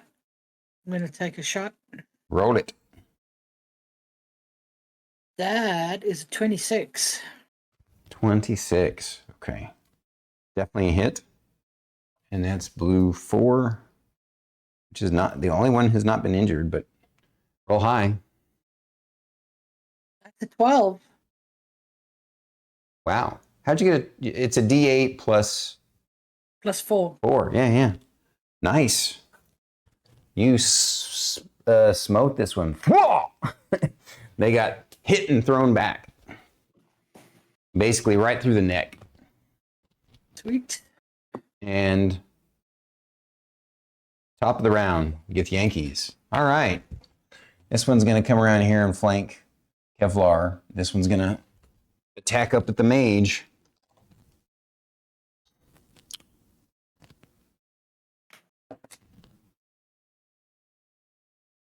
Does a 17 hit you, mage? Even if I use my shield, it will still hit. Really? I've got 12 AC because of the ring. Right. And my shield will give me a +5, so it will come to 17. Yeah. So you don't bother using the shield? No, if I get hit anyway, so I'm not going to waste a spell slot. Okay. This is going to sting. Maybe I'll roll low. 2 of the dice were low. Oh dear. You take 11 points of slashing damage and 3 points of psychic damage from the Githyanki. Okay.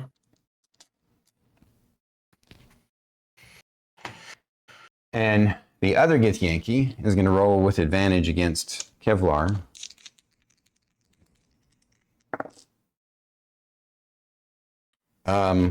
Still doesn't hit. Oh, I just realized they make 2 great sword attacks. All right, another attack on Sylas. Does not hit. And the other attack on Kevlar. 21 exactly. Yikes. Kevlar, you take, I'm just going to add it all up together between the slashing and stuff. You take 5, 6, 7, 8, 9, 13 points of damage. Damn.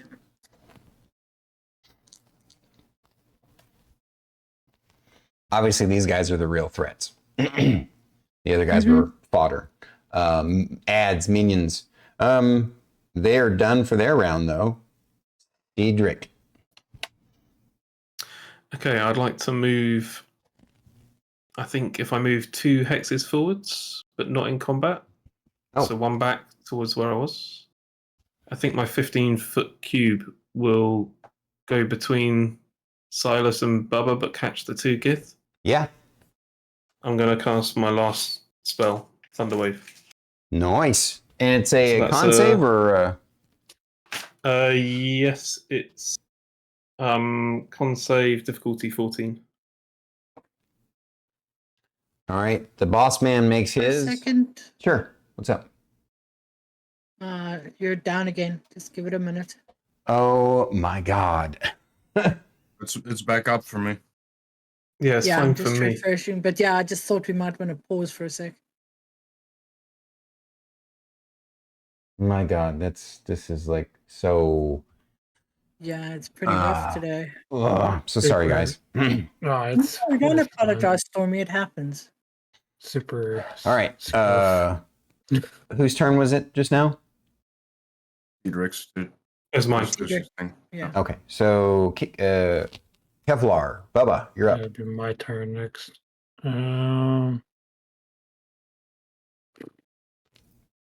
Do you want to continue finishing off the one behind you so you're not flanked anymore? Yeah, I think that'd be the best move since I've already been hit twice, and having him behind me doesn't make me very comfortable. So I'm going to try to take a backswing because he is, from what I can tell, he is behind me. So I'm gonna try to just backswing. Roll that him. d20 and add your plus 7, I believe. Okay. Let me just.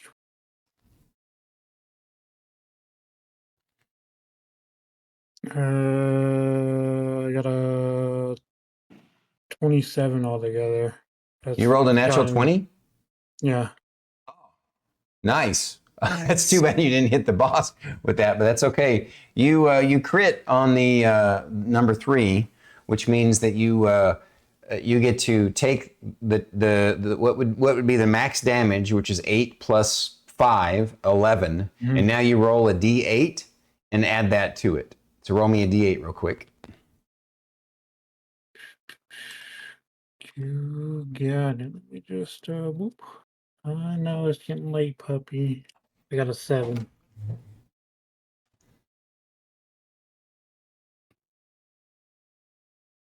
That's what I rolled. I rolled a 7. 7 plus the max damage, which is 13. 13. So he it's does 20 points of damage. He splits this lady in half, literally. So actually, first time the 8, I actually got to roll out the 8 dice. Right. Okay. Now back to the top of the round. The Githyanki's. They don't get advantage anymore. He doesn't. Top of the round. I didn't I didn't get my turn. Oh, I'm sorry, Poppy. I missed you. Yeah, and you missed me as well, because after Kevlar, it's my turn. Oh, I'm sorry, guys.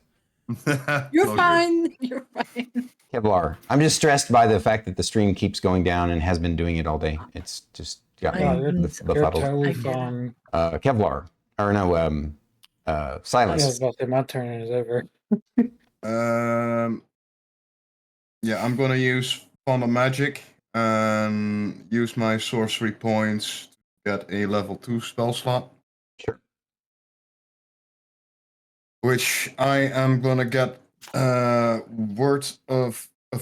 healing words on level 2 and cast it on myself, which is then a 2d4 plus my modifier. Which is 1, 2, 4, right? roll. Yeah, it's my thing says it's a 4d4, but that's not what it is. Yeah, it's 2d4 It's a 2d4. plus your modifier. So 2d4 plus 4. So I get 10 points back. All right, you give yourself 10 hit points back. And then as a bonus action, I'm gonna cast. So healing word is a bonus action. Yeah. But this was because I used ended sorcery and I used the level 2 as a main slot, as a main attack on myself as a heal, which is an action in theory, right? Mm-hmm. And I'm gonna use the bonus action healing word on first level on Kevlar, which is a okay. All right, I get you. So you're gonna use your action. I mean, I'm fine with it. I'm cool with it. I don't think you can do that in 5e, but I'm totally don't mind it because I think it's dumb that you wouldn't be able to. So, like, I'm pretty sure that, like, obviously, logically, if you can use a spell as a bonus action, you should also be able to use it as an action. But I think technically in 5e, if a spell is a bonus action, you can't use it as an action. I could be wrong about that. Either way, I'm going to let you do it. So you give how much to Kevlar? I can also use. Well, let's say I use my my level 2 slot for cure wounds then, and I use the bonus action healing word on Kevlar. Oh, okay. So you're going to use your action. That makes a lot more sense. You're going to use your action to cure wounds yourself. Yeah, but that's a 2d8 plus my modifier to cure wounds. Okay, so then Kevlar, you got 10 hit points back because you did the healing word on him first. No, because that's a 2d4 I rolled. I'll roll the d4 first as a bonus action, which is 2 plus 5, so you get 7 points back, and cure wounds is a so Kevlar, you got 7 points back, not 10. Sorry. And I get a 2d8 plus my modifier for myself, which is 10 points anyways, so it's all good. All right. How much did you get back? I get the same points. 10 points in total. Nice. Okay. Nice healing. Well done. And then finally, Poppy. I'm gonna take a shot at Rothgal. Rothgal or the lady? The lady's really wounded. She's looking ragged. It's up to you, whatever you want to do. All right, I'll take a shot at her. Mm-hmm. That is a 21. Yep.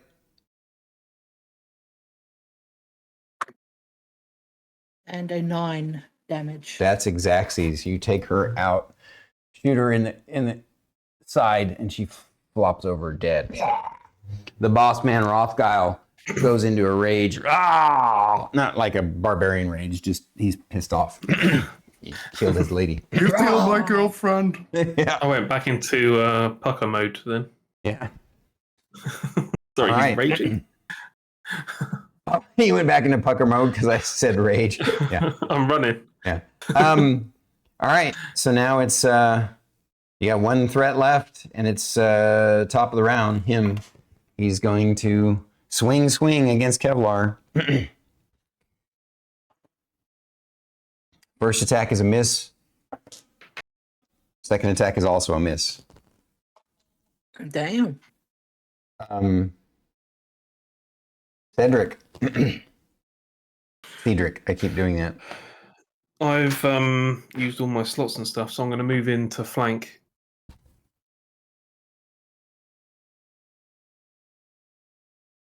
And just try and wail on this guy. Okay.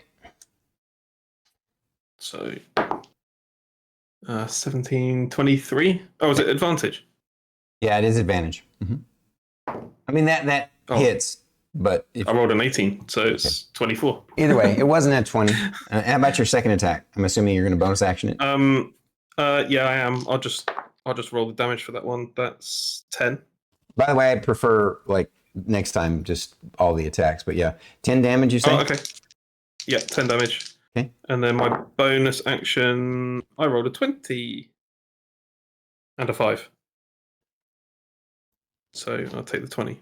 You rolled a natural 20? Yep. Okay. That's a crit. So that's going to be, you're a D6, right? No, D4. Wait, why is it, what? Unarmed damage for a monk at level 1 is 1d4. Oh, okay. So D4 plus your dex modifier. So it's 4 plus whatever your dex modifier is, and then roll a D4 and add that to it. Yeah, rolled a 3, so that's 11 total for that one. All right. Next. I'm done. Right. Kevlar. You have advantage. Roll D. 2d20. Yeah, I'm gonna take a swing at him. I roll 17. That's Exacxies to hit his half plate. Roll your damage. D8 plus 5.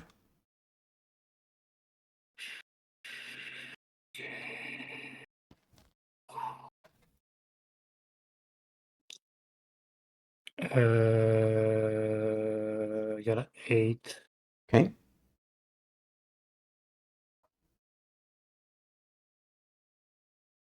You said plus 5? You rolled an 8? Mm-hmm.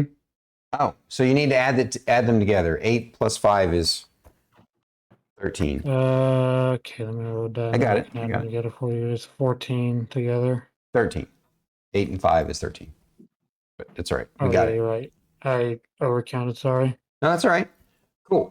Definitely makes a difference. So that was Kevlar. Sylas? All right, we got the orange one left, and we got the one in between Ceedric and Kevlar, right? Correct. I'm gonna move forward in my case, next to the campfire, so I have a clear shot on orange without hitting the others. Okay. And? Is that 60 yards? You mean feet? Right. It's less than 60 feet. Less. Then I'm gonna use my ice knife on him. Okay. 27. That definitely hits. Roll the damage. And it's first level. Failed their First level save, is a- so also roll the 2d6. First level is a 1d10, right? Not a 2d10? Or is it a 2d10? It's 1d10. 1d10. Yeah.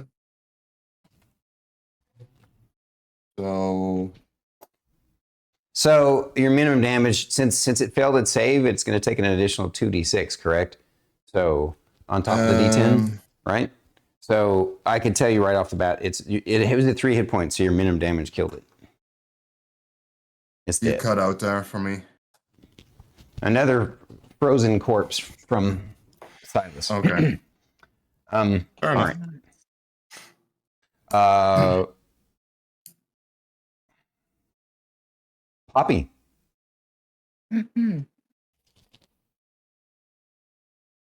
So is Rothkyle down or who's down? Sorry, the screen is frozen for me, so I'm just listening. The screen's frozen The for orange you one at the- again. So the only one orange that's one at the left is back is done. Rothgile. All right, well, taking a shot. And I'm going to miss. Okay, With a 10. I'm going to miss. it's all right. It happens. Back to the top of the round. And gets Yankee. Makes 2 attacks. One against the monk and one against Kevlar.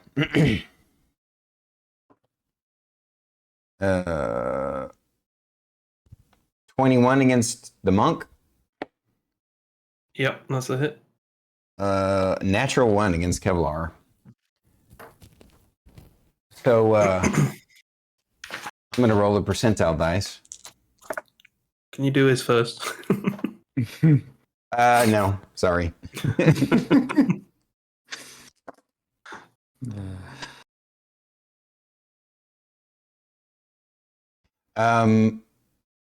You take 14 points of damage.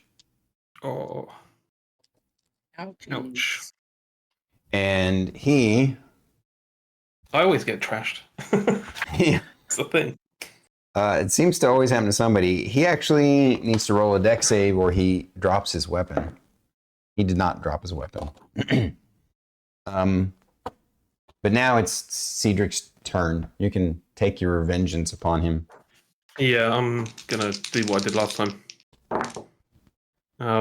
So that's a 19 for the main attack, That's a hit. and then my off attack is a 23. That's a hit. So it's these plus 8 in total is 12, 19 damage. Wait, what?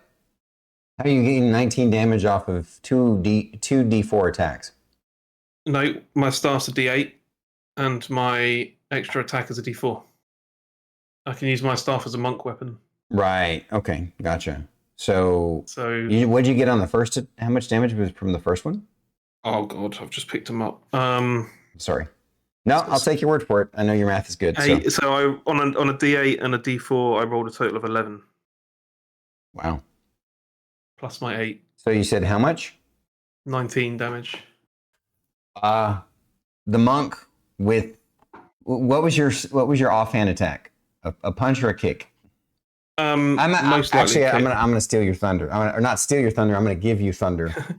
Go for it. He bonks him on the head with his staff, and then kicks him in the crotch from behind with his foot, and kills him that way. And Died. the Githyanki Yeah. is dead. You We call guys that move the, took the them down Nutcracker. and annihilated them. And I'm sorry, I went way longer. You guys spent a little longer with your planning and your stealthing than I anticipated. And then of course we got delayed. But so after this, you guys start searching them for, personal valuables that you can, requisition permanently. And of course, you in the cave you find all kinds of hoarded treasures. Some of them are just like art and fine silks and things like that, stuff that they took off of merchants, and a lot of junk, a lot of good stuff you can't really carry. But you find some really cool treasure, and you patch each other up and chop off fingers and ears, and Rothgal's head. and Pocket a couple you of all- silver swords.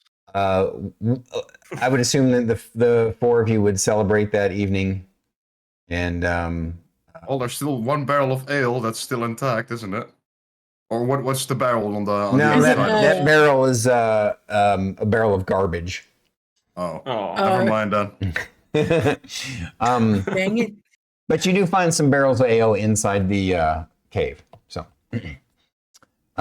you guys celebrate and eventually make your way back, unhindered by anything else, of course, because they had sort of cleared this area. And so you make your way back and are met with surprise at how fast you took care of it. And the governor here he enjoys your story of how you handled it. And I am super happy with how you all handled it. And does anybody have any questions or comments? No? Do we want to work out the loots and stuff afterwards, or because there was a gold payment for taking down Rothgall? Yeah. It was 1,000 for the bounty of. Yeah, that'll be as long as the. somebody wrote down the bounty.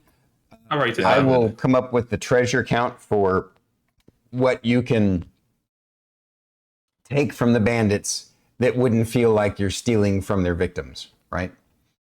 Yeah. Okay, that sounds fair to me. I'll just say that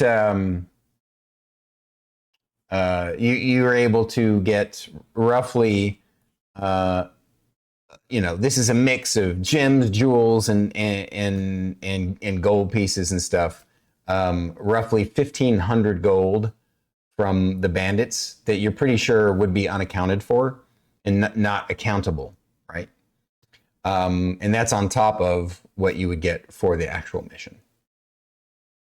Yeah, I linked you in a DM what rewards was for the bandits and Manticore. Perfect. All right. Should we get to do this again in the future, maybe in August or something, July or August? Then I was about to say, where do I sign up for the redo button?